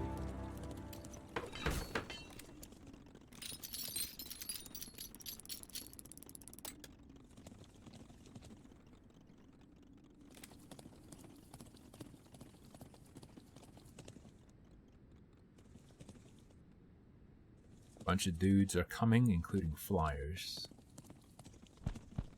Right, come here. Shush. Hey, technically my death rate is over 100%. Just saying. Because I've died more times than I've failed.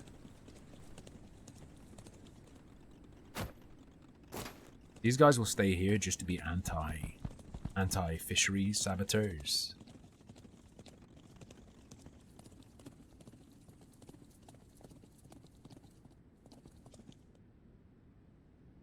I mean, you know.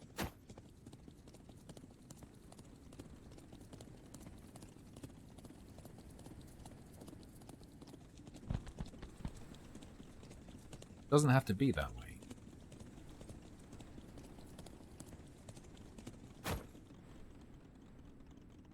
Yeah, that's exactly what I'm thinking.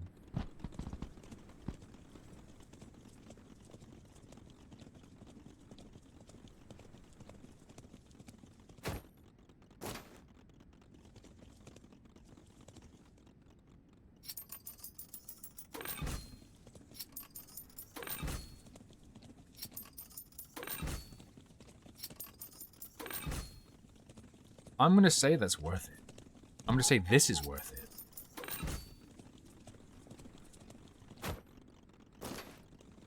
Alright. I believe. Taken the legal software pill. Excuse me.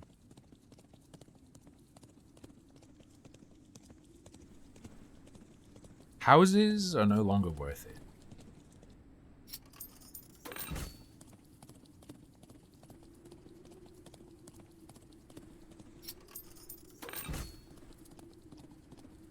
I think next turn is the last one. I think it's boss next. It will spend some on Ballistae. Next.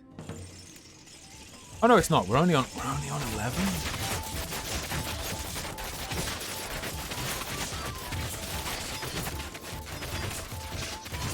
11. They beeline for your base.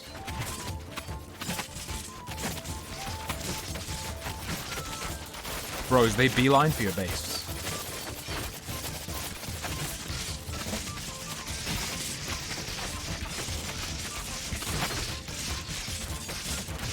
Yeah, that doesn't actually work.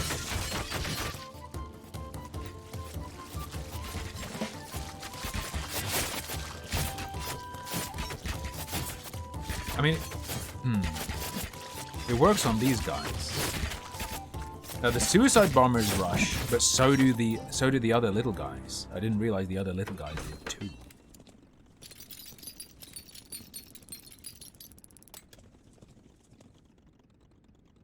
This is a no-flyer round, I believe.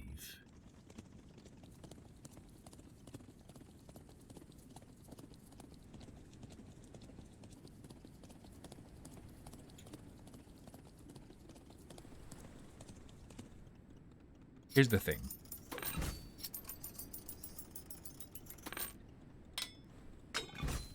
Ballistae are actually good right now.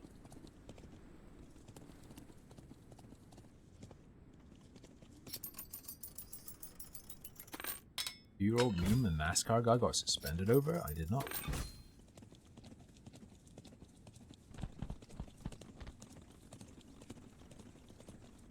Can't say I did. I think the gold mine is exhausted. Wall upgrade will come, don't worry.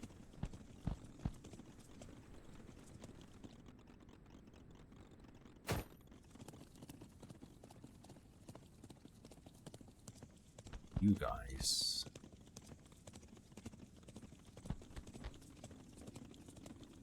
Welcome. Trust me when I say everything is fine.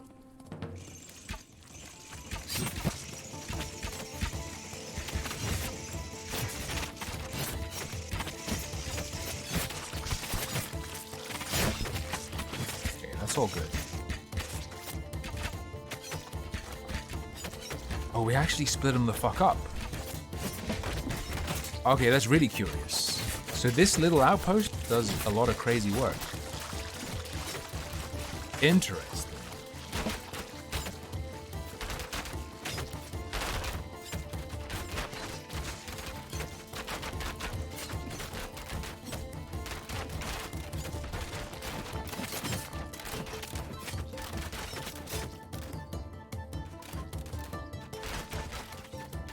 When your ability's on cooldown, you can't sprint, which is pretty nice.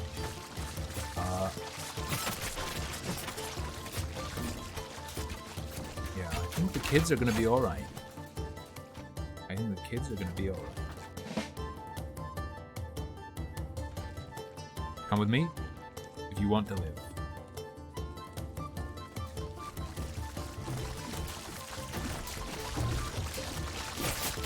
The thing is, the outpost doesn't matter. Damn, the outpost really confuses the hell out of me.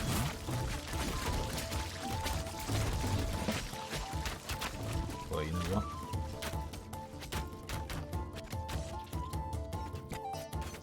Send some guys back here because the monsters are coming around this way.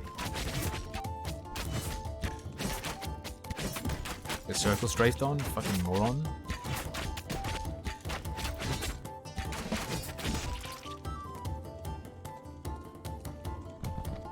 These hunters, they'll change your life, man.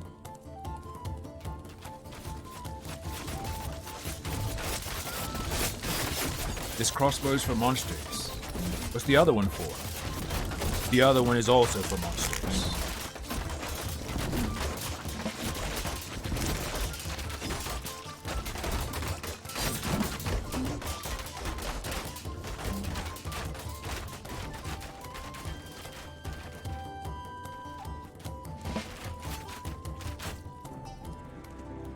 We're done.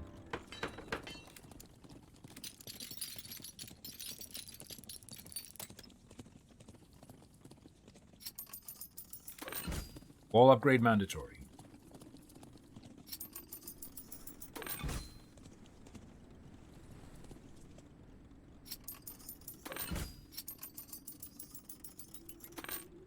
Ballista number 3.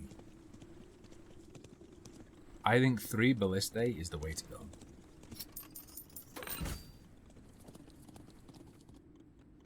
No more.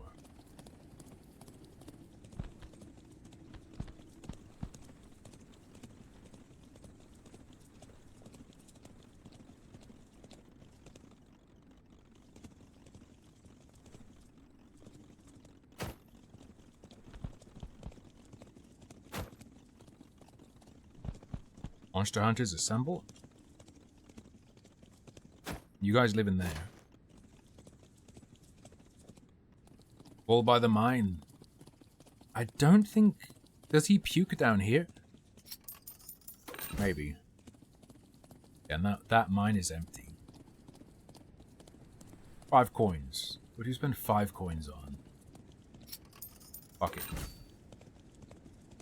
Alright, lads.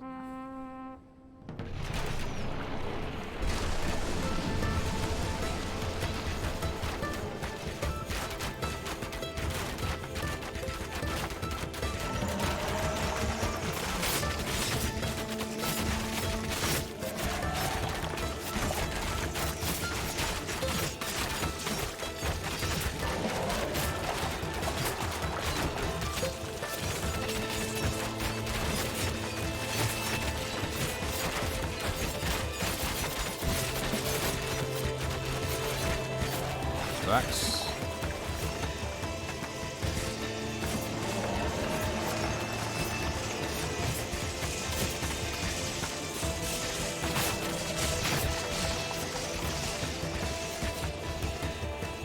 Probably bring some of my monster gunters over here.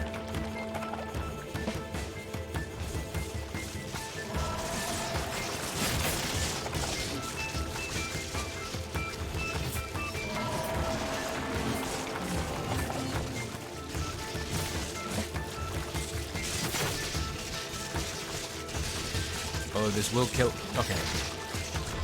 I should have set this up better.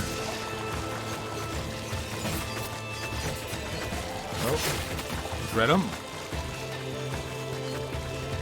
Look, not all bald people look the same, okay?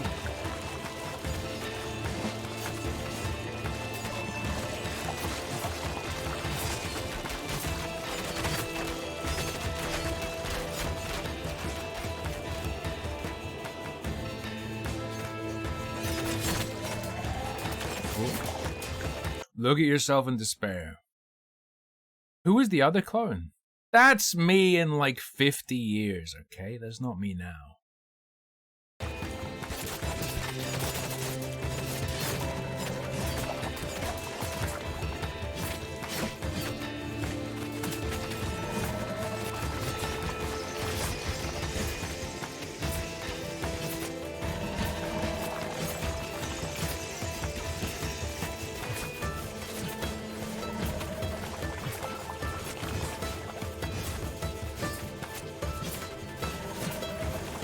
Guys,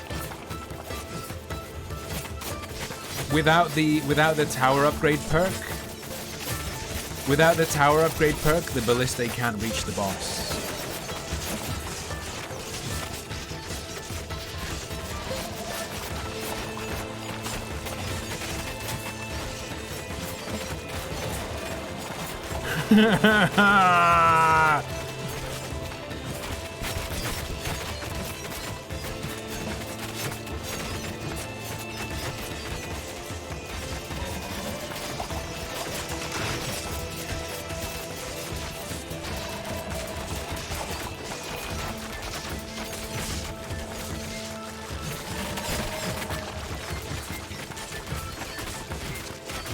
Alright, he's gonna do middle puke.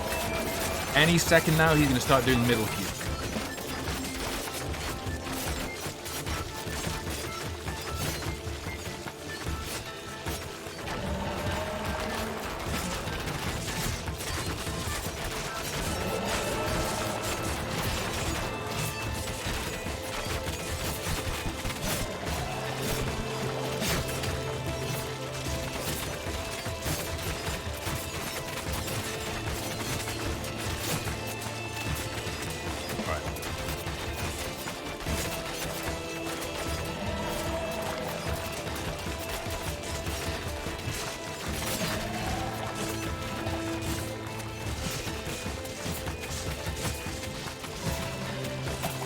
Come on.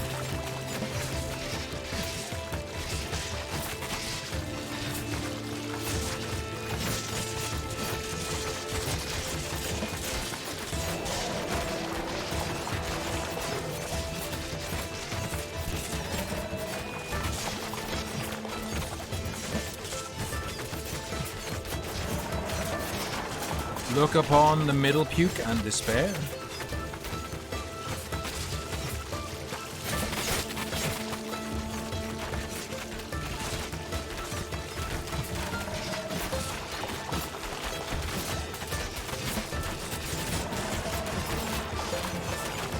Slice him down, and then we can deal with the ads later.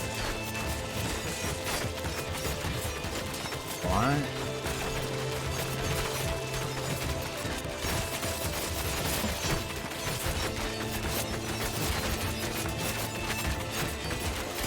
Alright.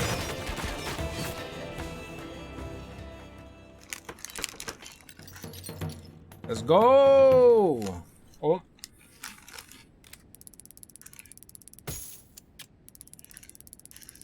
Fuck yes. Oh. Units are trained much faster, but all barracks are more expensive. Could be super good.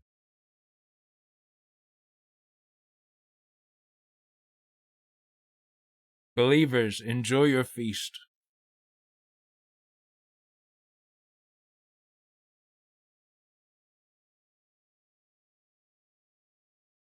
Military buildings, like respawning guys is free. If a military building is destroyed, the price is that you don't get any respawns anymore for that round. Economic buildings, when they're destroyed, the price is you lose a round of income from them. Which in this game, it's a small numbers game. Like having 50 gold is really good, for example. That's a high amount of gold.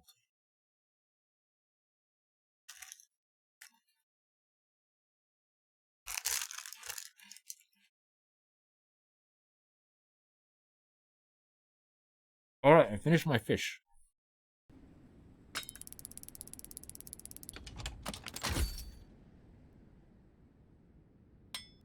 Riding over enemy to deal some damage.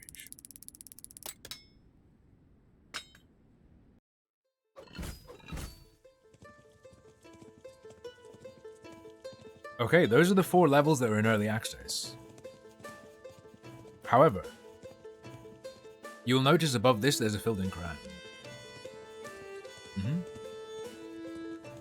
However, this is 3 out of 6. This is 2 out of 6. And this is 1 out of 6. So the rest of the way you get more out of it with only 4 levels is there are quests in the bottom right. And you fulfill the quests to get a bunch more XP, I guess. I guess the crowns give you XP. And you get more unlocks, which give you more options to use on your runs. You unlock all these perks, and you unlock mutators. So it's 4 levels with increased difficulty. And it's early access, so there will be more, but that's what they've got right now. That's what they're asking the $5 for. Okay.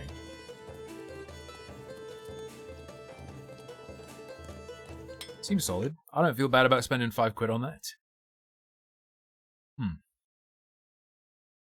I will do a quick... should I vote or should I just do the react? Okay, hang on. We're going to do more Thronefall. You can watch. Watch. Maybe cringe. Might be cringe, might not be. I don't know. I haven't pre-watched them. Watch maybe cringe vids. Or Baldur's Gate 3. Choice is yours.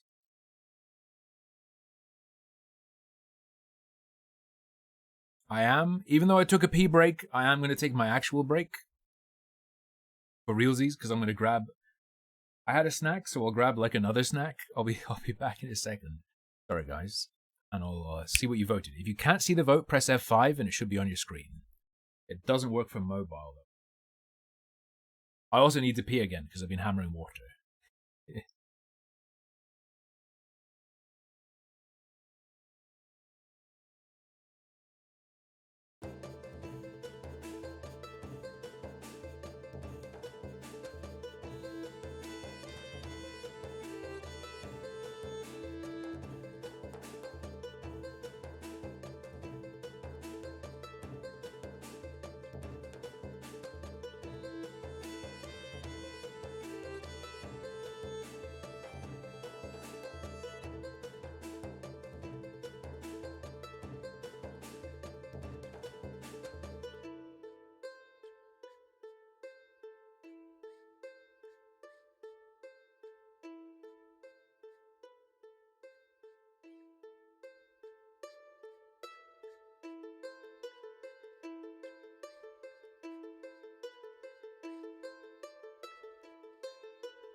That track goes unreasonably hard.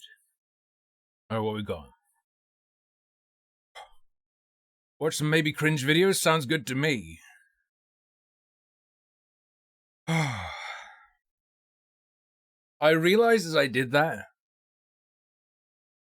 I think particularly for Americans, be advised, cough syrup in the UK does not typically have codeine in it.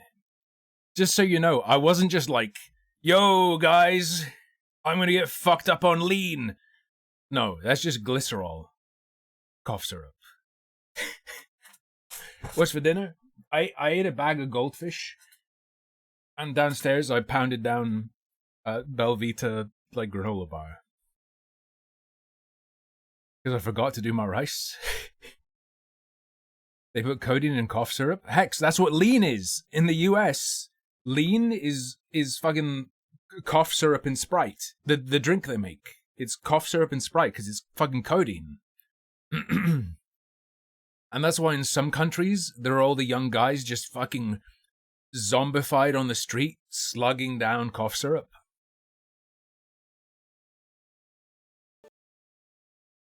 Alright. You'll get... What? The light. You'll get pretty fucked up on cough syrup. Alright. Do. Just chatting. Is this a bit or are you retarded? What do you mean? People drink cough syrup that contains codeine in Sprite.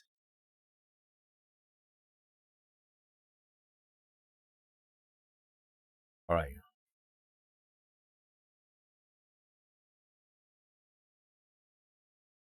Not in the US? I thought it was a US thing.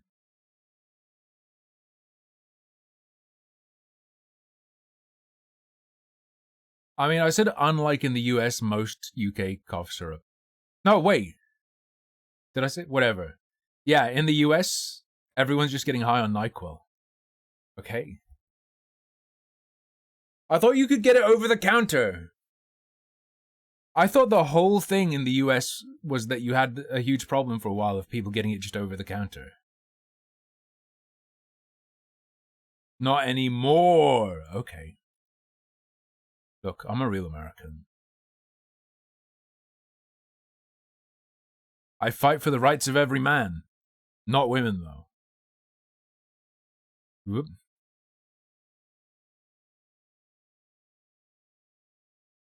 Angrim is just hiding his codeine addiction.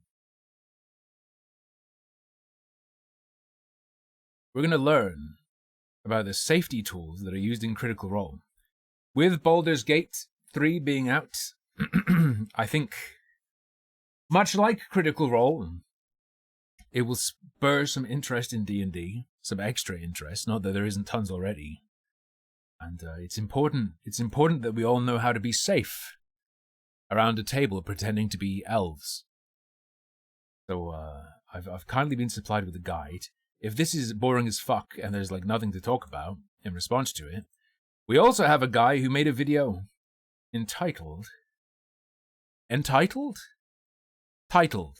Just titled. It's not a video entitled. It's a video titled, right? Why do fantasy races live so long? This is not drama, but it could be cringe. I know you guys are hungry for drama. There is some, but I feel like a lot of what's going on requires a great deal of back knowledge.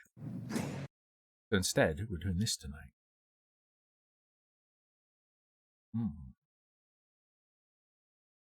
You could get some codeine cough syrup when you were 30. Yeah, but to be fair, when you were 30, they were also, like, giving people cocaine tinctures and stuff. Safety tools used in Critical Role. I mean, I can look at the sub... I don't think... Oh, no. The fuck? 5 minutes on why safety tools are important while playing make-believe. What are safety tools? Let me have... No, that's spoilers. I don't think a consent form is in there, though. And the reason I don't think it is is on the basis that I don't think Critical Role have ever said they use them. Aftercare? Isn't that like... Don't certain smutty videos say including aftercare? Isn't that when you like...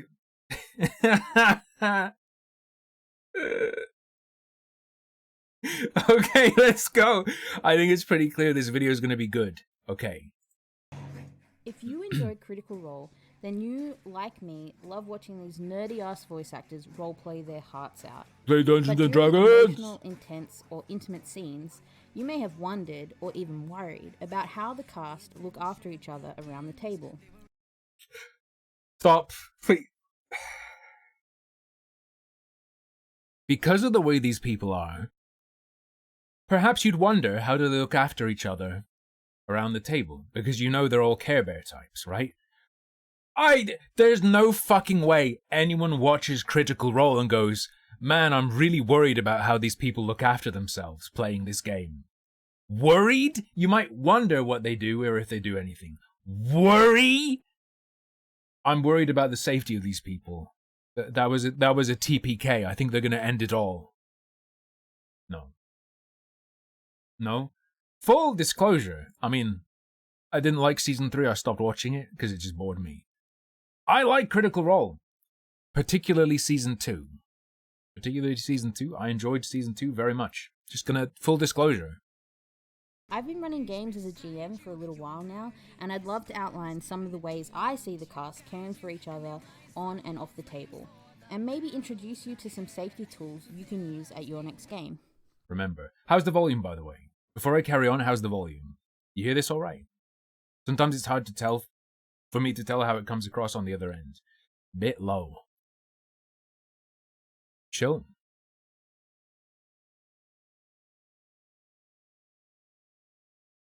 Hold on. I'm pretty sure there's a way. There isn't a way. A little low, mostly fine. It would be nice if I had a method. Okay. In this video, I'm going to outline a little... How about now? Does Matt Mercer cuddle them after he pulls out of their leaking D&Dussy? Or is it D&Dussy or is it D&Dussy? Alright, hang on. Let me jump back slightly now that we're on full volume. Outline a little about why the cast caring for each other on and off the table, and maybe introduce you to some safety tools you can use at your next game. In this video, I'm going to outline a little about why safety tools are important and needed at every table. This is like you just started working at a supermarket and you're watching the little video that's like, wear steel-toed shoes, because if you don't and you cut your fucking foot off, it's not our problem. Discuss what tabletop role-playing game tools actually are, and show you how I see Critical Role use safety tools before, during, and after their games. This video won't be an in-depth instruction of how to implement these tools. What is this Dragon Ball Z OC? Vroom. I cast shield! That video would be 4 hours long, and who would watch a 4-hour-long YouTube video? So I have links to a bunch of resources in the description below to help you find out how to implement these tools in your games. Stop! Before you go any further, you must know this way lies big spoilers. Like, seriously. Wait! Safety is super important, guys. By the way, I'm gonna gate your safety. Your safety! Behind a spoiler warning. I spoil major plot points and endgame details, PC deaths, in-game relationships. This video will spoil some of the biggest moments of Critical Role Campaign 1 and 2, and a small spoiler for LA by Nights. Also, content warning for discussions of death, death of a parent, injury to a child, racism, and romance. If any... That is... What a wonderful cocktail. What a wonderful cocktail. By the way, spoiler warning. Stop now. Content warning, death of a parent. You just did the spoiler. True, content warning, romance. True. Immediately after the spoiler warning, Content warning. Main character death at end during final fight. Content warning. He was Kaiser Soze all along. Content warning. If these warnings mean you can't watch, then that is okay. Have a look at the link in the description. I couldn't imagine, unless I was being bitchy, telling someone it's like giving someone permission to not watch my video. You can't watch, that's okay.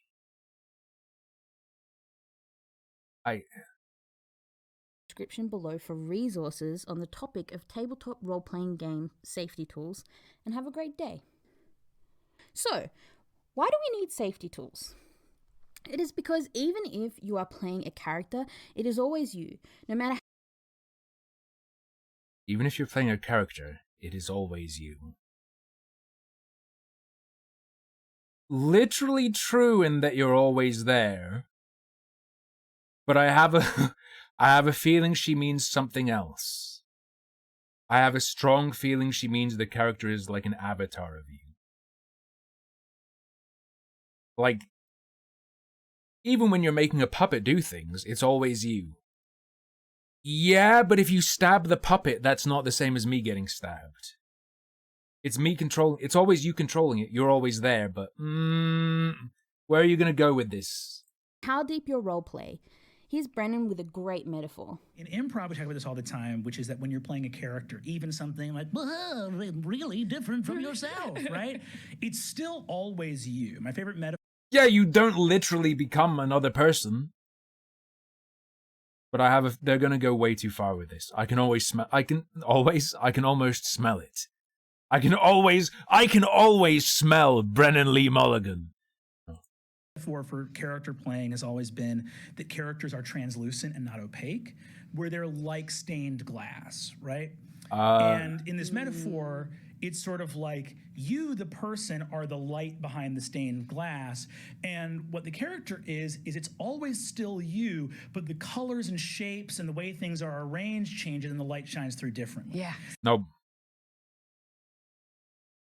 That's a very particular way of doing a character. A character can straight up be a marionette. Siffy, you say, WTF does that even mean? I think he means it's a reflection of you. It seems like he's saying there's a connection between you. There's a line from you through to your character, and so there's a line from your character through to you. That's what I think he's saying. Are you saying no to my characterization of what he's saying, or no to that being true? Because I agree that's not true, but I think the idea is there's always going to be part of you in the character. Literally true. How far they're going to take it? No. Oh, they stabbed the puppet you were controlling? Your fingers are on those strings. Are you okay? Yeah? It's a great metaphor. Yeah. This means that what happens to your character at the table also affects you. How much, though?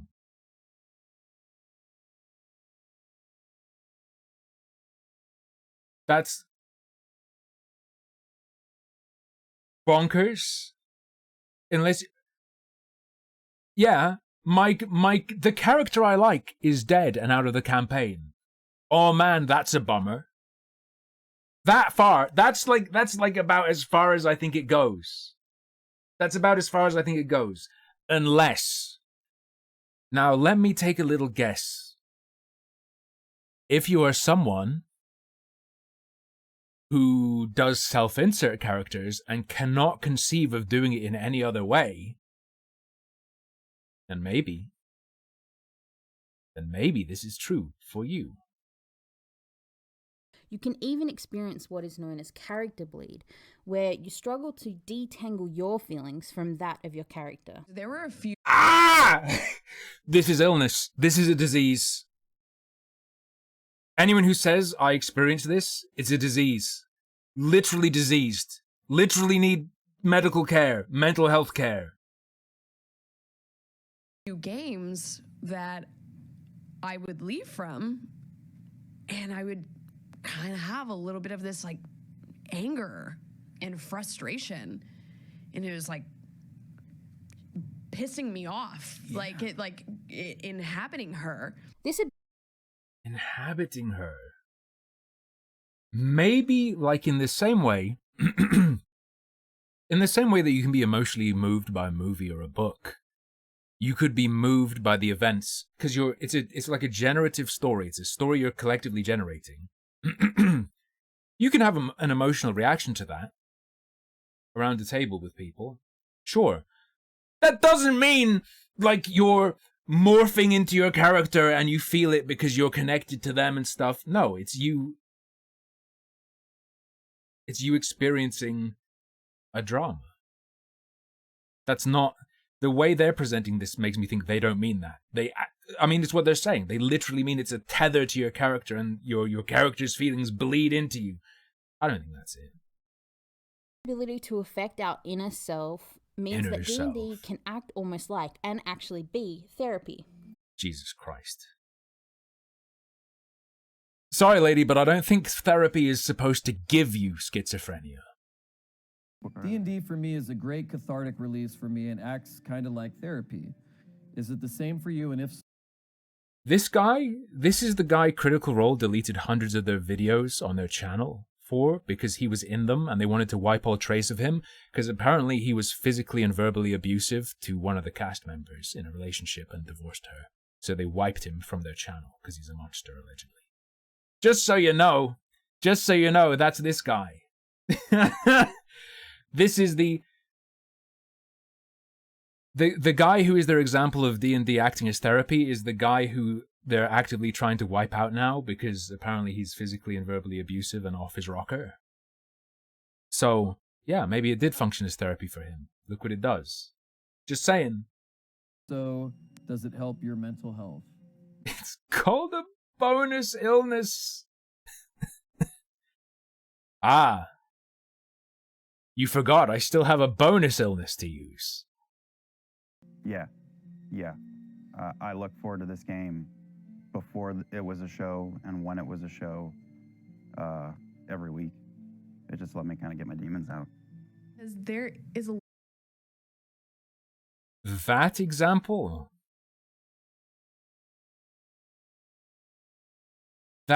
just sounds like catharsis.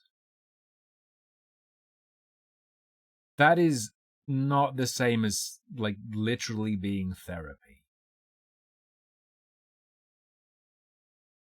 Right. In the same way that you could be like, oh, on the weekend I just go out and I fucking surf and I just keep going until I can't go anymore and it just gets my demons out. Would you be like, surfing is therapy? And you need aftercare. Maybe you need aftercare if you get hurt, but you know what I'm saying. A lot of healing in this community. Jesus, there's fuck. A lot of healing in this game that we... Yeah, there's word of healing, there's cure wounds. I mean, technically aid is healing, but it also increases your max hit points. There's tons of healing. Prayer of healing that heals a whole bunch of people in your line of sight at the same time. She's not wrong. There is a lot of healing in D&D. In this storytelling, in this shared experience, and we want other people to experience it. Although TTRPGs are used now in therapeutic situations, your D&D game with your friends should not take the place of a professional if you are needing help. To be entirely fair, true. Everything she just said is probably literally true. It is probably used in some therapy sessions. Playing D&D shouldn't replace actual help if you need it. She did not say anything wrong. For one snippet, she just said things that are literally true and correct. Let's give her some of that. Give her some credit, okay? It's a sort of a different type of catharsis, though. Catharsis, really, right? yeah. Because no matter what you're bringing to the table, even if it's the most real life of real life shit that you're going through, it's still masked to a certain degree by a level of There's fiction, like by a level of, safety there of course. to be able to Okay. dive into those places. Yeah, because no one wants to sit at a table with someone who's like really working out their shit, because it's like, okay, it's maybe dangerous. time and a place. Those are It does not dangerous, yeah. super safe. Time and Right. a place, right? And it's shit, yes. This does... I feel like we've bounced from you need aftercare, you need safety because it's therapy, blah, blah, blah, blah, blah. This guy's take is like, yeah, it can be great catharsis, it can make you feel better if you're working through shit to do some, I don't know, just go loot a fucking dungeon, and it's like, man, I needed that, I needed to get away from my life and then just blow through some stuff. Sure. And then if someone has something really heavy, fuck off. Well, not fuck off, but like, it's like, bro, stop making up NPCs that look like the wife you're divorcing right now and making us kill her, please. It's weird. This is fine. But this isn't what the video is ostensibly operating on. If it needs all these examples of how to stay fucking safe. Yeah. So, if we've worked out that emotions can be high and feelings can be raw at the table, why not just not be an arsehole? Just be nice to each other. Don't be an arsehole. Hey, that's it. The number one safety tool. Number one safety tool. Don't be an arsehole to other people. That's it. Literally it. Literally it. Don't hurt your fellow players. Stay kind. Hurt your fellow players, though. That's a given. What are we considering hurt here? Chill. When I say don't be an arsehole, it's like don't get into genuinely heated fights and fucking name call each other in real life. Don't hurt fellow players.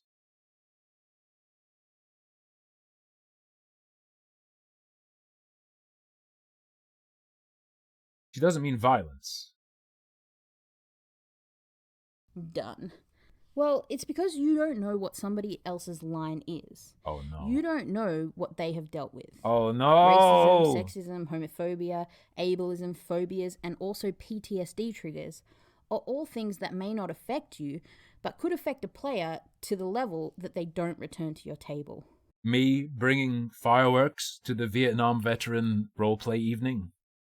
I think some, especially younger DMs or people that are a little bit not as well versed in like what can be uncomfortable for your players to go through, especially if you're DMing. Yeah. Because you're like, hey, we're all murdering each other. We're all chopping up orcs and stuff. Sure. Sure. Isn't that... Might as well throw in a child death or something. Yeah. Some people might not be comfortable with that. Yeah, exactly. So it's important to remember that like certain things are going to, affect people in different ways. This is the thing that gets me. Violence with weapons is something that really affects people. Is this the line? We're saying, oh, don't exclude people who are like triggered by child deaths. Don't exclude people who are triggered by certain kinds of situations, etc., etc., etc. Wait, but if someone is like a victim of knife crime and they're like, I want to play D&D with you guys, I can't handle any kind of violence with weapons. It seems like this is implying, oh, you can kick them out. You can just say, no, you can't play.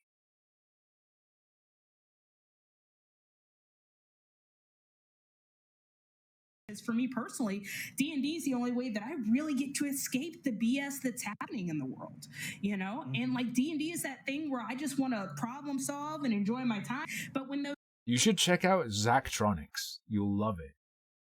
those issues sneak in, it's hard to sit there and just be like, all right, well, dang, all right, now I got to deal with this too in game because someone thought that comment was cool. And Oof. I don't know. Am I crazy? Isn't always having the mental overhead of the list of what you can't bring up the same as constantly having it in your mind?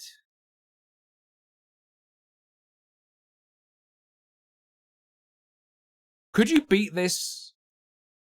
Could you beat this by saying, could you say, sorry, I have OCD, and if you try and push me into these rules, it's gonna trigger an obsession, so I can't go by these rules. You have to let me not go by these rules because it's gonna push me into like an obsession spiral. True, Ziba, true. And you might not share those same triggers, but also you didn't run this game for people to have a bad time, right? So like, why not accommodate the people and make sure that everyone's enjoying what you're doing? Here is Extra Credits expertly explaining why safety tools are necessary for TTRPGs. It's fucking nests! It's nesting! The video is nesting cringe! How? Who linked this? Who did this? It was you! Hexathian! See you in 10 minutes, brother.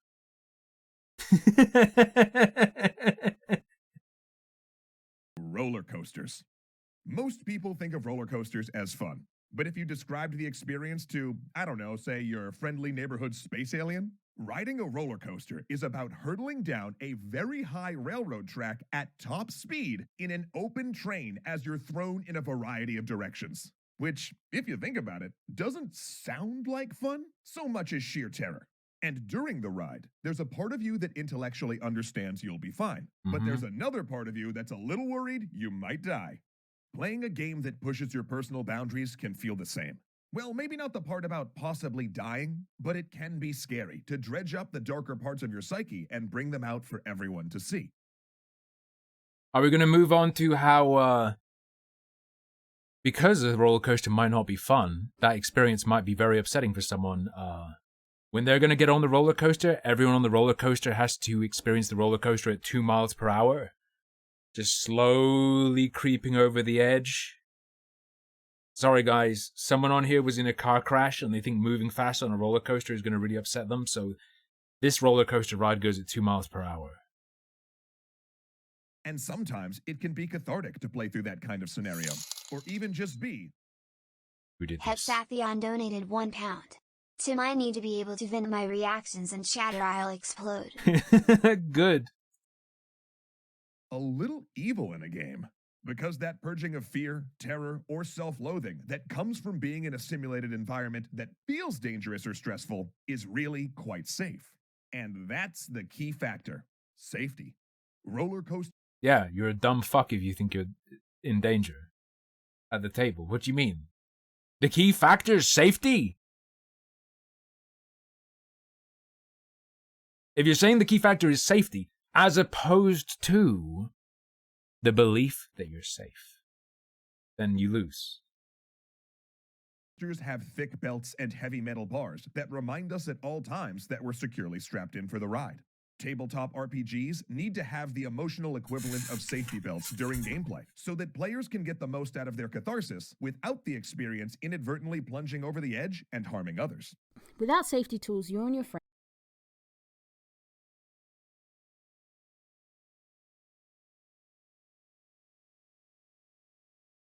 hurtling down a track is actually dangerous without those features. They're not there. The fucking...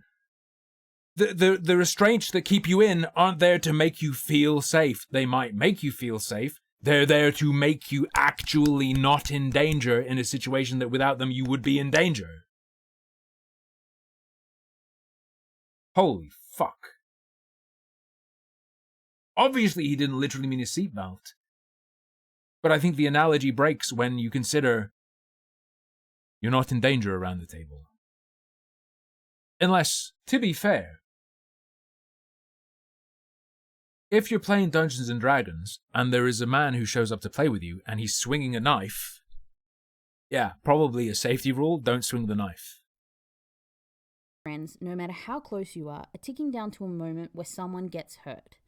With safety tools, you can go deep into roleplay, horror, and romance, and not only have the best of intentions, but actually know You are focused on each other's safety and have tools for dealing with problems when they come up.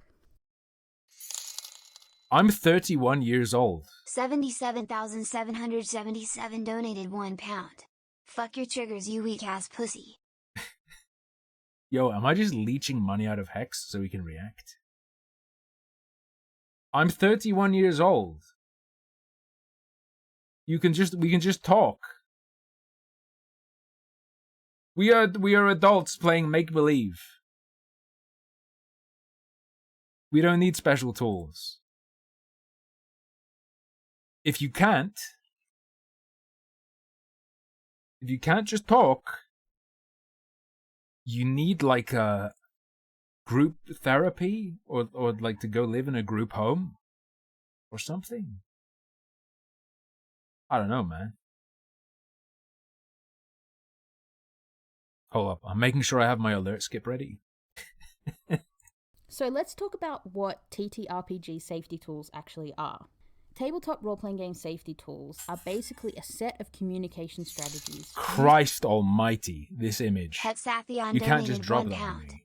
I play D&D on motorcycles. You Got him? at a table to keep players safe and comfortable. They are set up before a game, getting everyone on the same page regarding rules and tone and any content that is to be kept out of the game. Like, if you want to start getting into something like a more serious role-playing experience, I recommend talking to your dungeon master and your fellow PCs on it. Some people might just want a dungeon crawl type of game that's a little bit more hack and slash, collect loot and level up, and that's great. If you really want to get into that type of enriched RP experience. Enriched RP experience? Enriched with what? Uranium? I don't think there's anything wrong with talking with your players and being like, are we down to do this? Hell yeah. And just being on the same page. They are used during a game, so if the story does move into topics or emotions the player is not comfortable with, they always have control of stopping or changing the story. And they are used after a game to help players drop their characters and process any emotional elements that have come up during the game. Here is Do people go into a fugue state? They actually become their character? That's gotta be a disease. There's gotta be illness if that happens.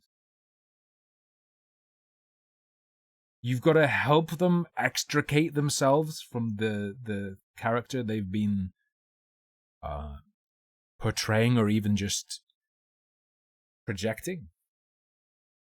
Kiana Shaw, who is a co-curator of the TTRPG Safety Toolkit, talking about safety as an extension of the social contract of playing any game. You can't play a game unless you're all on the same page as to what's acceptable or not. That goes like on all levels of a tabletop RPG social contract in a sense, right? So you have a social contract of like, you're the GM and I'm the player and this is what we do with that. Or, you know, it even goes down to the, oh, it's my turn to bring the snacks. There's a social contract there, and safety is just another part of that. You know, there are some people who never get out of the high school mindset. You've seen them, right? They might have a clique. You know, they might be a mean girl forever, even when they're like fucking 50. These are people who never got out of preschool. Who's bringing the ants on a log this time? Oh. What time are we going to have naps today? Social contract of, you know, I want us to have fun and to enjoy what's going on. And so me caring for your boundaries is a part of that. Here are some of the tools. This isn't all of them, and different kinds of tools are important for different games. But this is a list of the ones that apply to most games. Fundamentally, you need a way to communicate and be on the same page. Here's a safety tool. Stay in the epic. After debriefing, aftercare, stars and wishes. Holy Christ. Dude, Hex, why did you post this on the Discord? Before the game, have ways to deal with problems during the game, and have structures for debrief after the game. Over time, you find the tools that work for you, and you collect specific tools for genres like horror or romance. So The wildest thing about the aftercare is it suggests to me that they're not just saying, Hexathion donated shut 1 pound. the fuck I'm a up. little teapot short and stout. You don't just have to act a certain way during. Does this mean you're obligated to stay after and do like a therapy cool down? No. It's like no to the first part, but also extremely fucking no. Don't need a fucking toolkit. If someone's like, whoa dude, that's not the tone. You know, it doesn't even have to be a safety thing. Like it's just, bro, that's not the tone of this campaign. Whatever. I'm not gonna stay behind and fucking console someone because their halfling had a stillbirth. Not happening ever. Now let's look at how Critical Role uses some of these tools.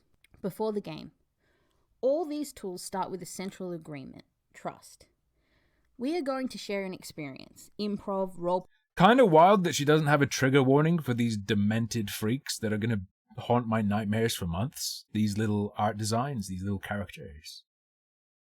Play, be silly, be serious, and agree that within this space we will keep each other safe.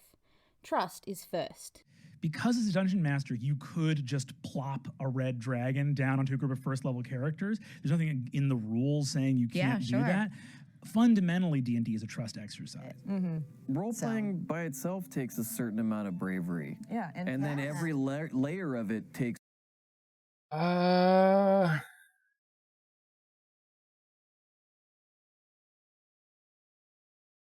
feel like that's trust in their ability to do something fun, interesting, and cool. I think you're putting faith that the person will be able to run the game in an enjoyable way. In terms of the game, not your mental health and safety.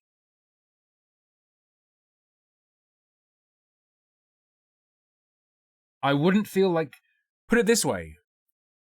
If we started a campaign and then the DM just went, oh, surprise, there are illithids everywhere. You failed a perception check and you walked right into their little cabal. They kill all of you. I wouldn't feel like my trust had been betrayed. It's not my trust being betrayed. It's not that kind of... It's not a bond of trust. It's having faith that they won't just be shit and not run the game incompetently.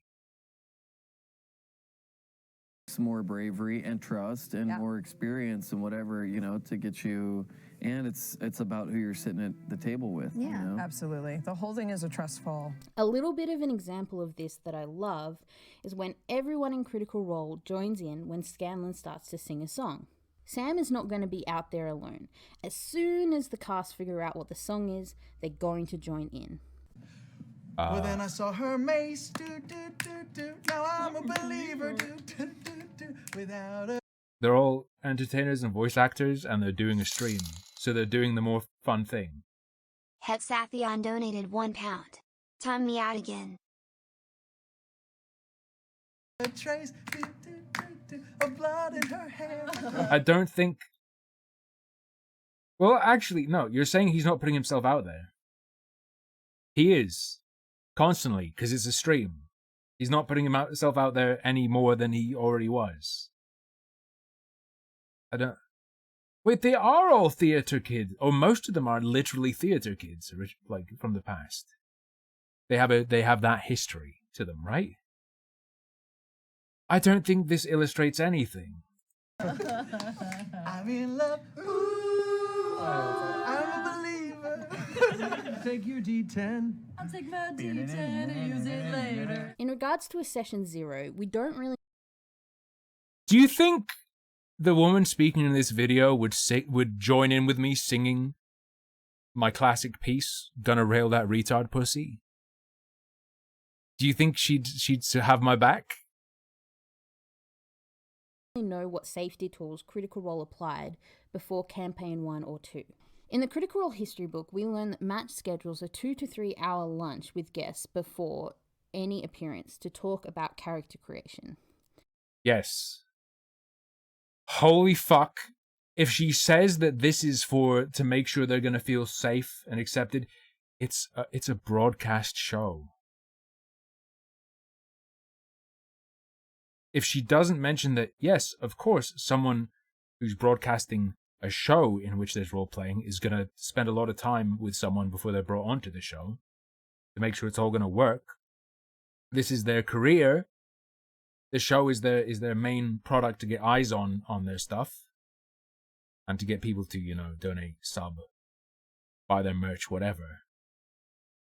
If she says this is about mental safety, please, dear God. In this quote, he doesn't specifically talk about safety tools. Oh shit! However, based on what Erika Ishii, who has been a guest on Critical Role, says here, I would assume there's some discussion about boundaries and expectations. In every game that I've played, in every good game that I've played, there's the talk beforehand of what's off limits, what, like whether it's topics of discussion or in some cases like physical, just like what are you comfortable with? All games and it's a professional show. This is a professional show. If she's talking about discussing with Matt Mercer, but she's not even necessarily. I need more context on that clip. She's saying because she's guested on Critical Role, she thinks she's referring, at least in part, to her experience with Critical. However,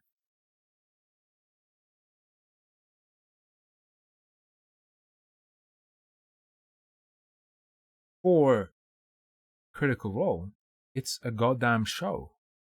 It's a business. There's a company running it. That is a different context. Even if they are like, is there anything that's going to upset you, blah, blah, blah, blah, blah. That could be corporate ass covering in this context. This isn't a good example. Especially streamed games, should now start with an anonymous consent form to allow all players to in detail lay out what they are and are not comfortable with. For the cast as a whole, we can see that they understand with an anonymous... just like what are you comfortable Let me watch that again. with? All games, and especially streamed games, should now start with an anonymous consent form. She's just whacking that out there. All games should. It's a moral imperative. Well, she didn't say must, but it's they should. It's wrong to not do this. She's saying it is wrong to not do this. To allow all players to in detail lay out what they are and are not comfortable with. For the cast as a whole, we can see that they understand each other's boundaries, but how explicit that conversation was to start with, we don't know. Did they start with an anonymous consent form? Because according to you, if they didn't, then actually they're a bad example because they did something wrong. Here are some other tabletop role players talking about consent in gaming and how important a Session Zero is. Session Zero is super important. Not necessarily for these reasons, though. Consent, please. Oh, may I pet you? Yes, you may. Okay. Thank you. This is a gag. I believe they used, what is it? Speak with plants? You know, the ability to talk to trees and shit. They were talking to a tuft of crabgrass, and the tuft of crabgrass, when they wanted to pet it, was like, could you ask for consent, please? This is just a gag. Part of like us playing together for the first time is us she sent us Henry Crabgrass, I believe is the name. a questionnaire saying, hey, what are we comfortable with? And it went outside like race and gender, and it was a whole gore, violence, everything on this board, so she could build the perfect story so everyone can interact. And That way, when you know your limits, you can sort of push, you can push and go to the extremes and know what's safe for you and for other people. And literally nothing you can say at a table, just with words, unless you're some sort of wizard and you know the incantations, nothing you can say will make me unsafe. I might not dig it, I might not like it, you might annoy me, maybe you'll make me angry. if you're like directly saying shit to me. They never make me unsafe. And having those boundaries and then being able to work within them and like trusting your people leads to so many amazing moments.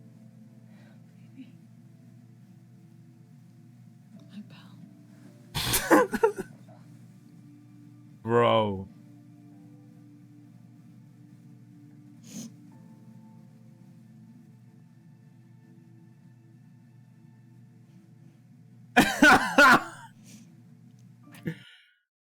Dog, this is a show.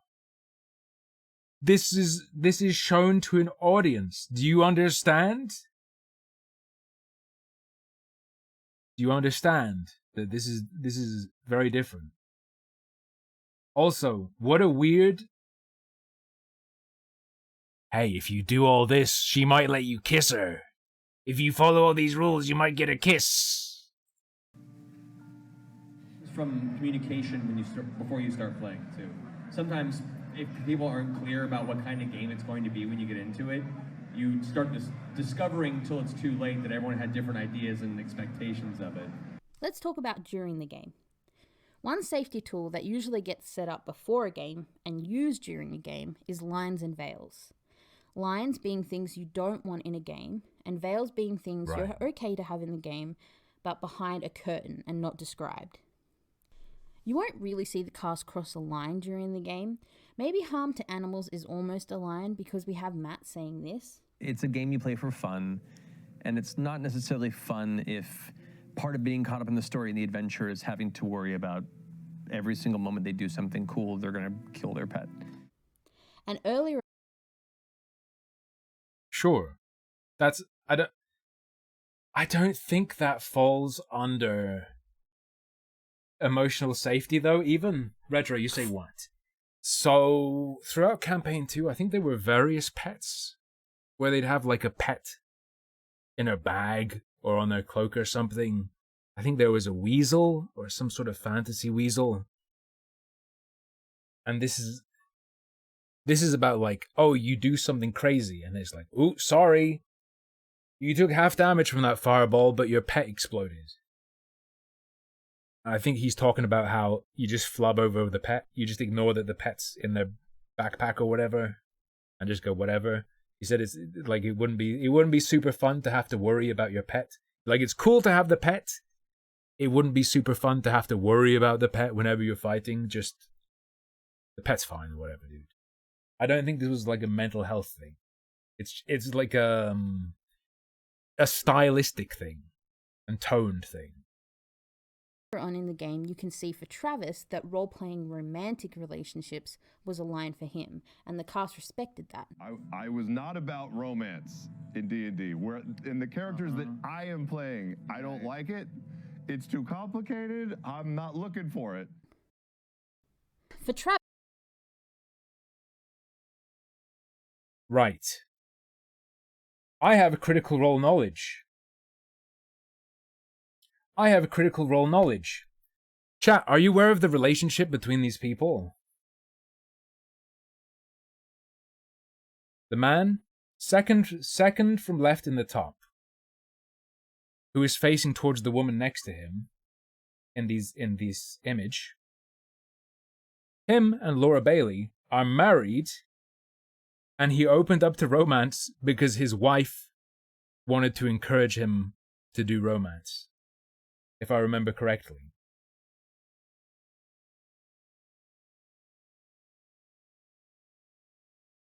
I don't think this is a typical example.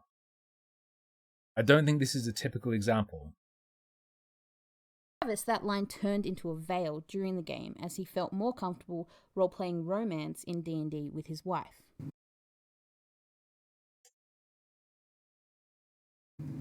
I kiss her. You did it! The guy who never said he'd roleplay romance initiated. I'm proud of you. She's missing something. The woman making this video, Sodawax, is missing something important. Buddy? It's like fucking Laura Bailey. Yes. Proud of Travis, and I think we all were Are because we know they gonna mention it? that was kind of a Oh yeah, stepping out of his comfort zone. Yeah. Conversation. Yes. This is an example of someone being uncomfortable with something and then being pushed into doing it in your video about lines and veils. She did say it was his wife. Yes, Fraglomatic. She's missing that his wife, in an interview, I believe, specifically said she decided she's going to make him do it. Which is fine. I'm not saying that's bad. That's fine. Your wife is like, I want you to RP romance with me. I'm going to make you do it. That's fine. However, if we're talking about respecting people's boundaries and safety and whatever, the example where it's someone literally pressuring someone to get rid of their line or veil, should we emulate that? Should we follow your rules and then push someone into doing what they say they're uncomfortable with? Because that's a bad example if you don't mean that. About lines and veils are ongoing. You never know what could come up in a game that you need to stop and put boundaries around. Once Liam worked out that something might happen between Vax and Keyleth, he spoke to Matt about if that would be appropriate at the table. I don't remember what it was. I promise I don't remember what it was, but something happened in one game.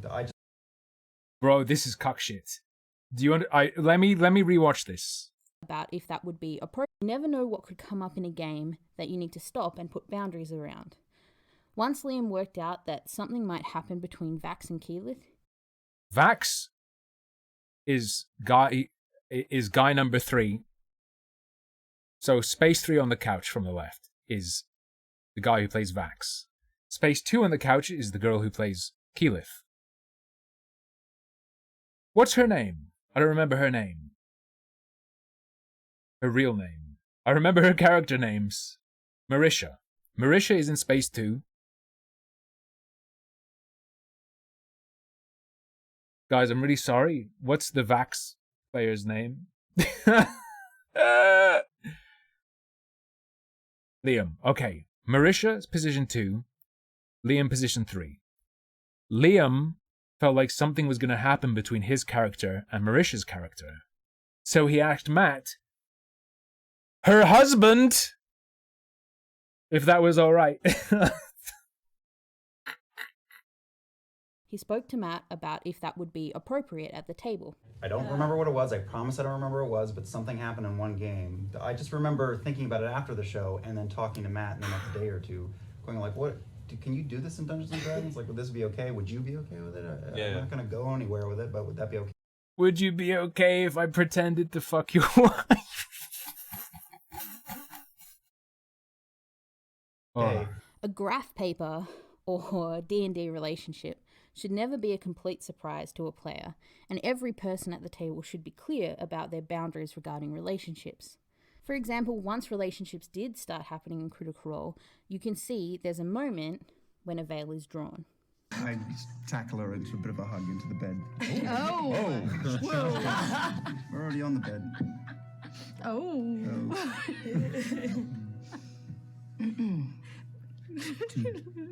And that's it for now. Let's fade out. So, that feels to me like anti-cringe, but also they wouldn't want that in their show. The problem again with using Critical Role as your example is there are going to be choices that are made on the basis of it being a show. So, can you imagine? Yeah, Hex, if they did a full detailed play-by-play. Hey, and just like Marisha kissed what's her name, maybe they just start fucking right there on the table in real life too. It's roleplay, baby. Hand to the fireplace. We have. Well, Liam, I'm sorry. You have a chode, so technically it deals bludgeoning damage, and Marisha's raging, so she's resistant to it. You cannot penetrate. 1 hour.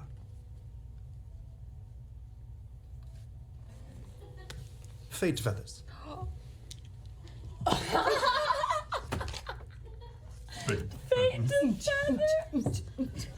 That's a best date ever. Yeah, steam. Steam fills the camera.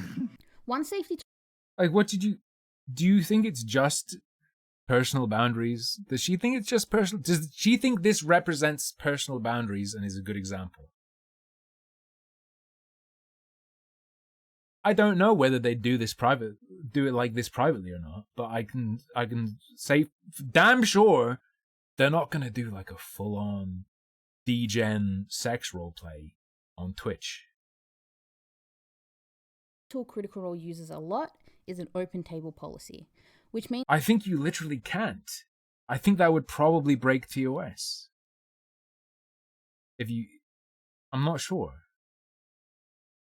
that players are welcome to not only stand and move whenever they need to, but are welcome to leave the table altogether. Think about allowing this on an incredibly popular streamed show. These players go completely out of shot. Yeah, it's a pretty dramatic thing to happen on a streamed entertainment product. You're right. Into a frenzied rage. Part of this policy is also how players return to the table. You can always see someone reconnecting with that cast member when they come back. I'll reappear 10 feet closer to Jester. As it lurches forward and manages to just arc out of the way of your bolt. No impact. Oh well, let's see. Also, the open table can be seen. This looks more like they're just friends and friendly with each other. This doesn't look like they are enacting the safety tool. Obviously, they're all working together and this is business.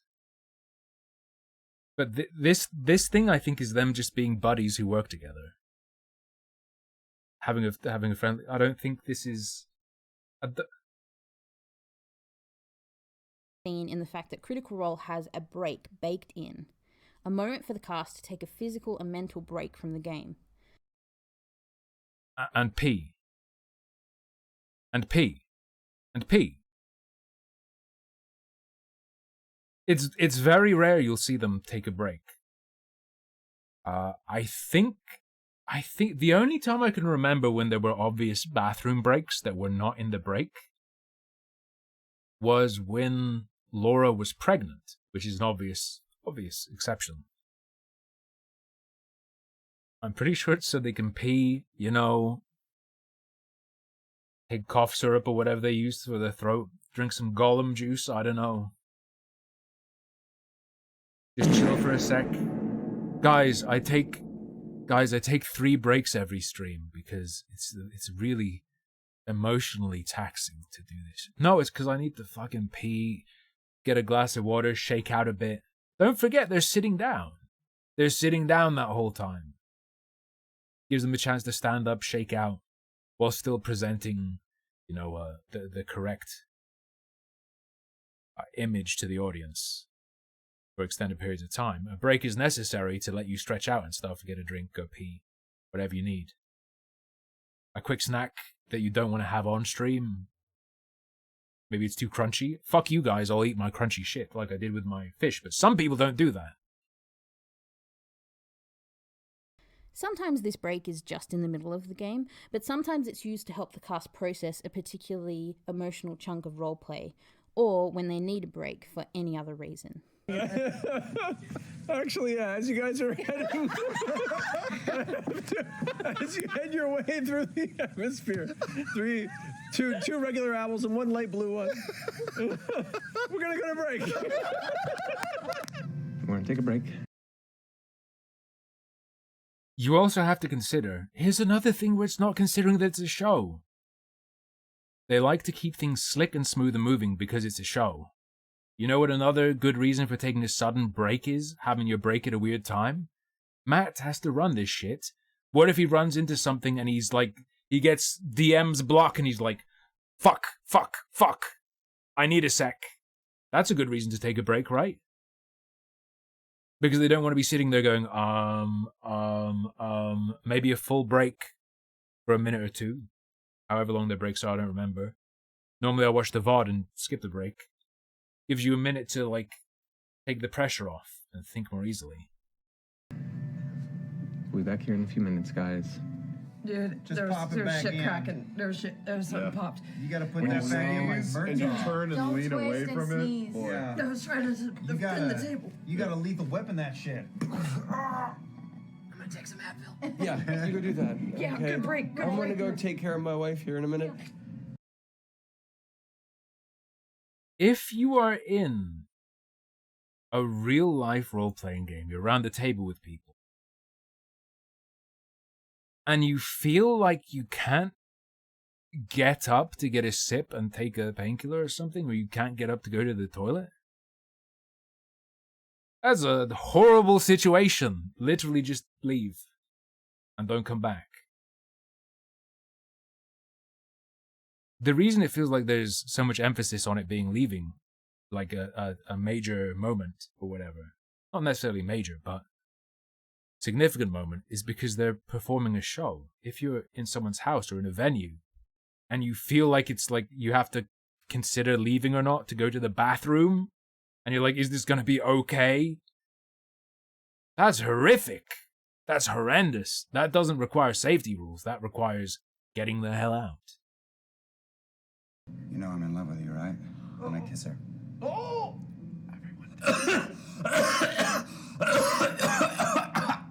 Persistent cough.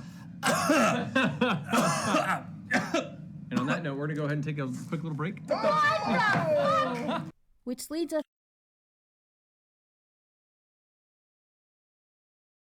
The maker of this video doesn't think that that could also just simply be for drama, to let the chat, the viewers, stew in the drama. I think this is the worst possible, regardless of my thoughts on safety tools, this is the worst demonstration of them of all time. Of all time. To our next tool, checking in or reality checks. We are real people. Reality checks. The game is fun, but in reality we may be tired or upset, or a real world thing may happen. Reality checks put the game to one side for a moment to deal with the real people at the table. When we did LARPing stuff back at Wayfinder, we would have we had a thing called reality check, which was also used for like if somebody fell and broke their leg or something, because we were sort of outdoor physical LARPers. But also was used for like discomfort emotionally. If you're like, this scene's too intense for me, for whatever reason, there would be like a reality check. We all break character. We attend to this need. When it's handled, we do fantasy check and we're back in the game. So LARPing is a big no for me, because of who I imagine is there. I feel like this gives weirdo attention seekers a really strong tool. A really strong disruptive tool, right? Oh, guys, I need a reality check. This is just too intense for me. Oh, you get everyone's attention for a minute. Enjoy, enjoy. Here are some examples of Matt dropping out of the game and making sure his players are okay. And then, you okay? I'm good. Okay. It really is making me feel like I've got to poop. 17 minutes? I'm sorry. Could be, Is that me to turn it off? Does it sound like, is it like your colon is pulsing? Yeah. Do you want me to turn it off? Is it making you uncomfortable? No way. This is just normal. If someone's in a space you have control over and they're like, oh, this vibrating noise is making me feel like I'm going to shit myself, and you're like, oh, sorry, do you want me to turn it off? What is this? If you need a guide for this, I literally have autism. If you need a guide for this, you're some sort of bizarro Neanderthal throwback.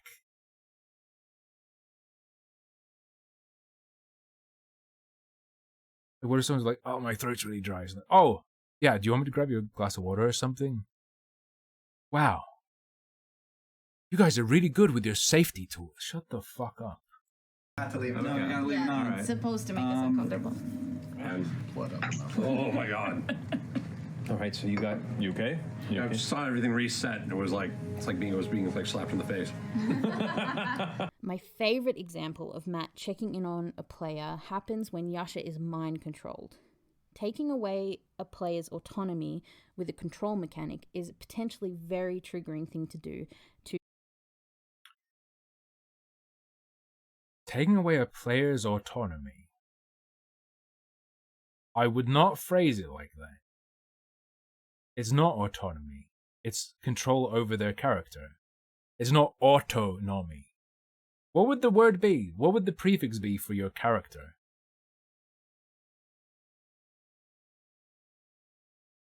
A character and their player. It is absolutely a condition you should cover during the session 0 and one that needs to be taken seriously. Yeah, it's weird being an NPC. Nice clip. That's a fucking amazing clip that I would use to roast someone with. Not for this. That's intense. And that's the end of this chapter for Yasha. I feel that Yasha is obviously in the best hands with Matt. Watch Matt notice that Ashley looks just slightly upset after Yasha was mind controlled and very quickly check in with her here. 4, 5. I'm casting Bless on everybody. Okay. Okay. So, we don't even know for sure that's what's occurring. Could be. There are multiple layers to why this is weird. That could be I'm doing the thing we discussed, wink. The thing I said might happen is happening now, wink. Sometimes a cool thing you can do is as a player set stuff up with the DM that's going to be cool for the other players. Right? The other thing is, this is a special circumstance. This is people performing a show. The show is their brand. Their characters are also part of their brand. And your character, the character you play is obviously most connected to you in terms of being recognized as your work, or, you know, you're the person who plays this one. It's connected to you. If you're worried about the perception of you and your part in this show, you might be a bit worried when your piece of it is out of your control. I feel like that's a concern that might exist in a broadcast show, especially of this size, that doesn't exist at a table, and maybe she's feeling a bit of that, which someone who's not performing a show and whose character isn't in and of itself sort of a brand icon would have. You wouldn't have that around a table with just your friend. Worth bearing in mind. Another example of this is when Laura and Sam were excited when Laura was pregnant and her baby started to kick during the game. They fell right out of character and were just excited and in the moment together. Similar to Travis having a fidget item and the cast getting whatever food and drinks they need.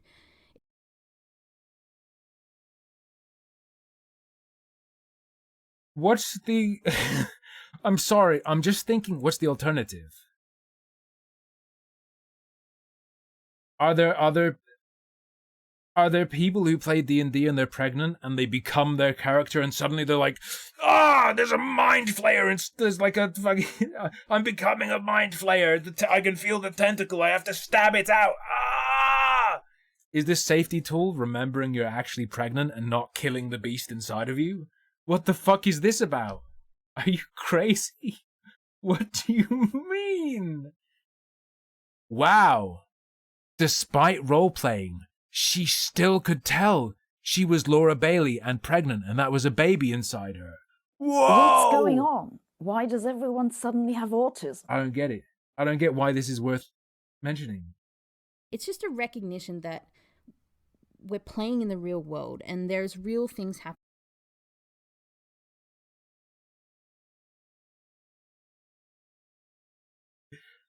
Safety tool, remember reality exists. This is pretend. This video is pretend, or like I've said multiple times, there is an extreme mental disease that needs to be catalogued and dealt with. And those things are honestly more important than the game. Yes. A final example of a check-in is Matt encouraging his players and being on their side when they're honestly getting very frustrated and disappointed about their roles. He's acknowledging the reality that they're a group of friends around a table playing a game, instead of upholding the DM versus player dichotomy. God fucking... I don't think that's a dichotomy. Dichotomy is about things are one way or the other, right? But also,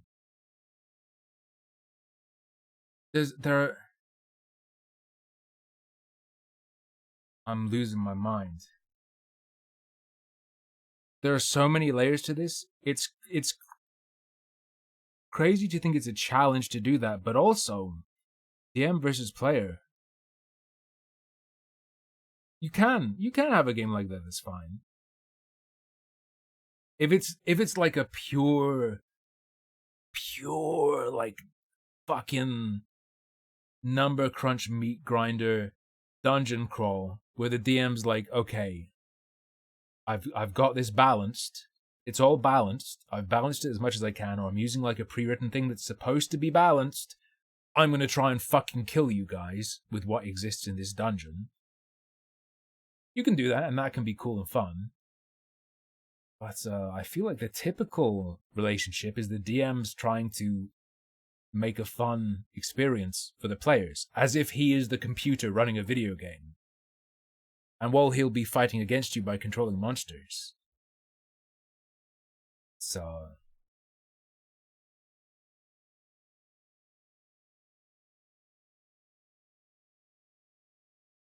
No, Hobobeard, in the sense that the DM is trying to make your characters die, and his goal is to make you lose. Right? That, with that mindset and that perspective, versus just making it a good game that the players might lose or might not. Might die, might have their characters dying or might not. I think that's fair to say that's like... I think it would be... I don't think people will be like, that's crazy to call that DM versus player. But the more wild thing is, you're way too into it if a player's like, oh man, my roll sucked. Well, how else do you respond to it? You'd be like, oh, better luck next time. You could be like that. But also, like, if someone's pissed, I don't think this is a safety tool. It's just natural to be like, oh, but like, sorry, man. It happens. Why do I suck so hard, you guys? You know, why? you're actually, your character's pretty great and you play her pretty well. I don't know, for a dice mogul, your dice need to be cleansed. Okay, never mind. I would kill myself if someone condescended to me that hard. I take it back. I should have watched the clip. I'm good. That first roll was so close. I'm so sorry. Yeah, that's more like what I'd imagine, and what like the natural response for me would be. Your miserable life. Oh man, 8. Oh, buddy. It was higher, so just roll Constitution too. 7. It's gone, unfortunately. Did you take the war Constitution? I did. So it's with advantage. I was. Oh, buddy. I'm so sorry. I rolled a 7 and a 5. With your Constitution saving throw? Oh, and with plus con? 10. 3. 0. Oh, 10 succeeds. Never mind. Still get. Our next tool for during the game is something I see Matt use a lot, which is leaning into the epicness of the story. Now, when the moment does happen... This is the, stay in the epic. Stay in the epic safety rule. Don't gloss over it. Explain the death as cinematically as you can, letting the epic final moments ring out in the party as a powerful, if incredibly sad, moment. This is very specific to high roleplay tables.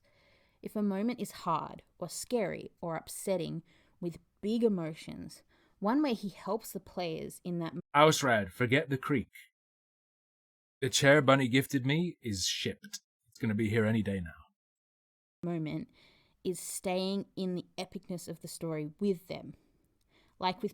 Wait, if someone's shaken, if someone is disturbed and shaken by a moment and they're like upset by it and it's too much, make sure they're stuck in that moment for as long as possible. It's not shit, it's shipped. SHIPPED. It's on its way, brother. The good chair is on its way. Percy here. The bullet sinks into Percy. You hear the air escape from his lungs as Orthax suddenly flares up with darkness. You watch as the edge of the barrel, some sort of script that was carved in the side of one of the barrels, flares away with a purple flash. I'm not unconscious. That's technically speaking, that's three. That's Percy is now devoid of life. Or with Molly. Molly. Okay. You have a brief moment as the conscious. This is something that was an example of keeping your players safe.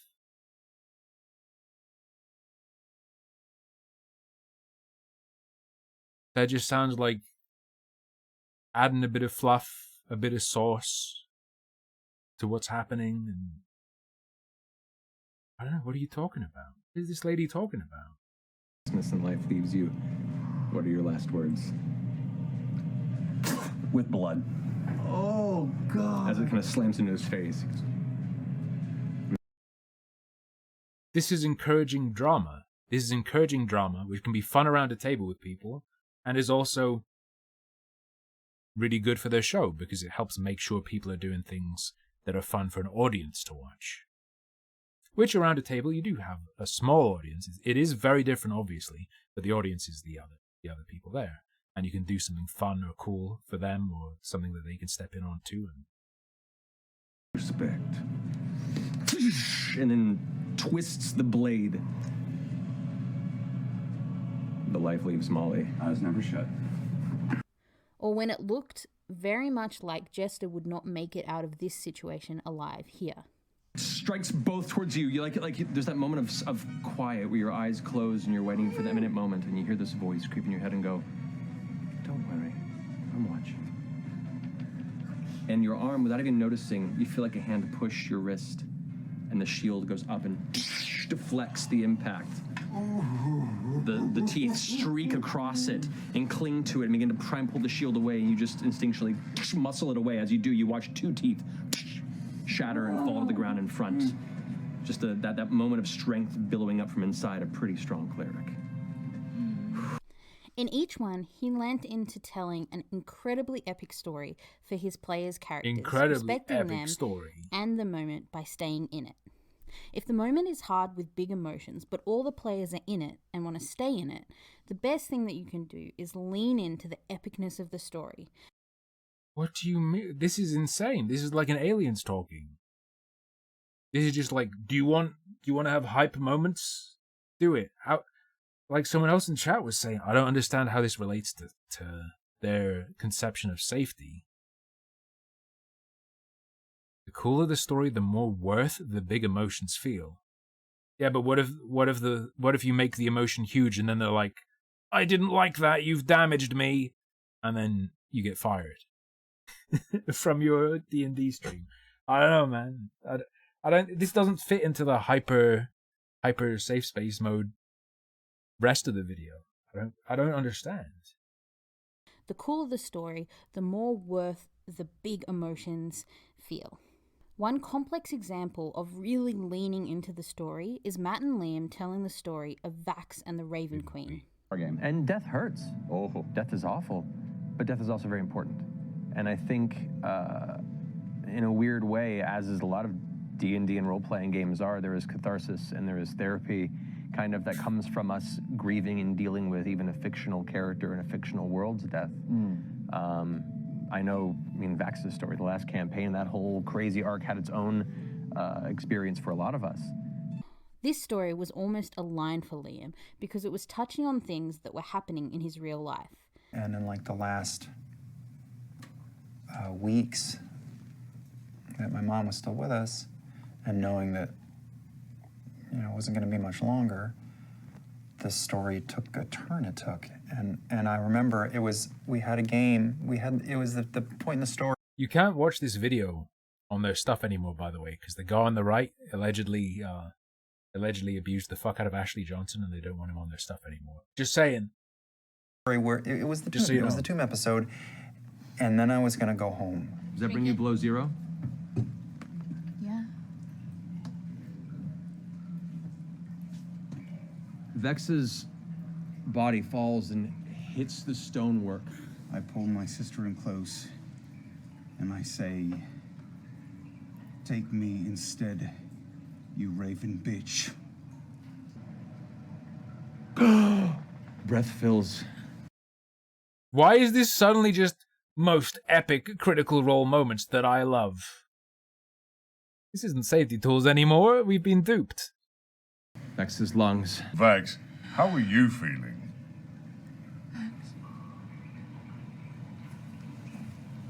Walk out of the chamber.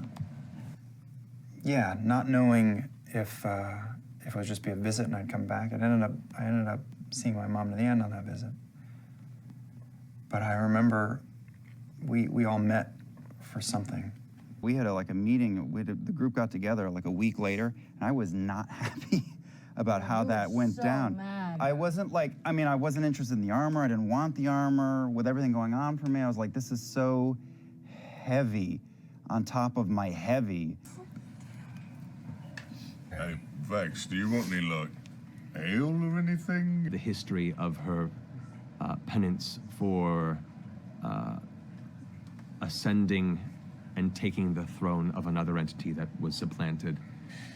And it turned into this, I don't know, In this subtitle, he's called Lame. Nice. I wouldn't trade it for anything at this point. But boy, it was a tunnel. Yeah. I'm sorry. No. It turned out so none of us wonderfully. know what we're doing. I know. But I had all that going on. I just had a lot of emotion and didn't know where to put it. And it helped, the show helped to, to stretch it all apart. It's the best thing that could have ever happened. I really got to, stare into the deep, dark, truthful mirror. My Vax'ildan. I feel like there's a standard of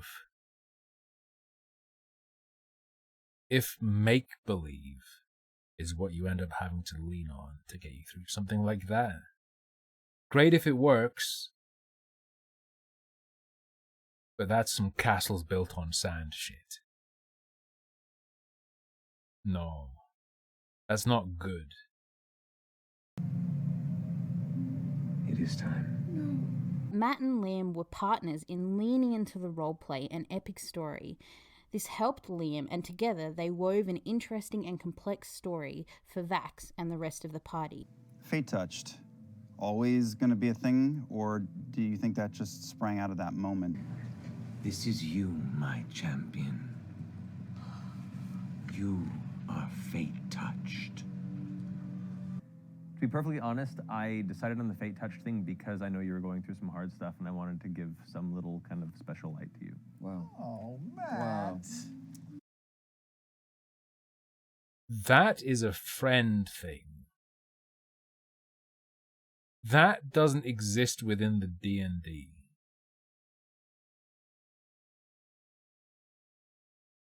But also, I don't think that's a safety. This is just like a buddy being like, "Oh, I know you're into the game. I thought I'd do something cool for you." You could have also given them like a cookie or something. This isn't safety. This is like friend going through something. I give a bit of extra attention or something. I don't think. Again, it's one of those things where I don't think that it's D&D. It matters. Wow, that's crazy. I didn't know when it was going to come up. Oh, buddy. As you walk forward, you see reaching from the light, the dark hair, the fair skin, and the wide smile of your mother, Elena.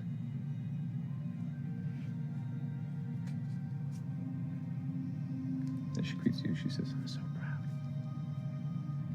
Oh yeah, that's weird as fuck. Wait, I don't remember this. He was going through his mom dying, and then whoa! What's the chronology? Is this Liam was going through his mom dying, and then Matt was role playing as his character's dead mom? This is like, yo, we gotta get those tears on the live stream. We gotta get these tears on the live stream. Your dead mom's talking to you, Liam. Your dead mom's talking to you. She says she's proud. If I was to suggest one more safety tool, I don't know, in terms of... So, okay. Either they talked about it beforehand and did that. If they didn't talk about that beforehand, If you have someone at your fucking table who's going through the death of their mother, and the DM starts being like, oh, your character's mom, who's dead, is talking to you and saying how proud and blah, blah, blah. Surely that fails the test on these safety measures. Surely whopping that out on someone fails the test. I find that fucking distasteful. Okay? It's either that, or it's planned, and then it's not really what you're showing or saying to us. For Critical Role to use during the game, it would be the traffic light system. This is a system. There's a difference between unknowingly touching on something that someone's sensitive about and like directly going for the throat of what you know they're struggling with right now. Where you use red and orange and green to show how you are going as a player.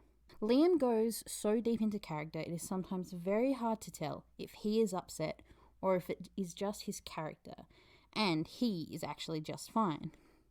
Here is an example of how the traffic light system would help in these situations. Let's say your character's angry or upset about something, or your character's going through something that would be kind of traumatic and you're role playing, you just hold up. Okay, this is breaking my mind.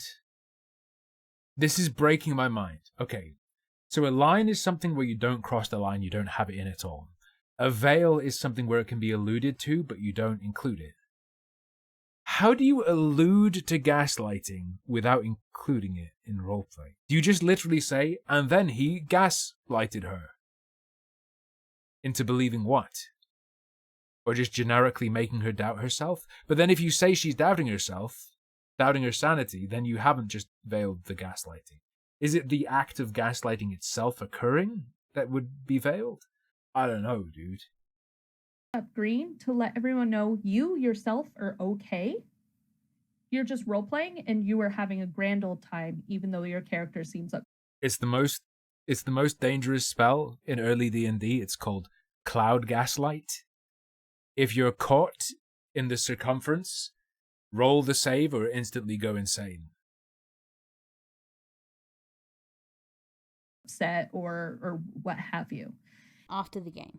When you are as heavy into roleplay as the cast is, character bleed can be a real problem.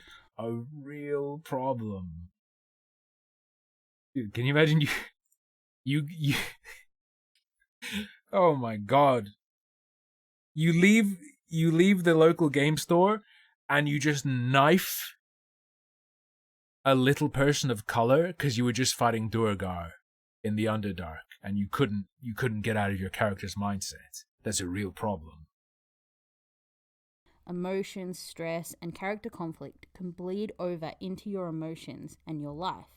You need tools to help process and step out of character. Has it been difficult to transition from Vax and Keyleth's relationship to developing a new one for Caleb and Bo? Yes, it has.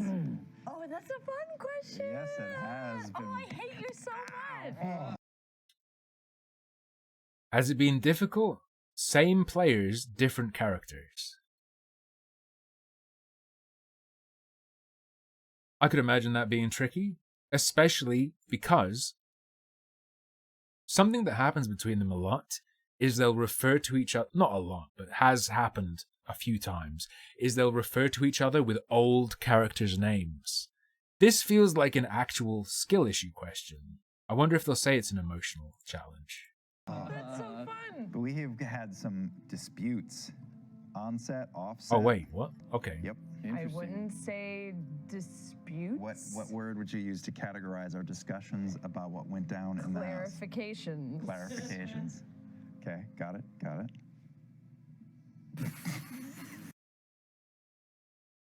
I don't remember what happens. I don't remember what this is. However, this is definitely another situation where it's a show. It's a show, so it super matters what's going on because they care about how the public's perceiving what's going on. It's a product. It's a product. So Bo ended up teaching me a whole new set of lessons of I'm not defined by this character that I am playing. I can separate it. Debrief. Talking about the game or debriefing. That is a clip chimp moment. You can't just clip someone saying that. You can't just use that clip. Unless you're trying to make someone sound insane.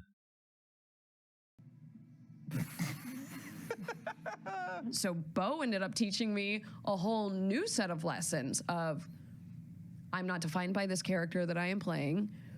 I can separate it. Debrief. So until season 2 of Critical Role, you couldn't separate yourself as a human being and person from your character? No, come on. No. Talking about the game or debriefing helps you step out of character. It helps integrate new information into your brain by putting words around your feelings and helps you understand that in the meta, you're not alone. As you walk into the Death's Respite Tavern, we're going to end tonight's session. Watch out. Mark Zuckerberg's gonna sue her. No, copyright. In the meta, you're not alone. Copyright. Zuckerberg, I'll sell you this this tagline. There, I'll pick this up next week.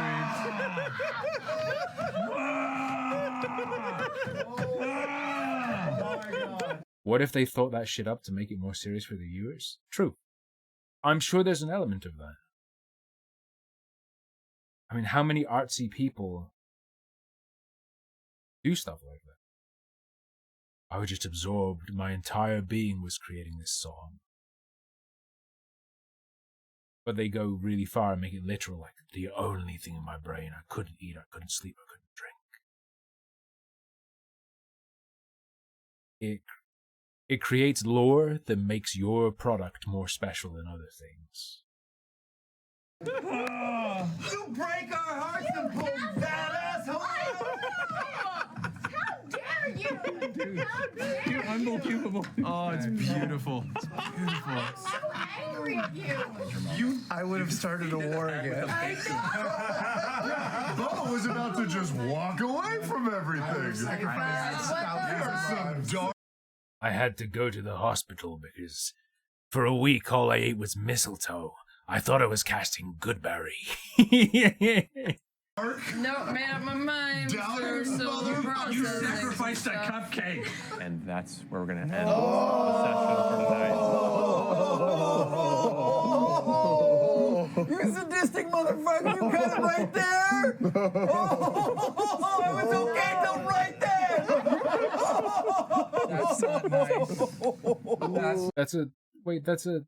Yeah, they're cliffhangers and that's a hammed up reaction. Probably to get it mirrored in the audience. Yeah, it's performance. It's a performance. And not even subtly. Like, he's not even trying to hide that it's not like he's faking that reaction. It's a hammed up. It's a hyper hammed up reaction. It's not even meant to be taken at face value. What the fuck? What in the hell? Anyway. It's break time and then we'll watch the rest of it. See you in a minute. And we're going to take a break right here. That reaction was a bit draining for me, so I need time to excrete my upset through my penis into the toilet bowl. And then I'll return.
No, I was pooping. It's true.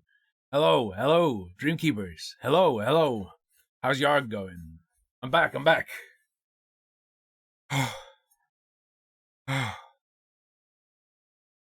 Pardon me. Welcome with the burp. Breathe deep of my gas.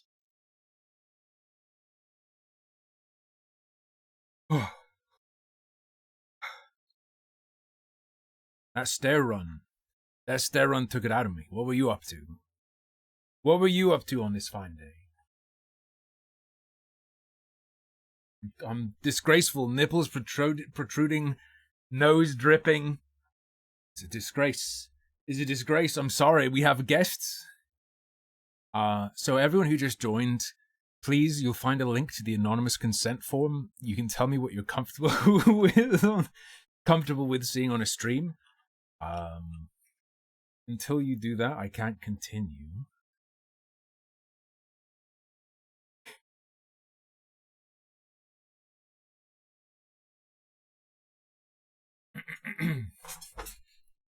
Your meetings got you out of the rest of that nightmare video? You mean you have to leave right now? Because if you don't have to leave right now, we're watching it.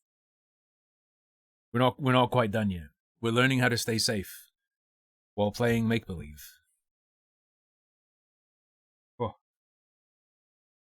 Oh. Azra, you mean the anonymous consent forms? Yes. The lady who made this video said you should be having anonymous consent forms passed around. Not nice. I'm so sorry. Oh man, it's so good. I don't feel good. Nothing feels good. No, I was okay till right then. Let's just do like 1 more hour. That was amazing. That was brutal. We didn't have a fucking chance. No, there was not a fucking prayer. After the game is finished and everyone goes home, the debrief will continue. After the game is finished and everyone goes home, the debrief will continue. I don't want this. Fuck playing D&D unless I'm getting paid for it. You have to do that. What do you mean? This is a job. Matt talks here about the cast group chat and how he checks in with the players after the game. It's Thursday night. The game's gone great. You're in the car on the way. Is Matt Mercer coming to my house to give me a ticket? Again, I feel like it's a bit different. When you're running a massive show, you probably do want to talk about it quite a lot afterwards. Home, what goes through your mind? And you might in your home game, just because you're like, yo, that was cool. Remember when this happened? This happened. Oh yeah, dude. On the good nights, on the nights where you feel like, yeah, that was it. The first thing I do is turn immersion and say, "Did you have fun?" Like every time. That's my first priority. I want to make sure the players had a good time. And we'll text afterward and make sure everyone had a good time.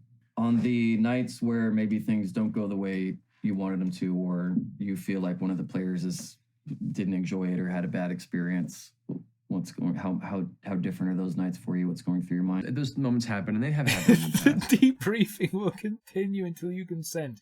No! There are 4 dwarves. It's about talking about it. I'll ask and be like, hey, what's on your mind? You know, what has you worried about this? Or what bothered you about this scenario? You're my friend first. Exactly. Ultimately, yeah. Before a player, you're my friend. I care about your experience. Exactly. And so I would ask them directly, you know, what bothered you about this circumstance, this interaction? More and more,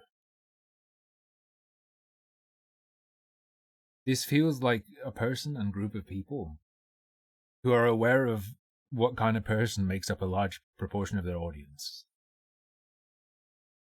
Perhaps trying to give them the advice on how to be a human being that they... This resolution. And if it's something that they only have some of the information of, and there was a purpose to these things and it got construed a certain way, then I might be reassuring and be like, well, if you trust in me, know that the direction this is going. I did not find this egregious. This was sent by Hex. Although I did watch all of season 2 of Critical. Will end up being ultimately something you really appreciate. If it's something that they're really like, I didn't like that at all, I'll be like, I'm really sorry, I didn't understand that. I now know that boundary or that scenario that you're not happy with, and I will consider that in how I adjust the narrative going forward, because ultimately I'm still wanting this to be fun for my friends. This debrief links all the way back to consent and session 0. Remember that lines and veils can change for a player at any time. A boundary may happen during gameplay that both you and the player had no idea of. So it's just checking in, even just recently with Travis, checking in with him afterward, playing a character now that requires a little more cleverness and ingenuity. It's brought its own challenges for him too. And it's easy for a player to get frustrated when they feel like they're not playing optimally or they're making mistakes. But that's what people do. I'm sure it's the same for you on the other side of the screen. I make mistakes all the time. Yeah. But part of being a dungeon master is to not show that. It's obfuscating the mistakes you make. Unless they're really big, in which case you own up to it and try and course correct. But yeah, engaging with him is a good example of me checking in with the players, and if I feel something's off, being, what's going on, why, explain this to me. Right. Try. See, Hex, you're going, it's hard for Travis, he has to think now. That was actually a thing they were open with. I believe he literally talked about how playing a character that wasn't a barbarian and wasn't a dum-dum made it a lot harder to do for him. This isn't necessarily shade. This is just literally a skill issue he had. And assure them that maybe they misunderstood the scenario, or if it just was not something that they're comfortable with, then assuring them that you will find a way to, to correct it in the future. Right. As well as the small chat we see at the end of each episode, and the group text chat the cast have to talk about the game. Wait, the chat at the end, that was just... Do they mean the mini interview thing, where they do like a recap and talk about it? That's part of this show. Details. Talks Machina is a great example of a debrief. You're talking on a great example of a debrief is a chat show after the show. What are you talking about? No, it's not. I'd say one of the worst things that's occurring in Dungeons and Dragons is people with the expectation of it being like a show, or thinking they have to behave like they're on a show. A comfy couch surrounded by... Not necessarily thinking they have to behave like they're on a show, but being conditioned to behave in the way someone on a show acts. Mementos of the game. No judgment for thinking deeply and emotionally about the game, but also in understanding that you can laugh about it too. They felt good. Were they warm right. to the touch? Yes. No, it was some really fine acting on the part of my castmates, and I enjoyed watching them. I did. Is this the What's My Mother's Name episode? I don't know what fucking episode 85 is. I'm not that hardcore, okay? What is this? Is this Scanlan What's My Mother's Name? I did not do any of that to hurt you as people or as characters. I did not mean any sort of betrayal by it, guys. I love you. In Critical Role, they also do a very specific debrief when a player character dies. Go out with the players to get drinks or a fine meal to celebrate the memory of the character as just a group of friends sitting in a restaurant somewhere. What the fuck? That just seems like a good time that you springboard off of the game you're playing. What the fuck? This sounds like we played D&D together. Oh, a really significant thing happened. You know what? You want to go get dinner? That was sick. Shall we? Yay. Oh, damn, you died. Oh, bro, don't worry. We're going to go get burgers. Yeah. This doesn't feel like some sort of... I don't know. It doesn't feel like a moral or safety thing. It's like it's just a fucking chill thing to do. That could be fun. Like, I don't disagree. Hey, something huge happens. Someone lost their character or whatever. A major thing happens in the game. Could be negative like that. Could be positive. That's not... Your character dying isn't necessarily negative. It could be... Maybe they went out like a hero and you're like, damn, dude, it sucks you lost your character, but man, that was awesome. Great. You guys want to go get dinner and talk about that session? That sounds like a good idea and a good time. Not medical practice. I don't know.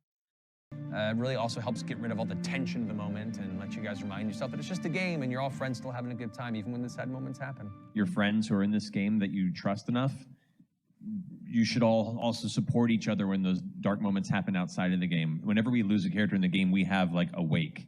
We go to an Irish pub that we go to often in Burbank, and we all get drinks and we have a wake for that character. What? I don't think that is how the person making this video imagines it is. Just happened. Wait, is that it? We need to know, because if that's it. I don't think it's literally, he's describing it that way.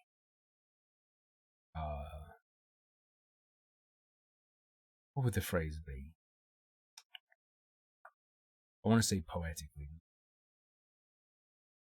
Facetiously isn't correct.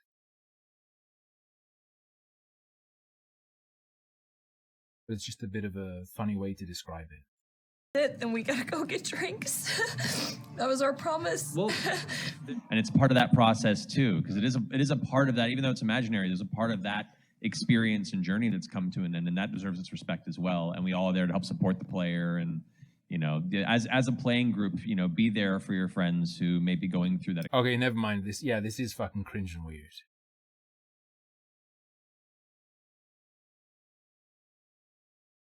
But again, also be aware that they know that this is being broadcast.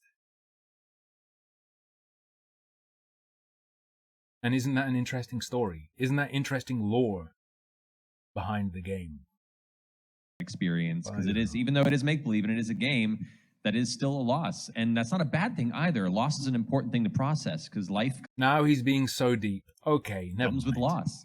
And part of the wonderful experiences of role-playing games is it allows us a safe space to explore very positive and very negative emotions in a healthy way and make us better people through it. So just be there for them, be supportive, and be the best friends and co-players you can be. A healthy way? I'm scared that the message people get is, you know what a healthy way to explore your emotions is? Just fucking dissociate and believe you're someone you're not. And act through things that let you deal with those emotions in a different skin. I don't know, is that healthy? For getting your emotions out, it's also a good idea to do a specific debrief for your DM. You can see here Matt expressing Another that the DM role debrief. can be extra emotionally taxing. I was tense the whole thing. I was watching it all in Vale going, Yeah, you got a little residual anger, don't worry. Yeah. I'm used to it. I'm usually always in that bullseye, so it's fine. This is fine. Yeah. It was From a DM standpoint, it's interesting. And anybody out there who has been GM for games before, yeah, it's a lot of work and it's such a lot of preparation. While it's not the same kind of, I guess you could say, a therapeutic experience from the players, like building a camaraderie and like, surmounting challenges together and problem solving, that's your guys' realm. And while there is a separation there, in some ways it's like I am jealous of some elements of that closeness you guys have built. At the same time, there's such a wonderful joy in creating something that other people then get to play in and enjoy the way you guys do. It's so fulfilling to me, and for most people out there that run games the same way. It's addictive in such a positive way that you get to create almost selflessly just so that your friends can enjoy it together. Man, it's so weird playing. Aren't you into it though?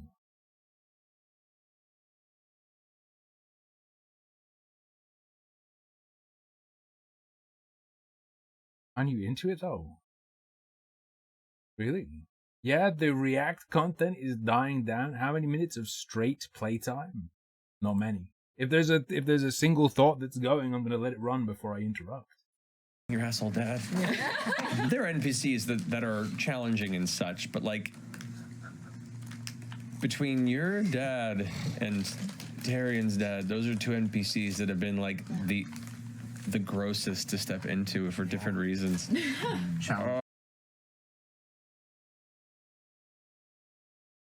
Pretentious. That video about what it means to be pretentious. Yeah. Have hope. Have faith. We'll see what transpires. Members of Vox Machina. What? Members That sounds like one of my goofy sign-offs. It's a Vox Machina. We don't have faith at this table. It's okay. Some of us do. It's okay. Some of us do. It's okay. It's fun to be the DM. And here you can see a great example of the cast encouraging Matt and showing how excited and appreciative they are for the work he puts in the game. Oh my god, look at how amazing So much. It's so pretty. You worked so hard on that. You know what? Let's just attack. Just kill. Again, I'm stunned that this is presented as some sort of fulfillment of an obligation or duty to Matt. Taking it at face value, and I don't really have a reason to believe it's not true, because if a DM brought in this fucking sick diorama that we're going to play on, I'd be saying, yo, that's tight, that's so good, because I thought it was tight and so good. I don't know. Is it just me? You need to remember that the DM is a player too. Game safety is everyone's responsibility, and these tools apply to the DM just as much as it applies to the player. However, ultimately, the DM shoulders a lot of the emotional burden of the game. One thing you can do for your DM is give them a star and a wish. Everyone goes around... I think this is the last tool. One thing you can do for your DM is give them a star and a wish. Please. Please, how does the video keep getting more painful?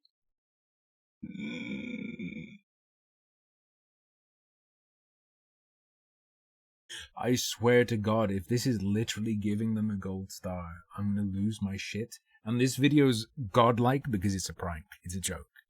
Around the table or in a text chat and just says one thing they really loved about the game. That's a star. And one thing that they would love to see in the game in the future. That's a wish.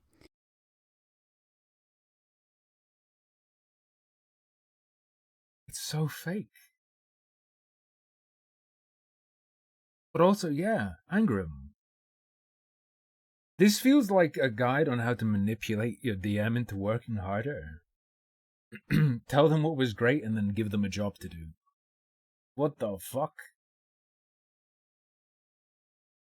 This really helps with what's known as DM. If you present, if you present it like, oh, that was so great. Oh, and you know what I'd like to see in the future? Blah, blah, blah, blah, blah, blah, blah. If it was presented to me like that, I would assume the first part is to soften the blow of them telling me what they actually want. That, I think, is how it would come across to me. Drop, which is a feeling that happens at the end of a game when the DM feels like they've done a terrible job, even though the players have had a great time. This really It would make me feel like I've done a bad job, to be honest. Oh, that's really good. Especially now that it's formalized. The thing is, you can't tell people to do this. You can't put out a video that's like, give them a star and a wish. Because guess fucking what? If people do that, the DM then knows they're doing the fucking star and a wish thing. They're doing the fucking star and a wish thing. They want something. Specific feedback can help the DM see that the players are invested, and as a DM, they've done a great job. Aftercare. Aftercare are ways... Wait, I thought that section was the aftercare. I thought this whole thing was the aftercare. We're on to the aftercare now. Dude, if this image reflects what's going on after a game of D&D, something is horribly wrong. Horribly, horribly wrong. You reconnect and calm down that may have nothing to do with the game at all. It is the understanding that you may actually need some self-care after the game. Well, I hadn't slept the night before already, And then I didn't sleep that night either. Yeah. Oh. You were not expecting when you showed up Thursday night that would be the end of Molly's. No, I really was not. And then I went home and I went fetal and had some feelings for a while, and then eventually the sun rose. Like if you're at home feeling This is not normal. Half of me thinks he's going off on a funny exaggeration, but then the I didn't sleep thing seems genuine. Or maybe it is. I don't know. It's the last part seems like a joke. Yeah. But also, I feel like it could. The not sleeping thing could be real for like excitement and hype. bummed about maybe on Friday, something that happened on Thursday night, and you're like, man, like I need to get out of this funk. Like, do you have ways of coping? Yeah, I pull my head out of the game. I will I do not vape, but I have vaped, and I don't think I can help you. play a game with my kid, or I'll watch a movie with my wife, or go running, or running is great. D&D fans, Critical Role fans discover the existence of going outside.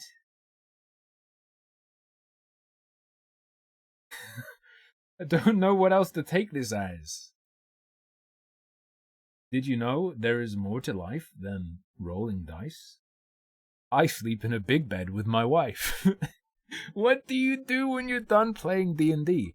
I sleep in a big bed with my wife. What do you do, sweaty nerd? Not for your knees, but for everything else. or spend time with these guys outside of the game. There's lots of ways, but it definitely does. You know, we really invested in this story, so it just sort of drags Very strong. Thank you greatly for the prime. Everyone far for Salvo, please. along like coattails with us wherever we go. But these feel like synthetic memories. So anytime our loved one, I mean, we love each other. So anytime the superimposed fantasy.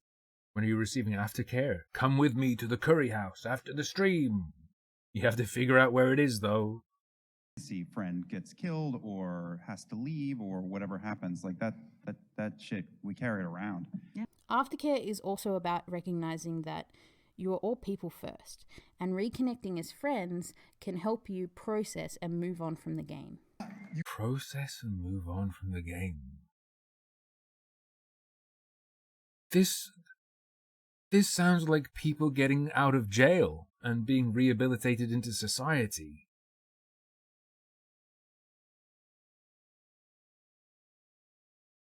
So melodramatic.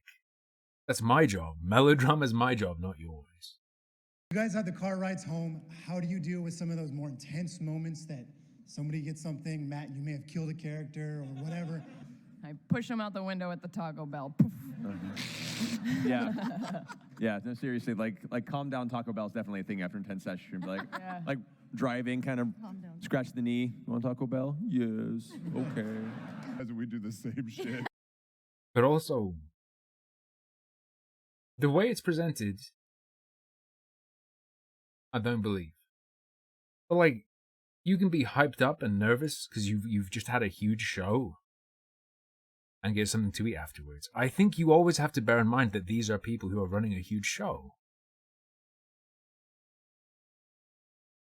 Right? Yeah. We have our own Taco Bell. Taco Bell. You're like, why did you take my deck of many things, Laura? They're joshing around, bro. We're gonna do it, Laura. I feel like for us, at the end of the game, for Matt, he's like, done for the week, and I'm just getting revved up. Why did you ever get the thought it was me going, oh, done for the week? It's me Yes, going, like she's describing like being hyped up. I'm sorry. You know, we do check in a lot with each other. Thanks to Matt and thanks to all of us. Like, for instance, yesterday morning we all had breakfast together. It was really nice. We just talked about stuff, and it was great to just sort of reconnect to everybody. So you can see the cast of Critical Role use lots of safety tools before, during, and after their game, on and off stream, to keep each other safe. Before the game, they set up trust and talk about boundaries and consent. Maybe and they lines and do. veils. During the game, they use these lines and veils. They also have an open table and take breaks. They do reality checks and check in with each other. They also lean into epic story moments. They also lean into epic story moments. Remember to lean into your epic story moments, gamers. After the game, they I'm debrief so glad this is over soon. I am melting at this point. and do aftercare.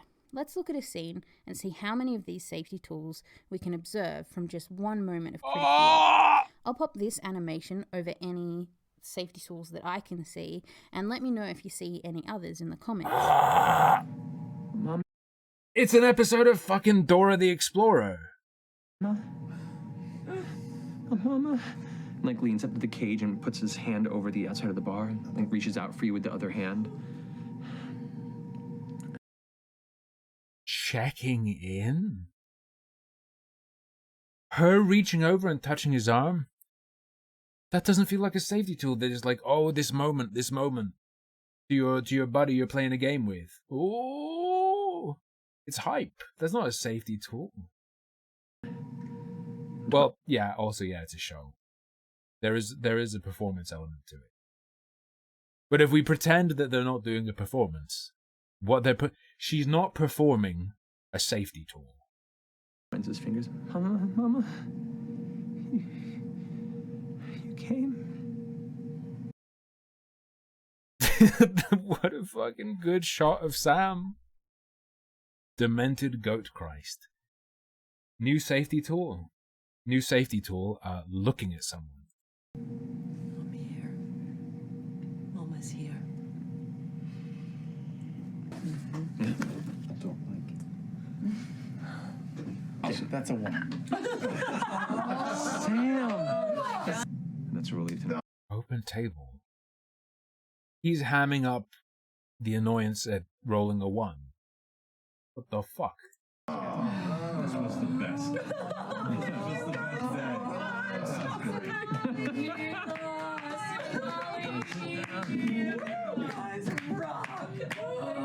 Thank you for playing with us.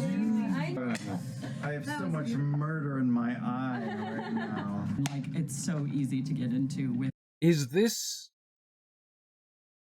They fucking sent the Terminator back, but he was broken? And this is what he sees through his eyes? He just watches Critical Role and scans them for, like, schizo-imagined safety measures? Feedback stars. Oh. All of you guys being so, like, embodying your characters so well. It just is so easy. It's the best game. It's the best game. And I had so much fun. You're so great. Oh, telling the people who show you would probably want to appear on again because it's massive exposure, that it's a good time. Great, so confident, so much great role playing. Amazing. You guys I learned from you guys. I learned by watching you. Feedback, kissing ass. Feedback, kissing ass. So as you can see, safety tools can be subtle and can look really organic, but it's important to explicitly set them up at your table. Finally, how do you just make sure every interaction you have is as robotic as fucking possible. Stay happy and safe watching Critical Role as an audience member? As the audience, What but how are you the looking after yourself while watching Critical Role? What the fuck is this? This is a step further. How do you stay safe watching people play D&D? Do you watch Talks Machina and talk with different people to debrief? No, because I'm not a crazy person. Do you have a good crit roll buddy, like I have with Sarah, that you watch the show with or live tweet with? Seems about right. We now also have the Crit Roll Content Warning Project on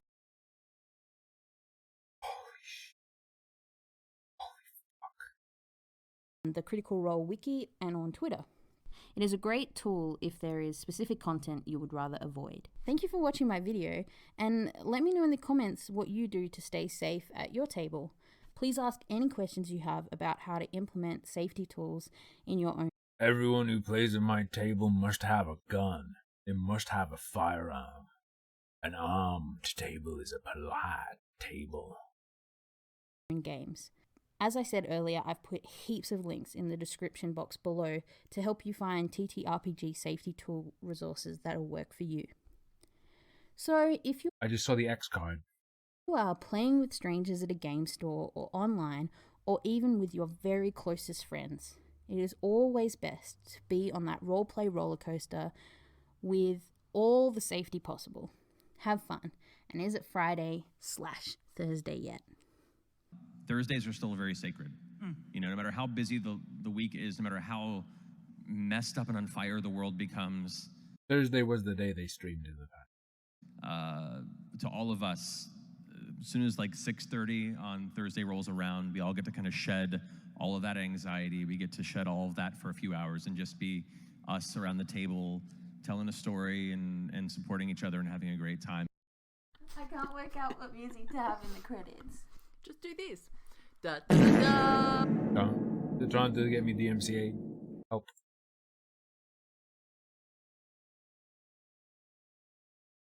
What we got? JRPG Safety Kit. Toolkit on Google Drive. The consent form is here. Holy balls. X cards. That's the one Siffy wanted.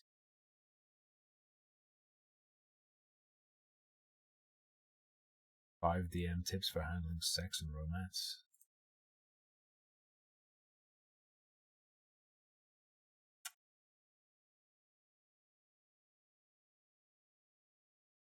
One of the most overlooked components of RPG games, and one of the greatest tools in our arsenal as GMs, is love and sex. Why is she so quiet, though? That is an unfortunate pause moment. That's an unfortunate...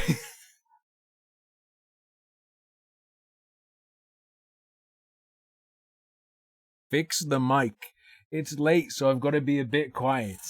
It's late, so I've got to be...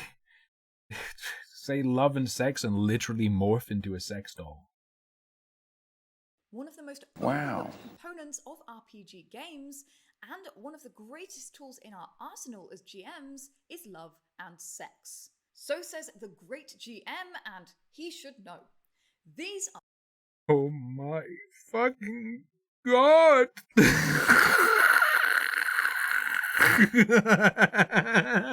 What's going on? Why does everyone suddenly have autism?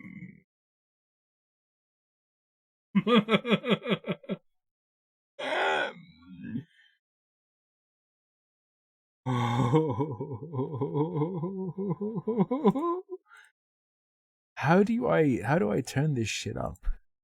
I don't know how I turn this shit up.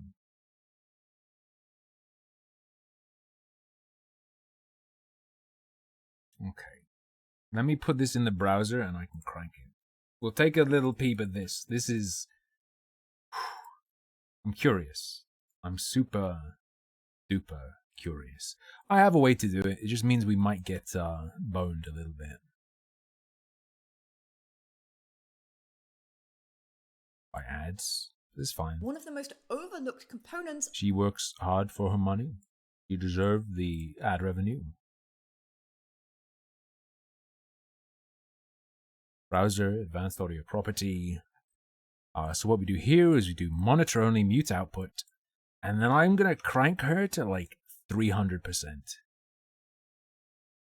Trigger warning, loud, ear-shattering noises. Of RPG games, and one of the great... Somehow very quiet. Okay, chill. I'm gonna crank her to like 500%. Greatest tools in our arsenal as GMs is love and sex. So says the great GM, and he should know. That is the man whose video we watched about incorporating gay characters. His take on it, I wasn't a huge fan of. These are 5 tips on dealing with love and sex around the table. Are you ready? Let's light up the forge. Light up the what?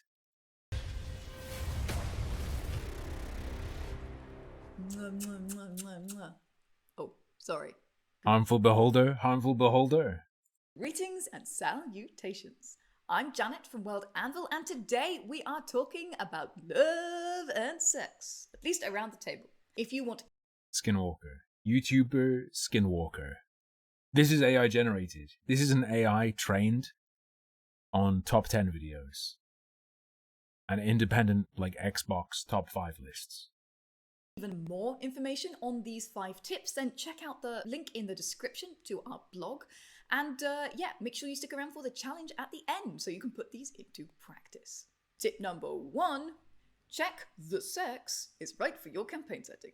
So what I mean by this is that you should start by considering your campaign setting and the ramifications of playing within that setting. For example, if you are playing vampire... As a matter of taste, including sex can be a matter of taste and appropriateness. That's fine, right? This is fine. Is this video just going to be fine? The Masquerade, or Game of Thrones, you're going to expect a lot more grittiness and a lot more adult themes than Tales of Equestria, the My Little Pony RPG. I don't know what her experience is with pony fans, but I would expect way more sex and probably non-consensual sex in the My Little Pony tabletop, based on my contact. And I'm sorry to hear that, Bunny. Maybe you should learn to synthesize your own. Give that a spin. At least I hope so. Dear God, I hope so. What the fuck?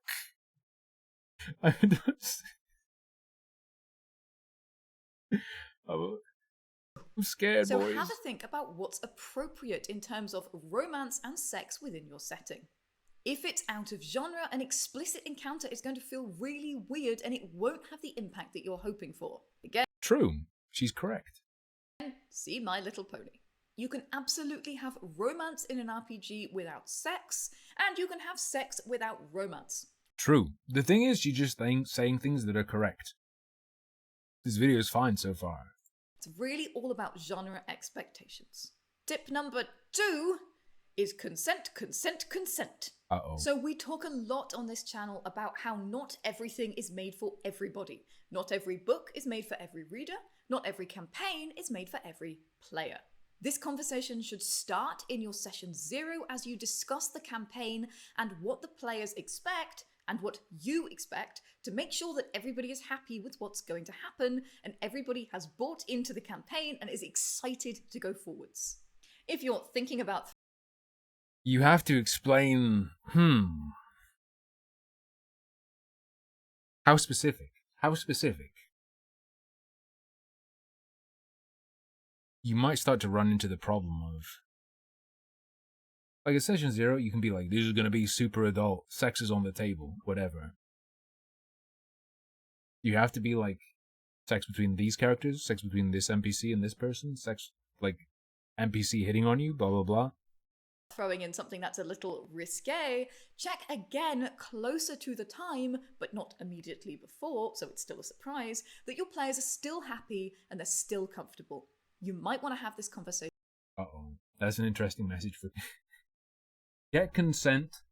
Get consent to sleep with them and then just fucking surprise them a week later. It's still good. It still counts. It still counts. Look, I know we're talking about a game, but, you know, normally the standards of consent are kept consistent between fantasy and reality when people do this. In private, because a lot of players don't feel comfortable discussing this in public. By the way, that's a good tip that they may not want to play out these scenes around the table as well. Now, there's an...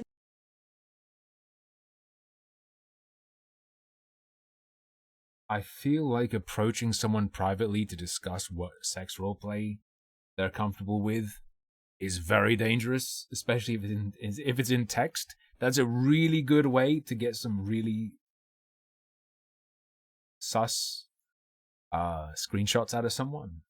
Important mantra here that is my personal mantra, and that is consent is paramount and player agency is sacred.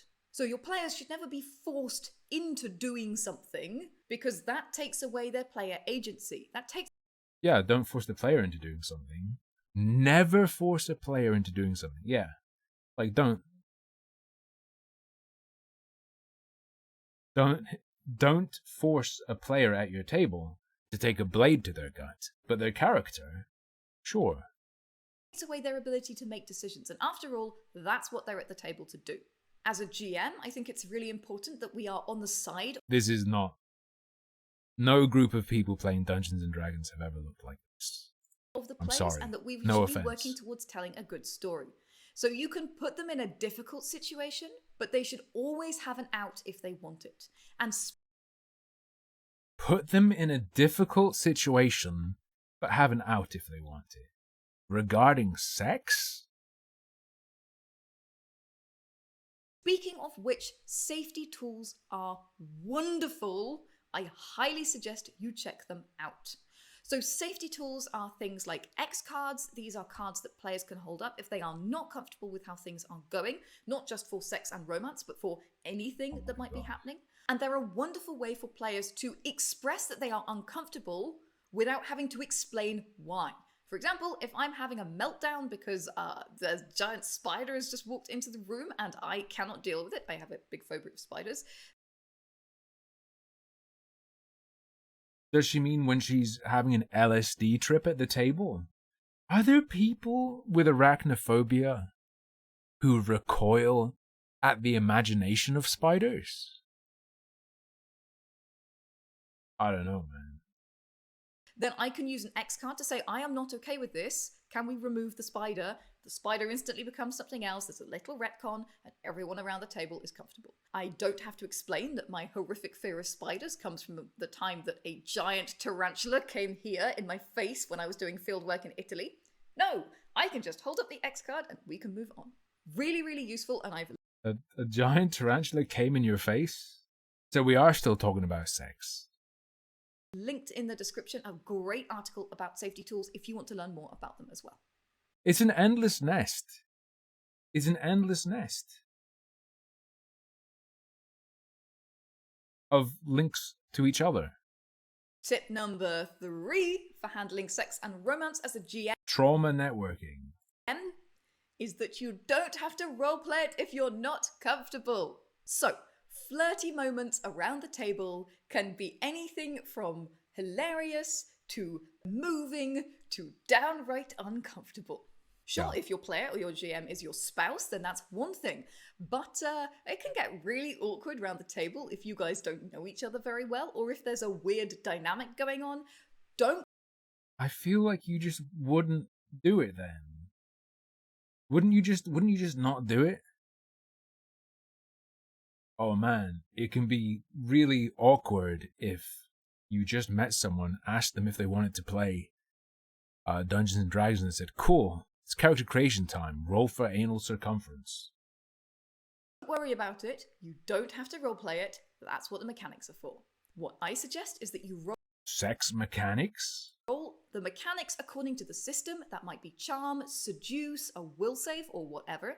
And then A will save for seduction?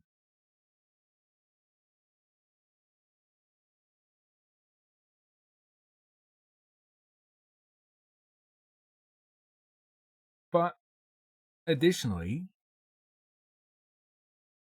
how is this system good if player agency, if agency is sacred?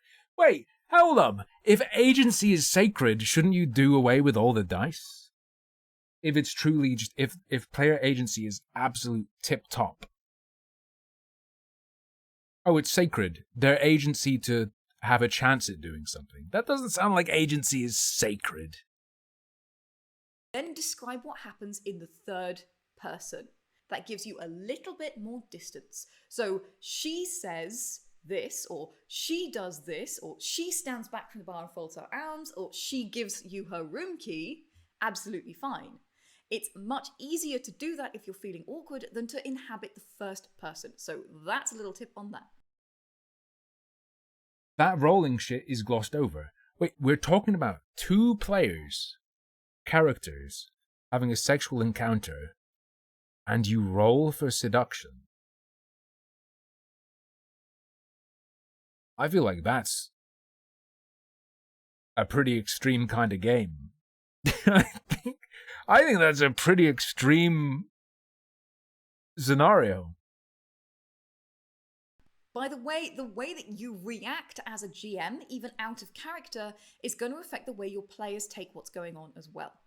If you're trying to do a serious scene and you roll the dice and giggle, it's just going to descend into silliness. So if you are aiming for a more serious flirtation scene or a more serious romance scene, make sure you keep your A serious romance in which you roll a will save to the Riz. composure, even if you don't play in first person. Tip number 4 is fade to black. But here's how. So Sure. the moment that you fade to black, how far you let things progress before you end the scene.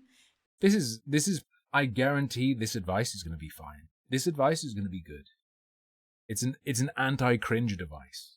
Is defined by the amount of adult content in your genre and in your campaign. Taste. All campaigns have their own Taste. baseline, and you, as a GM, will know where yours is roughly. It's both the amount of adult content that's in your game and also the amount of player emotional investment. If your campaign is lighthearted and jokey and sort of PG, you might have a few flirty remarks, the door closes, and then you fade. A more adult game might have a few more explicit moments before things disappear into the darkness. This is the moment to watch your players and read the room and make sure everybody is comfortable with what's going on. If someone's looking for these tips, they don't know how to read the room. Don't include the tip. In a video that is tips for people dealing with this, you can't just say, just know what the right thing is to do. No, my friend, you have to be more explicit. If the player wants to go further and you feel like other people are getting uncomfortable, you can always ask them to put it in a player journal or to play a solo scene if it's story important. Bro, I think you're getting a bit too horny. I think you need to go do a solo scene in the bathroom. Go jerk off, dog. Even more important than the fade is what happens afterwards. This sort of epilogue or after Roll for pregnancy. Roll for conception. scene, I think, is often forgotten, and it's just as important, if not more so, than the before moment. For a light-hearted scene, it may be more witty banter, it may You could do pillow talk. be a few lovelorn looks, and then the player gets on with the campaign. If Like, I'm super not into this shit in roleplay. It would have to be probably a very particular campaign. And I wouldn't be into it with randoms. But that seems fine. the encounter is more Post-sex serious, scene. or if the game is more serious, there may be more serious ramifications to the encounter as well. This epilogue is a chance to explore those and go into them. How does the player character feel? How does the NPC or the other character feel? This is the stuff that makes romance and sex not just a moment at the table, but something that becomes interesting as a character development and a story. And speaking of which, tip number 5 is... We made it. I think that's fine. I think that whole section, that's fine. If you're including that stuff and you're roleplay heavy, that whole chunk, totally fine. consequences. You have the opportunity to loot a tablespoon of cummies. Do you put it into your bag of holding? Oh yeah. So you're gonna want to check first with your The condom of holding.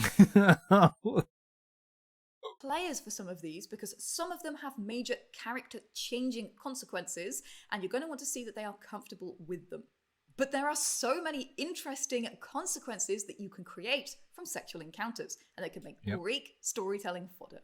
I'm sure most of you have considered conditions like STDs or your world's equivalent, and these are a great consequence or ramification of a sexual. STDs are great. I don't know if they are. I could imagine a game roll for AIDS.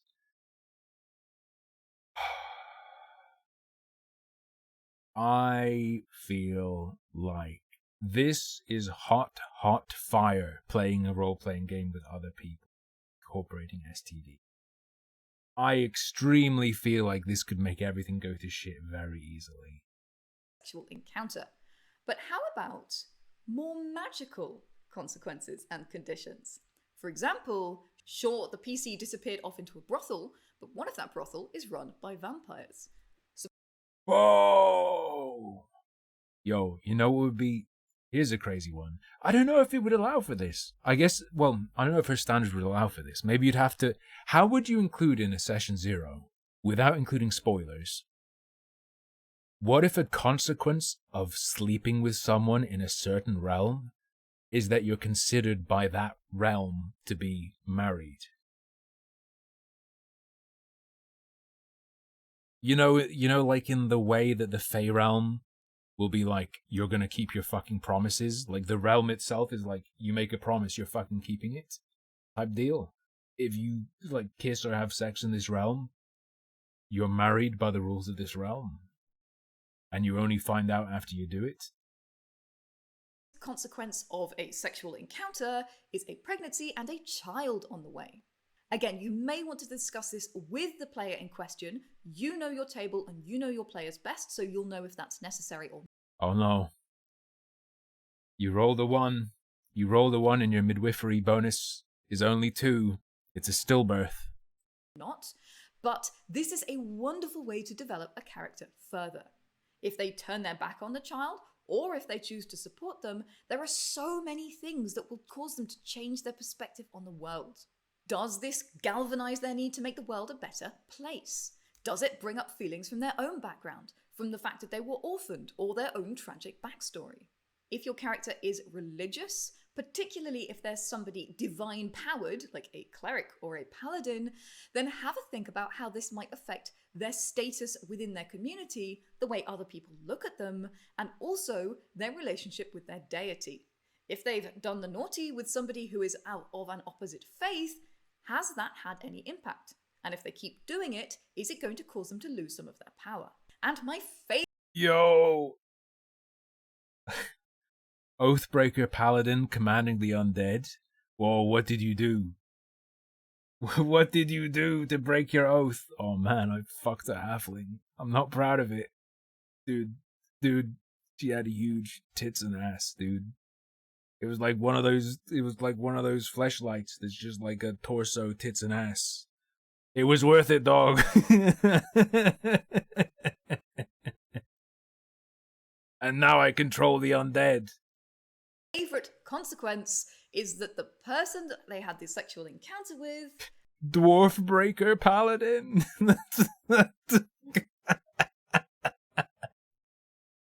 was not who they thought. I love this because you can use it in so many interesting ways. They might be a secret agent or a spy. They might even be the big bad themselves. What they thought was a brief sexual encounter was actually somebody rifling through their belongings to try Oh no, I got Strahd boy preggers. find more information about their plan. And you can bring this character back later, surprise, and introduce some really interesting dynamics, create really wonderful moments for your table and for your party. Just a little bonus tip, of course, if your player falls in love with an NPC, you can always use them as a quest giver, as somebody who has been abducted. If you marry an NPC, they can become a quest giver. For example, take out the trash, feed the baby. They make absolutely wonderful reasons to go on quests. They make great ways to motivate your party. And yeah, in general, playing with those kinds of emotions, very, very useful. So whenever you see a player being drawn to an NPC, that's a great way for you as a GM to start thinking about all the horrible things you can do to that NPC to get your party excited, motivated, active, and emotionally involved with your game. Challenge time. After all, is why we do the thing. It's challenge time. So your challenge, should you choose to accept it, is create a love interest NPC for one of your PCs and add a consequence. That's cancer. That's fucking cancer. You're going to be using the character template on World Anvil for this, and if you click the link in the description, that's where you can submit your... Oh, they don't mean actually do it, though. Create... Oh, your challenge is to just make up some characters that's gonna get the other boys around your table all hot and bothered. What is this?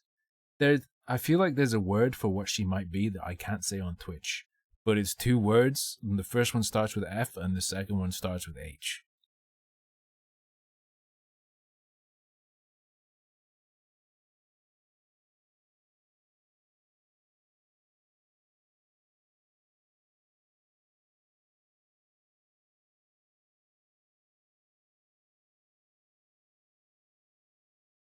Frog hog. Productivity rips you apart? Oh, it's the pretentious guy.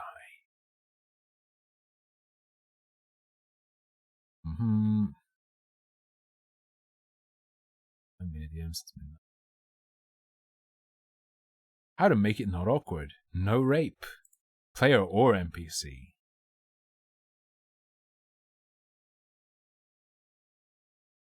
Thanks. Cool. I mean, unless you do a session 0 and everyone... What if you do a session 0 and the guy's like... And some guy's just like... not really well. And then everyone else is like... Damn, he said it? Well, I kinda do too. I'd be out of there. But I mean, if that's what they're going for... I'm not gonna stop them. Fujoshi. Oh, I know about Fujoshi. Girl who enjoys yaoi. Yaoi or yaoi? Enjoys cartoon boy porn.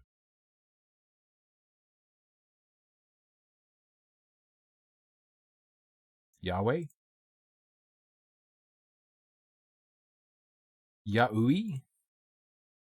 Yaoi? Should we after that? Okay. It might be voting time. We can.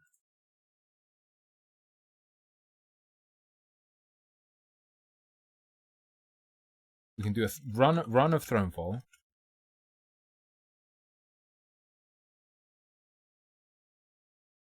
Why elves live so long? Question mark. I was told that there would be a good React video.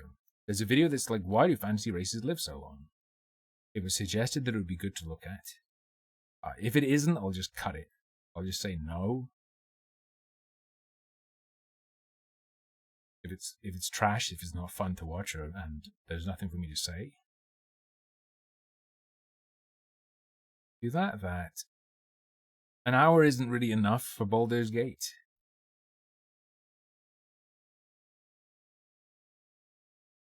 Alright, you have 1 minute. I was going to say you have 1 minute to react. You actually kind of do, though. He has trash takes. Me? Yahweh. It's a woman who's into Yahweh. Or did it not sound like I said Thronefall? Rest with the interface for now. Ivan, I laid out the icons. I spent some time off stream to lay out the icons a bit better, and doing a bit of my own stuff makes it better. The really horrible thing about the interface in Baldur's Gate 3, though, is how it seems you click on stuff and it just doesn't fucking register half the time. But it's weird because you click and the thing you click on reacts as if it's registered it. You just don't select it.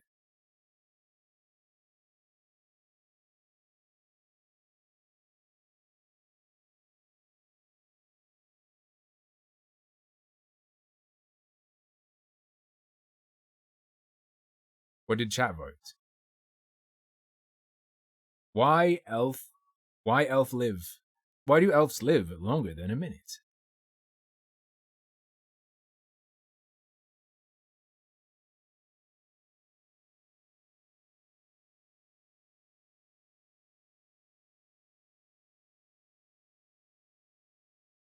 How do elves control their population when they live so long? Is there a meme? Are there any lore explanations? Is it to do with their reproduction rates or something?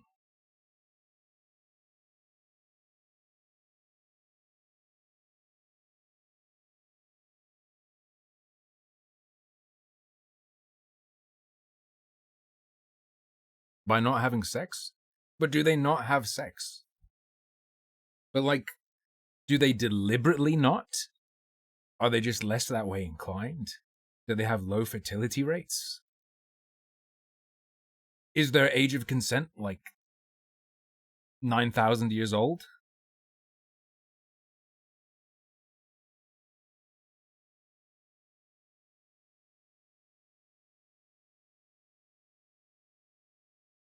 How do flies control their population when they lay hundreds of eggs? Simple, they die quick. I don't think elves are like animals who have a strategy of just having tons of kids. Elves look after their kids. They're not like a spider that just unleashes their babies onto the world.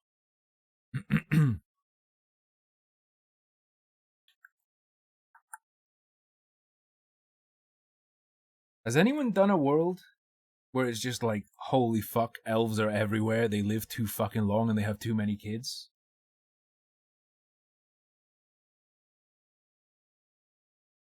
An entire city that's just one elf family?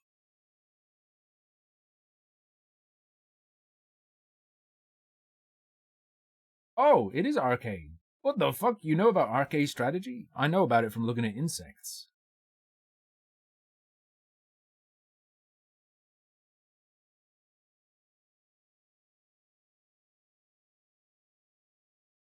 And arachnids, obviously. I'm into arachnids.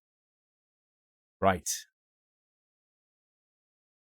For a split second, I thought this was Goblin Slayer. I was about to be like, what kind of video is this?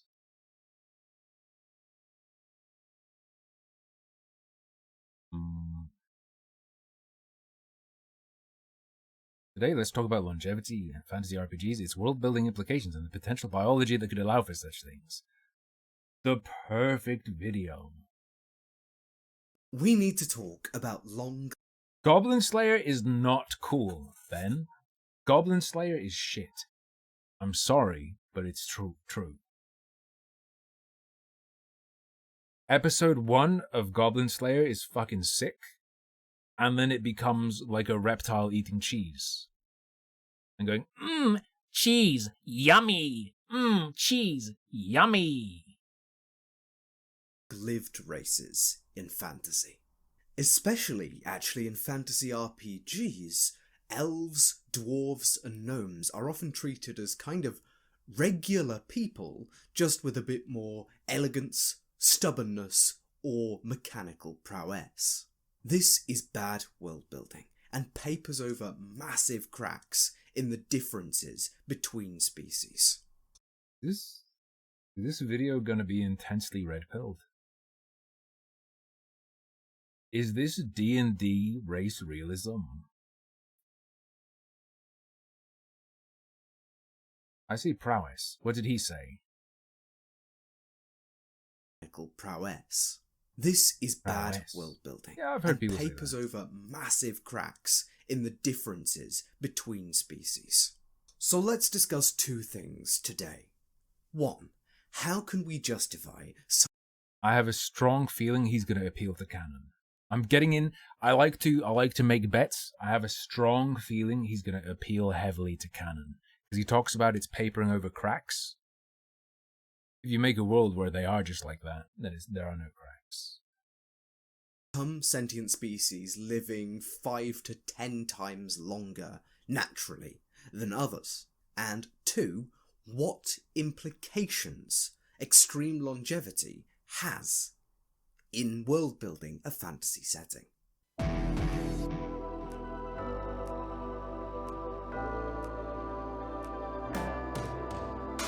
So how do we explain... I will say I like his name. Good name.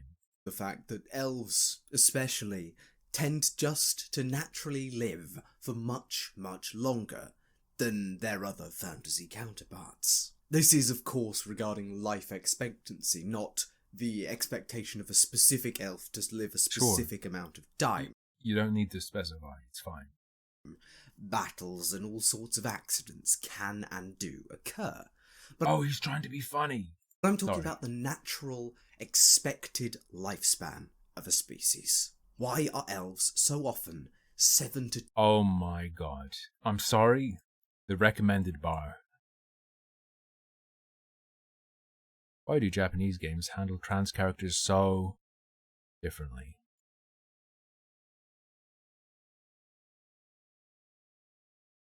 Ten times more long-lived than most other creatures. Well, looking to our own world, there are some creatures that do simply outlast us. In the case of I'm gonna corals, lose it. I don't know if I can watch this. I'm trying to listen. I'm trying to take in the words he's saying, but the way it's being...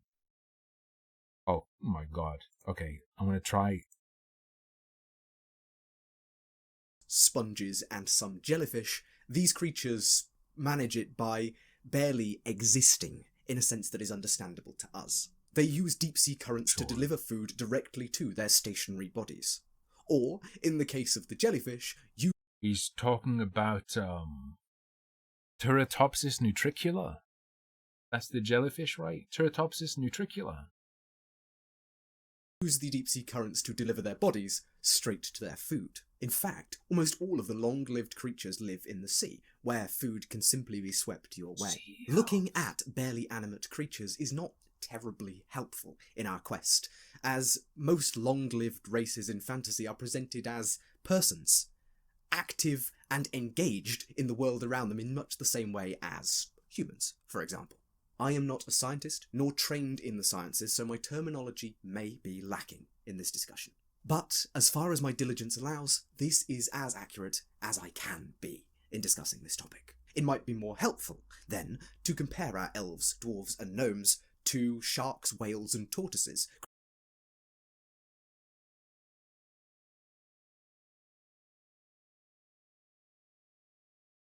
Let me just make sure I have something right. Talking about D&D.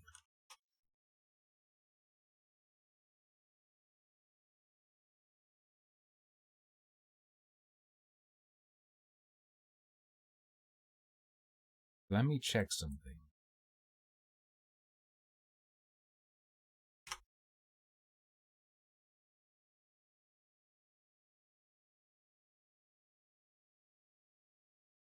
Chilling.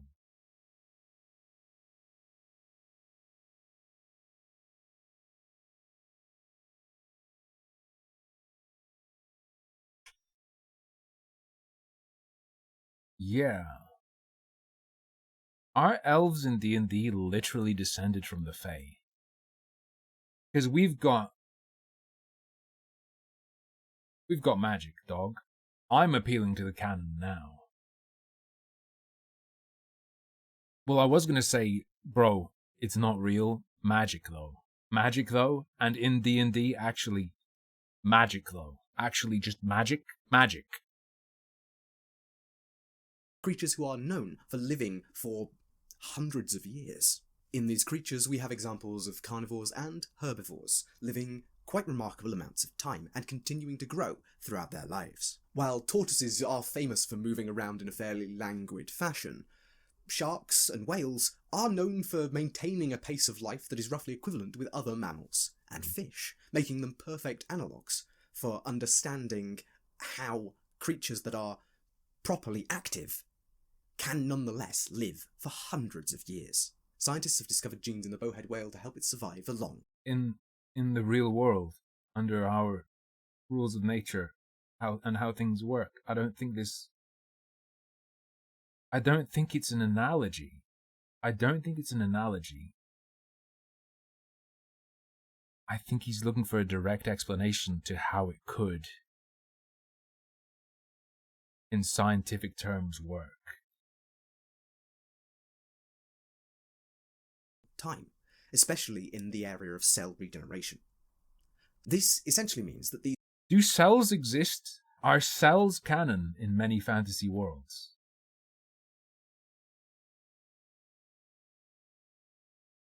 Does D&D canon have cells? these majestic beasts' cells mutate less and less dangerously, meaning they are at lower risk for things like cancer, despite the fact that they have so many cells in their body. They have a lower cancer risk than us humans, for example. What the Sharks, like the fuck is this video? Greenland shark, which holds a record for aging, are known for their bullish determination to continue in their natural process as long as possible. They are some of our original deep-sea monsters and dedicate their entire functional purpose to continuing hunting, continuing swimming, and continuing existing. So how does this help us? Well, it shows... How does it help us? It shows that organisms don't need to be entirely stationary, or incredibly slow, or... Is this bot trying to gaslight me? Have you been streaming for a long time, but there is no online broadcast? Is this bot trying to drive me insane and make me think I've been trying to stream but no one can see it? You guys are just coincidentally commenting on what I'm streaming without actually seeing it? That's some mind virus shit. It's at the end of the stream, dude. It's the last 40 minutes. I'm vulnerable. I'm tired. I'm mentally exhausted. Okay? Don't be coming into my chat and saying mind-destroying sentences like that. Okay, dog? Holy fuck. Have a poor metabolism, to have an absurd lifespan. Most death by old age in humans now occurs from a slow and steady degradation of our cells and our immune systems, making us more susceptible to injury and disease, and therefore turning what might have been minor problems in our youth into major and life-threatening ones in our old age. The same is true of our minds. Our cells simply do too much work over our lifetime, and... Does this guy roll with dementia elves?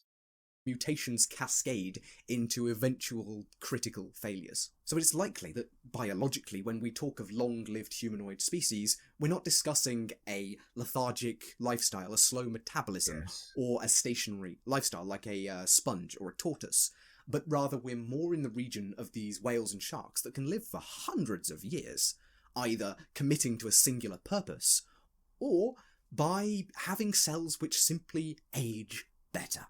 In other words, creatures that are adapted to live longer do so in part by changing less. But hold on. In a lot of fantasy media, from Warhammer to D&D to World of Warcraft, elves are notorious for the amount of changes they undergo, the amount of different varieties and species of elf that exist. Ah. Oh no. Oh. 777,777 donated £1. He is weird. You're doing good, Tim. Thank you. He's not weird. What he's saying is weird. Oh my god. Like, depends on... He's talking... Did he say across all fantasy?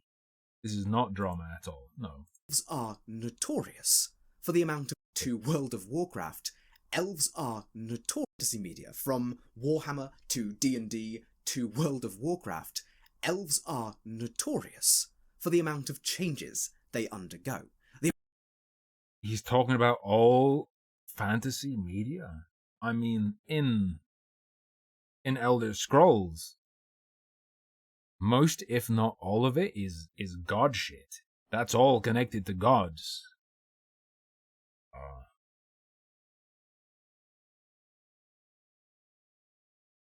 Yeah, it takes some pretty major shit to split. I think.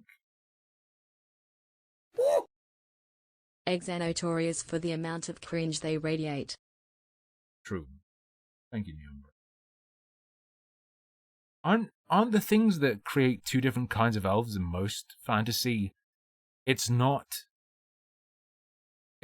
biological evolution. It's normally something magical or connected to gods or whatever. Also, did you notice he talked about change in a single organism, degradation of the body, and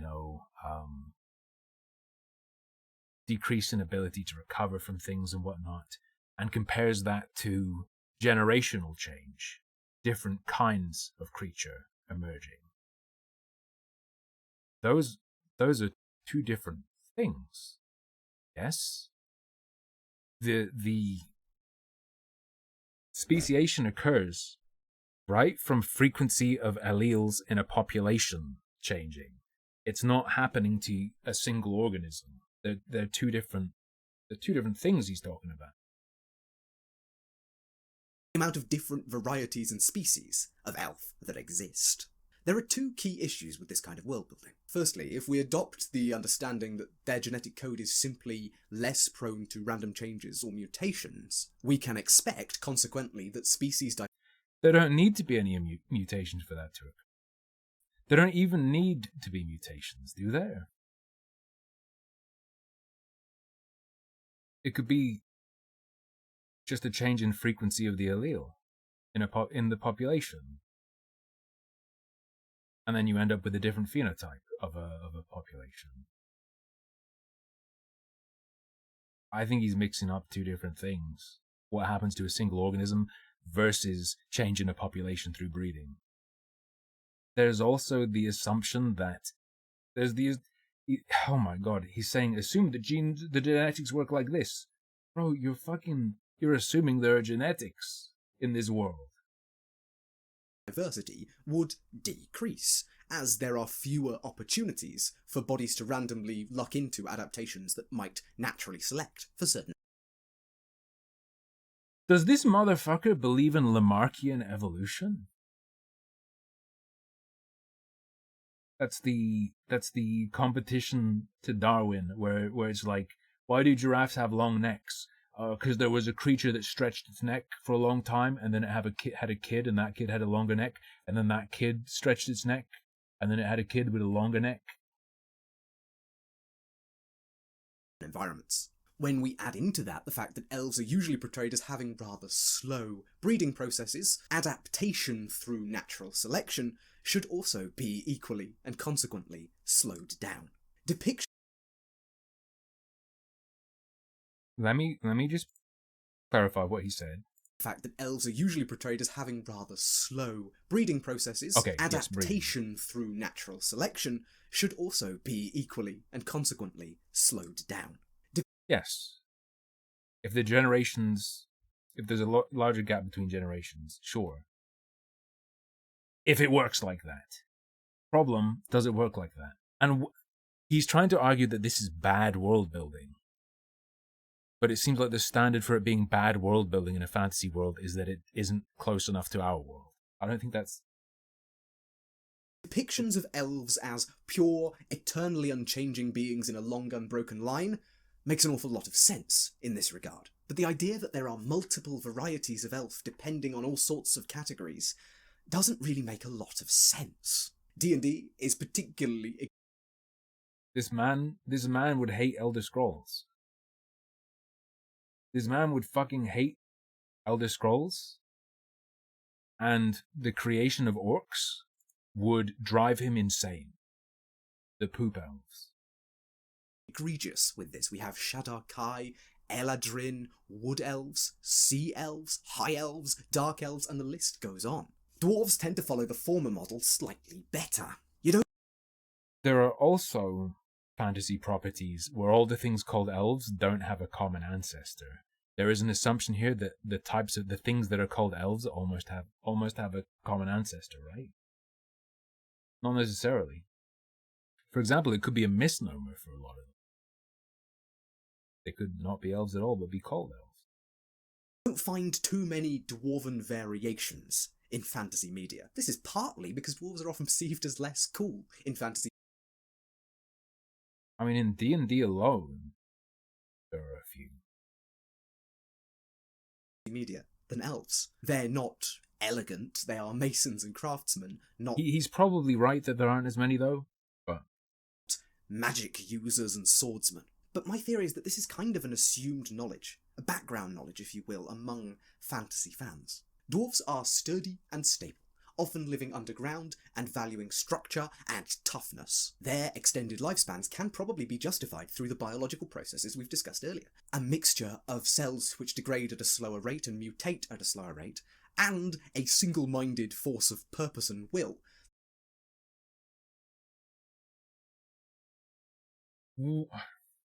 Okay. The rate of mutation in cells in an individual aren't necessarily what's required for the change of a population. or at least its phenotype. They could end up being like a completely different looking kind of dwarf in a group because of selection for certain traits that exist in people, and then because you select for that, they change over time. There doesn't have to be mutation. There can be, for example, advantageous. There could be mutation, sure, that's advantageous, and then that spreads. But it could be, let's say,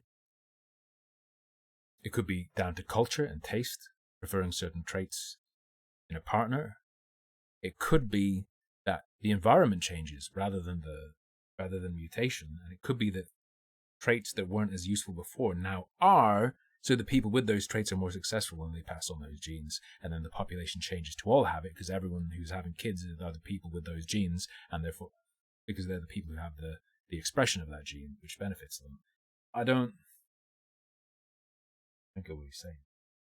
That tends to keep people alive. Gnomes are likely similar, embodying the human idea that keeping your mind and your hands busy throughout old age is a surefire way to get some extra years out of life. Gnomes are often portrayed as visibly older than even some of the other long-lived races of equivalent ages, solidifying this concept of people staving off old age through obsession in a craft or mental agility. It must be noted that gnomes also see far less variety across fantasy media than elves, in terms of different species and different presentations. Now, especially for elves, I think we might need...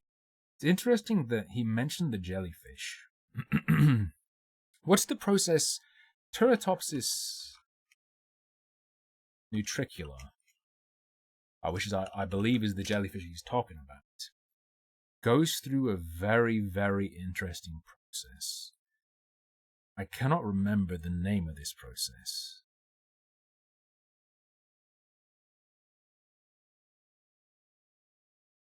What do you do? Hold up a second.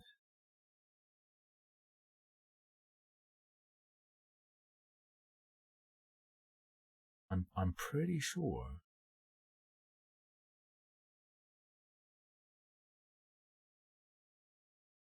It has a name. I can't find the name of the process, but what the Teratopsis nutricula jellyfish does is it essentially becomes an adult. Its cells specialize. And then it actually reverts to being a baby again with fucking unspecialized cells again. It's fucking crazy.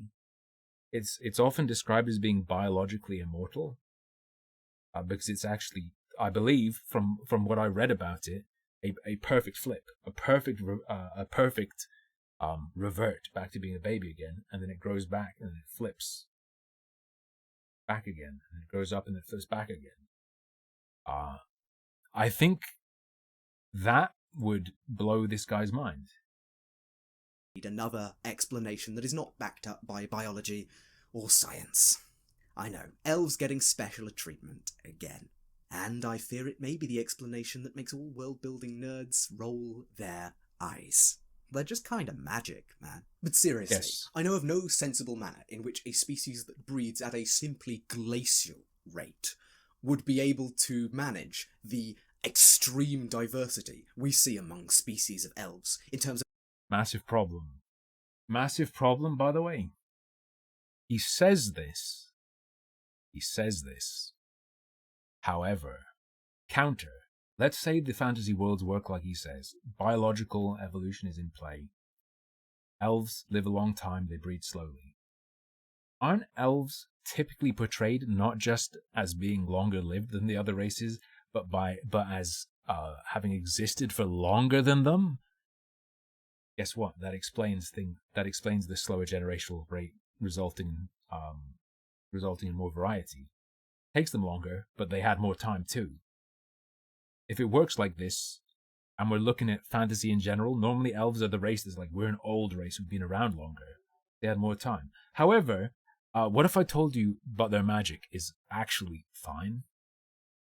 But their magic is also often good world building. And when I say good world building, that can be taken to be synonymous pretty much with interesting world building. Enjoyable, interesting, doesn't break verisimilitude, because the way in which their magic normally ties into the world, for example, being descended from Fae, it links them into the world. It's but their magic because, and that links them to the world. Of adaptation to their environments, magical or not, unless we assume that elves simply predate everyone else by an order of magnitude. Yeah, that's actually the case in a lot of fantasy. I'm pretty sure. Yeah. Justifies their... Even though it doesn't need to happen because we're making the assumption that things work in fantasy like they do in real life biology. Spread out subspecies. If this is true in your world, then it kind of solves your problem. But for the rest of us, we must assume that elves mirror their environment, as opposed to adapting to it. The ever-present wood elf, for example, likely found an awful lot of surviving strategies for their chosen habitat, while the magic inherent to them adapted them and allowed them to mirror certain aspects of said environment. They were probably not adapted via natural selection, but rather via a kind of magical, transformative adaptation to their environment in a single individual. This is somewhat like a dog coming to mirror its owner's face, somewhat. Bro, look at Elder Scrolls, though. Elder Scrolls has so many fucking elves. My man, I need to DM this guy. This video is only from a month ago. I need to DM him and go, bro, search Elder Scrolls, Wood Elf, Green Pact. He'll either hate it or find it cool and change his mind. Or vice versa. So while dwarves and gnomes represent our human ideas that dedication to a craft, skill, or keeping your mind ripe and sharp can lead to longer lives, elves represent the sustenance of philosophy, the idyll of being in tune with nature and finding yourself in a providing world. Basically, they're hippies. In other words, elves are just so brilliant that the world loves them and sustains them, and they use their own natural magic unconsciously to mirror back the providing world which they call home. Aloof, almost ethereal, magical beings. Sure. Why not? This is a form of adaptation that's somewhat alien to our natural world, yeah. But I'm sure that there are some individuals out there who feel like this speaks to them on a spiritual level. So... No, he's one of them. What if you just find it interesting that these things are in your world? Why can't it just be interesting? Why can't it just be fine because you find it interesting and find it interesting to have a world with it in it? It doesn't have to speak to you on an individual level, personal level, intimate level. How should this understanding of the difference between long-lived species and short-lived species factor in to our understanding of world building? As usual, it's helpful to start with superstitions. Even if our fantasy folk understandably can't figure out that dwarves and gnomes have cells which mutate at different rates to our lovely standard human, we can't figure it out.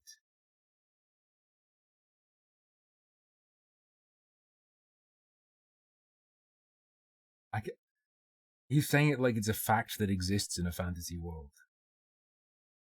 I can't. You have to back this assertion up real hard. But he just does it. It's kind of Giga Chad. There are cells. Cells exist in D&D. And, well, he's not talking about D&D. He's talking about all fantasy. Cells exist in all fantasy.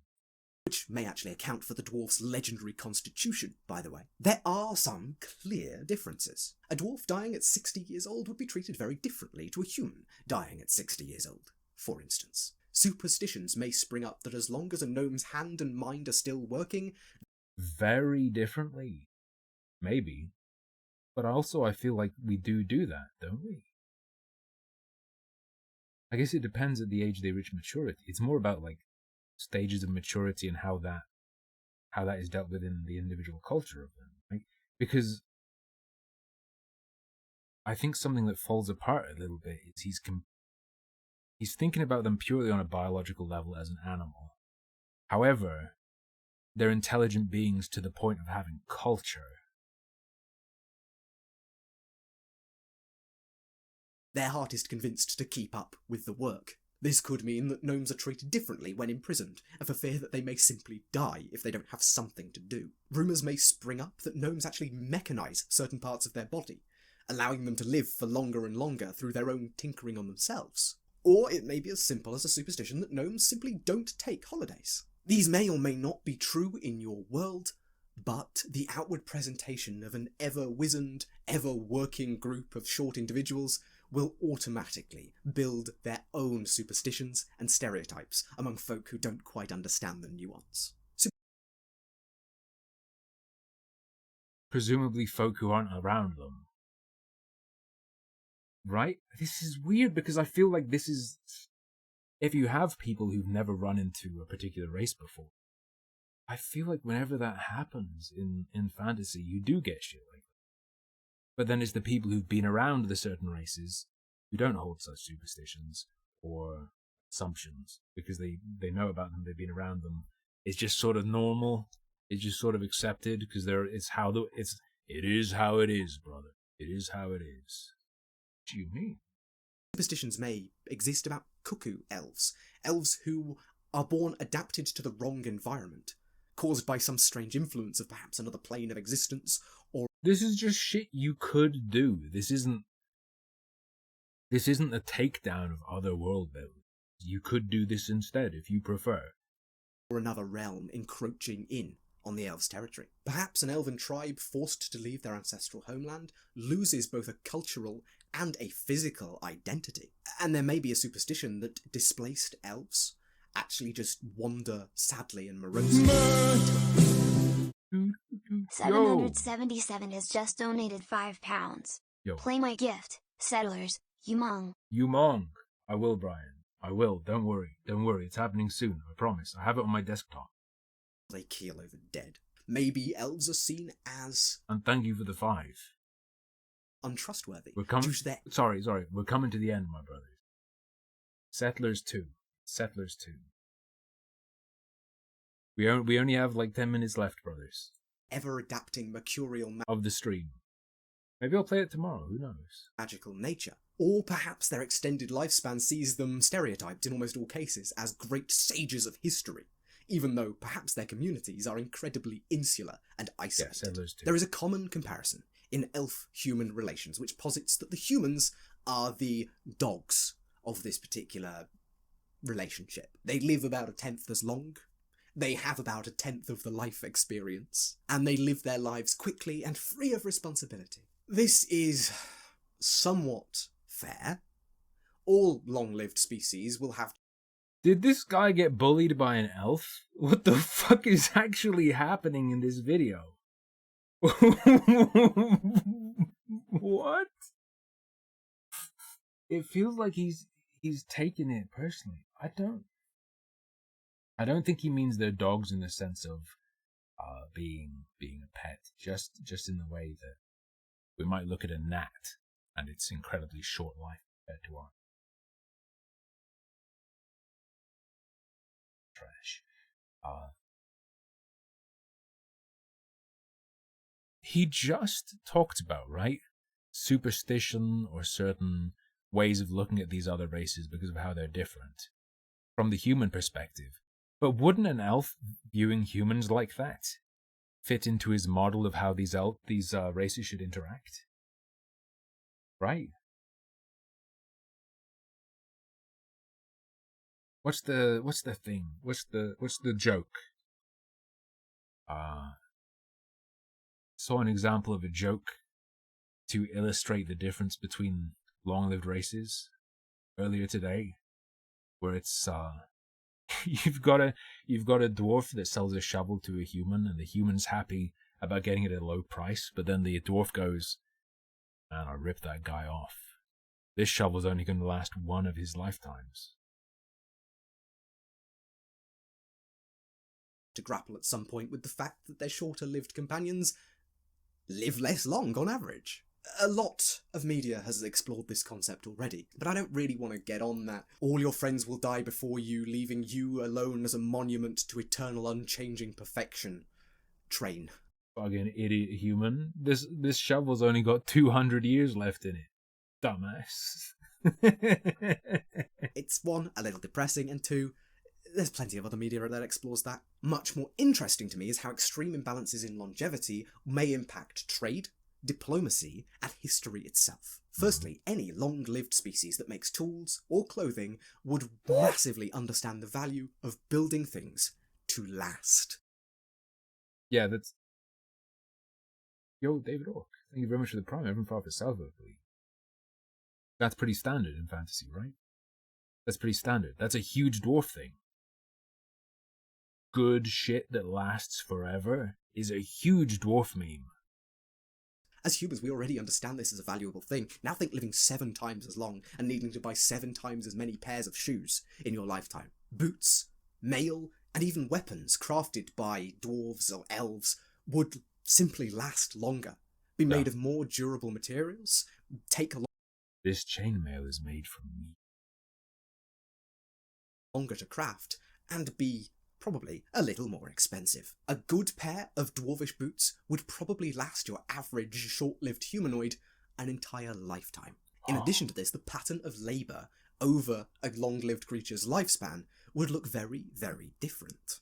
Either an individual is going to change careers at least once or twice over a 400-year lifespan, or is going to become incredibly, precisely proficient in one set of skills. If we assume equal initial skill and equal yearly working hours, an elven craftsman is going to end up utterly and completely surpassing a human one. Mm-hmm. They have more years with which... That's pretty standard, you know, when you get crazy mastercrafted items in games, you know what? They're often dwarfish or elfish. Or elven even. This is pretty common. What do you mean? I don't get what he's doing. Is he saying this like this is a great idea he had? Or is he summarizing what already exists? I feel like he's trying to tell us it's his crazy idea. To work on their craft. This will undoubtedly make their craft more efficient, if not technically superior, as talent does certainly play a role in the... You ever seen Dwemer ruins in the Elder Scrolls? These discussions. The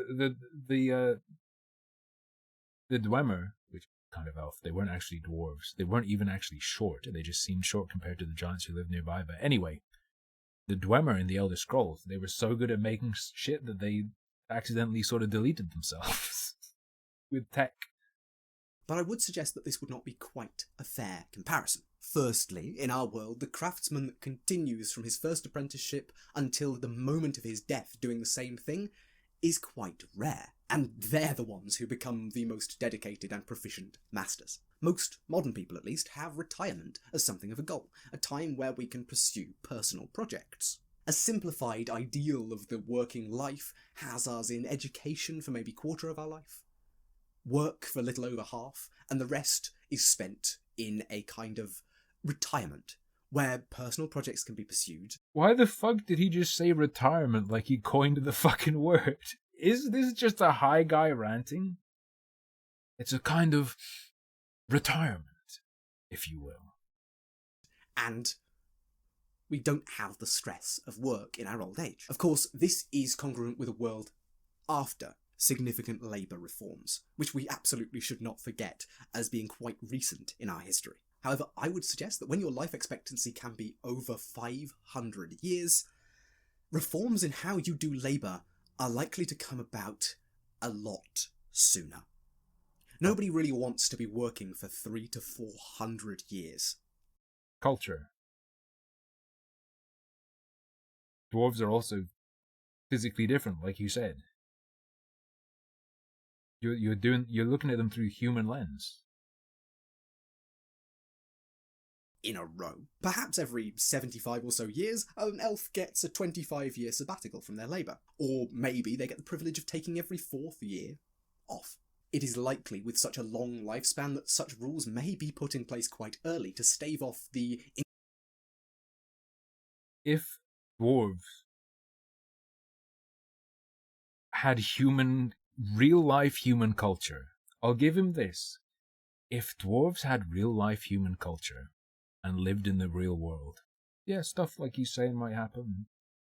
That's weird to even... Well, it's fun to think about, like, what if? But to call it bad world building to do otherwise? Very strange. I'm surprised he hasn't noted that in a lot of fantasy,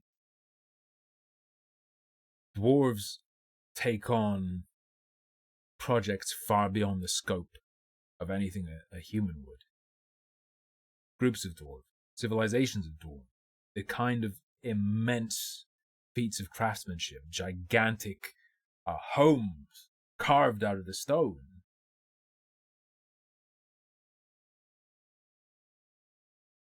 Their work is often depicted as being bound to who they are on an even deeper level than a human's work or profession is who they are. Right?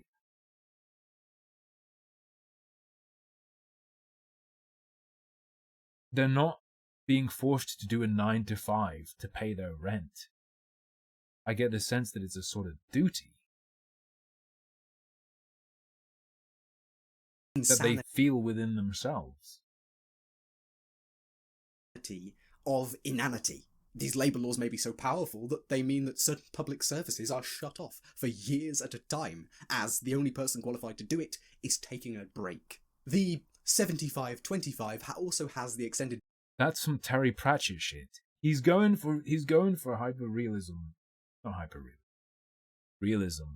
And then he just drops some, like a Terry Pratchett joke on it. Benefit of justifying the slightly long timescale on which elves tend to have children, and gives elves a reason and opportunity to actually go and explore personal projects and see the world, allowing the elves in your world to be...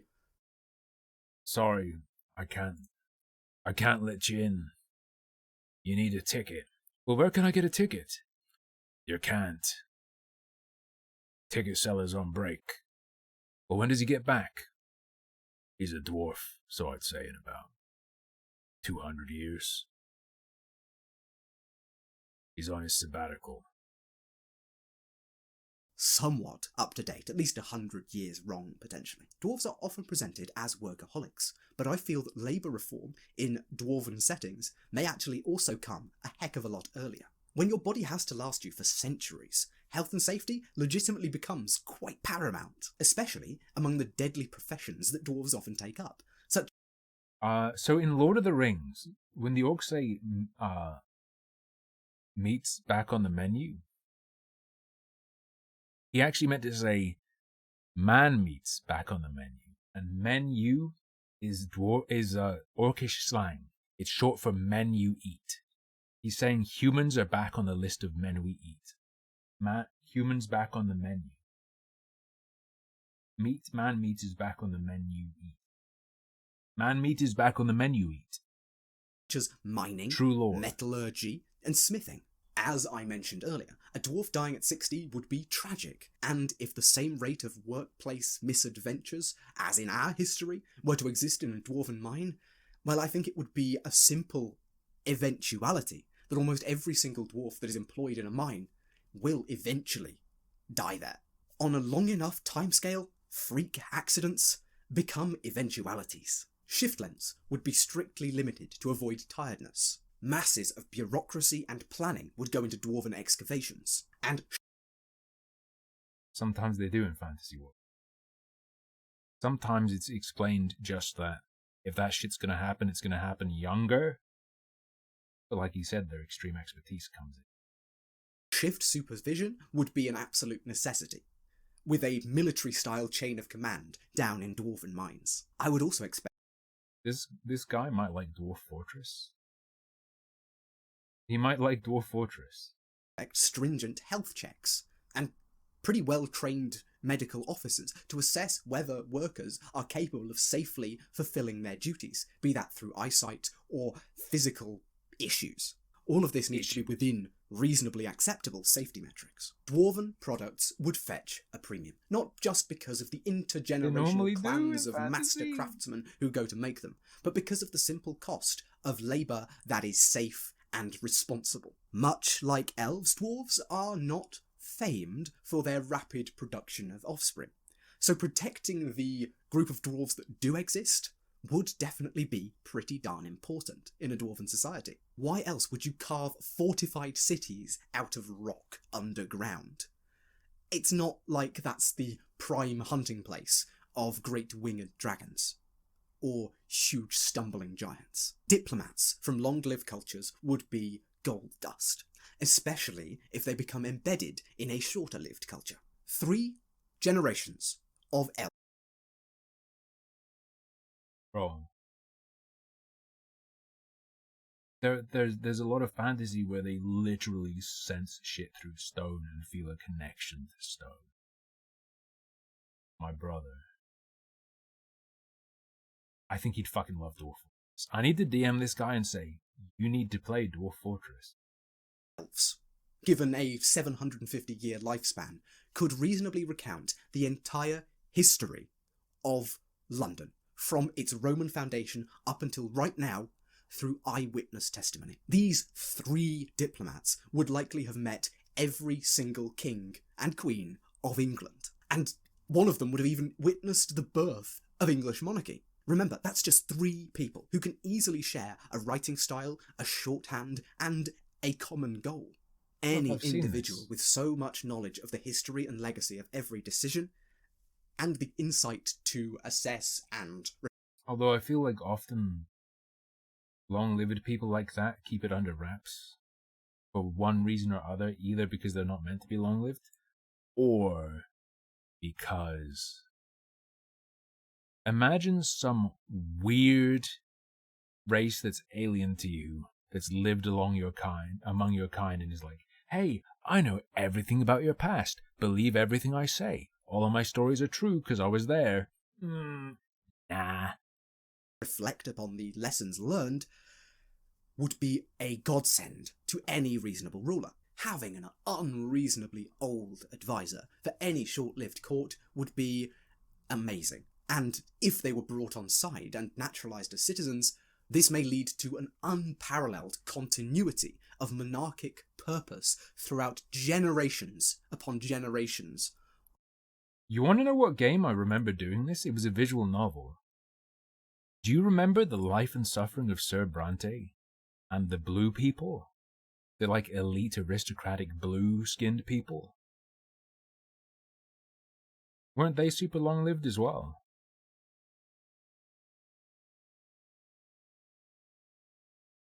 Of shorter-lived folk. As such, a fantasy world's historical understanding may actually be simply better than our own. Yo, you missed the ending of it, Retro? I got the worst ending. I went so hard into willpower or whatever that the game said, here you go, you choose your ending. Your willpower is so fucking strong you actually get to choose the outcome. It's kind of deflated it.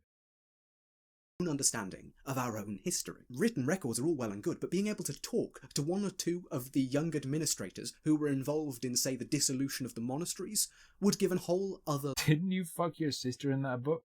Probably. Level of insight as to what was actually going on at the time. Events that may be lost or forgotten in the mists of time, like the Great Flood, which is attested throughout so much world mythology, of Sir Bronte, may actually be in a relatively small line of oral tradition in a longer-lived race. Maybe a gnome 10 generations back actually remembers it. When we have individuals who experience history on one... That happens on a shorter scale for it. That's only like a slight novelty. Wildly different timescales. Our historical understanding is bound to improve drastically. If it's weird because he's stoned. This man is stoned. I feel like I'm stoned listening to him. Problem, this presumes that they have perfect recall, that they haven't been misled, and that they're not misleading you. For instance, in my homebrew world, most elves are still really annoyed about a pretty bad event that happened about 2,000 years ago that directly affected them. Many of them...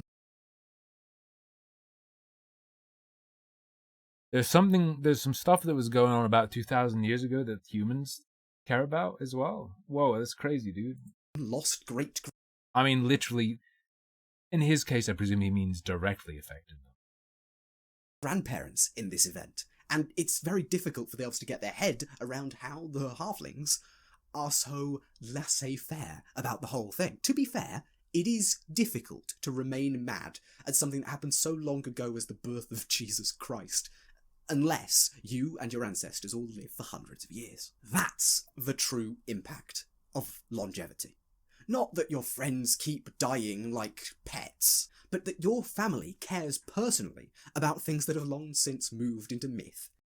What do you mean people are mad as fuck about? What do you mean? They are, though. You just shot yourself down. You don't have to have lived through it. What the fuck do you mean?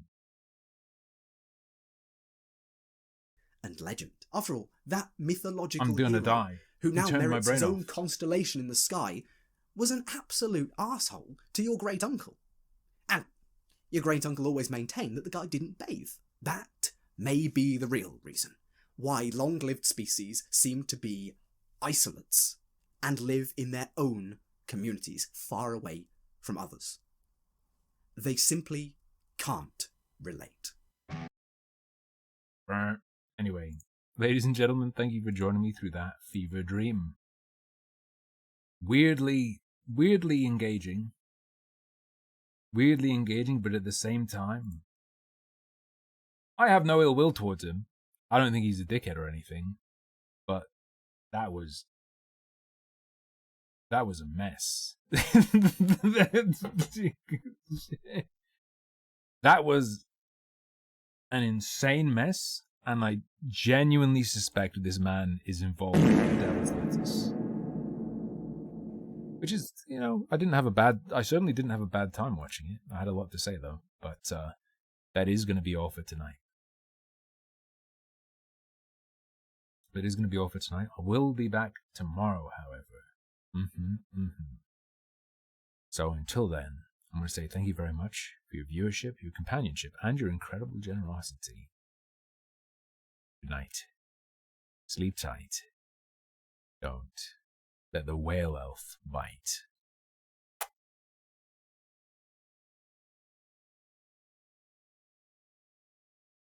Wow.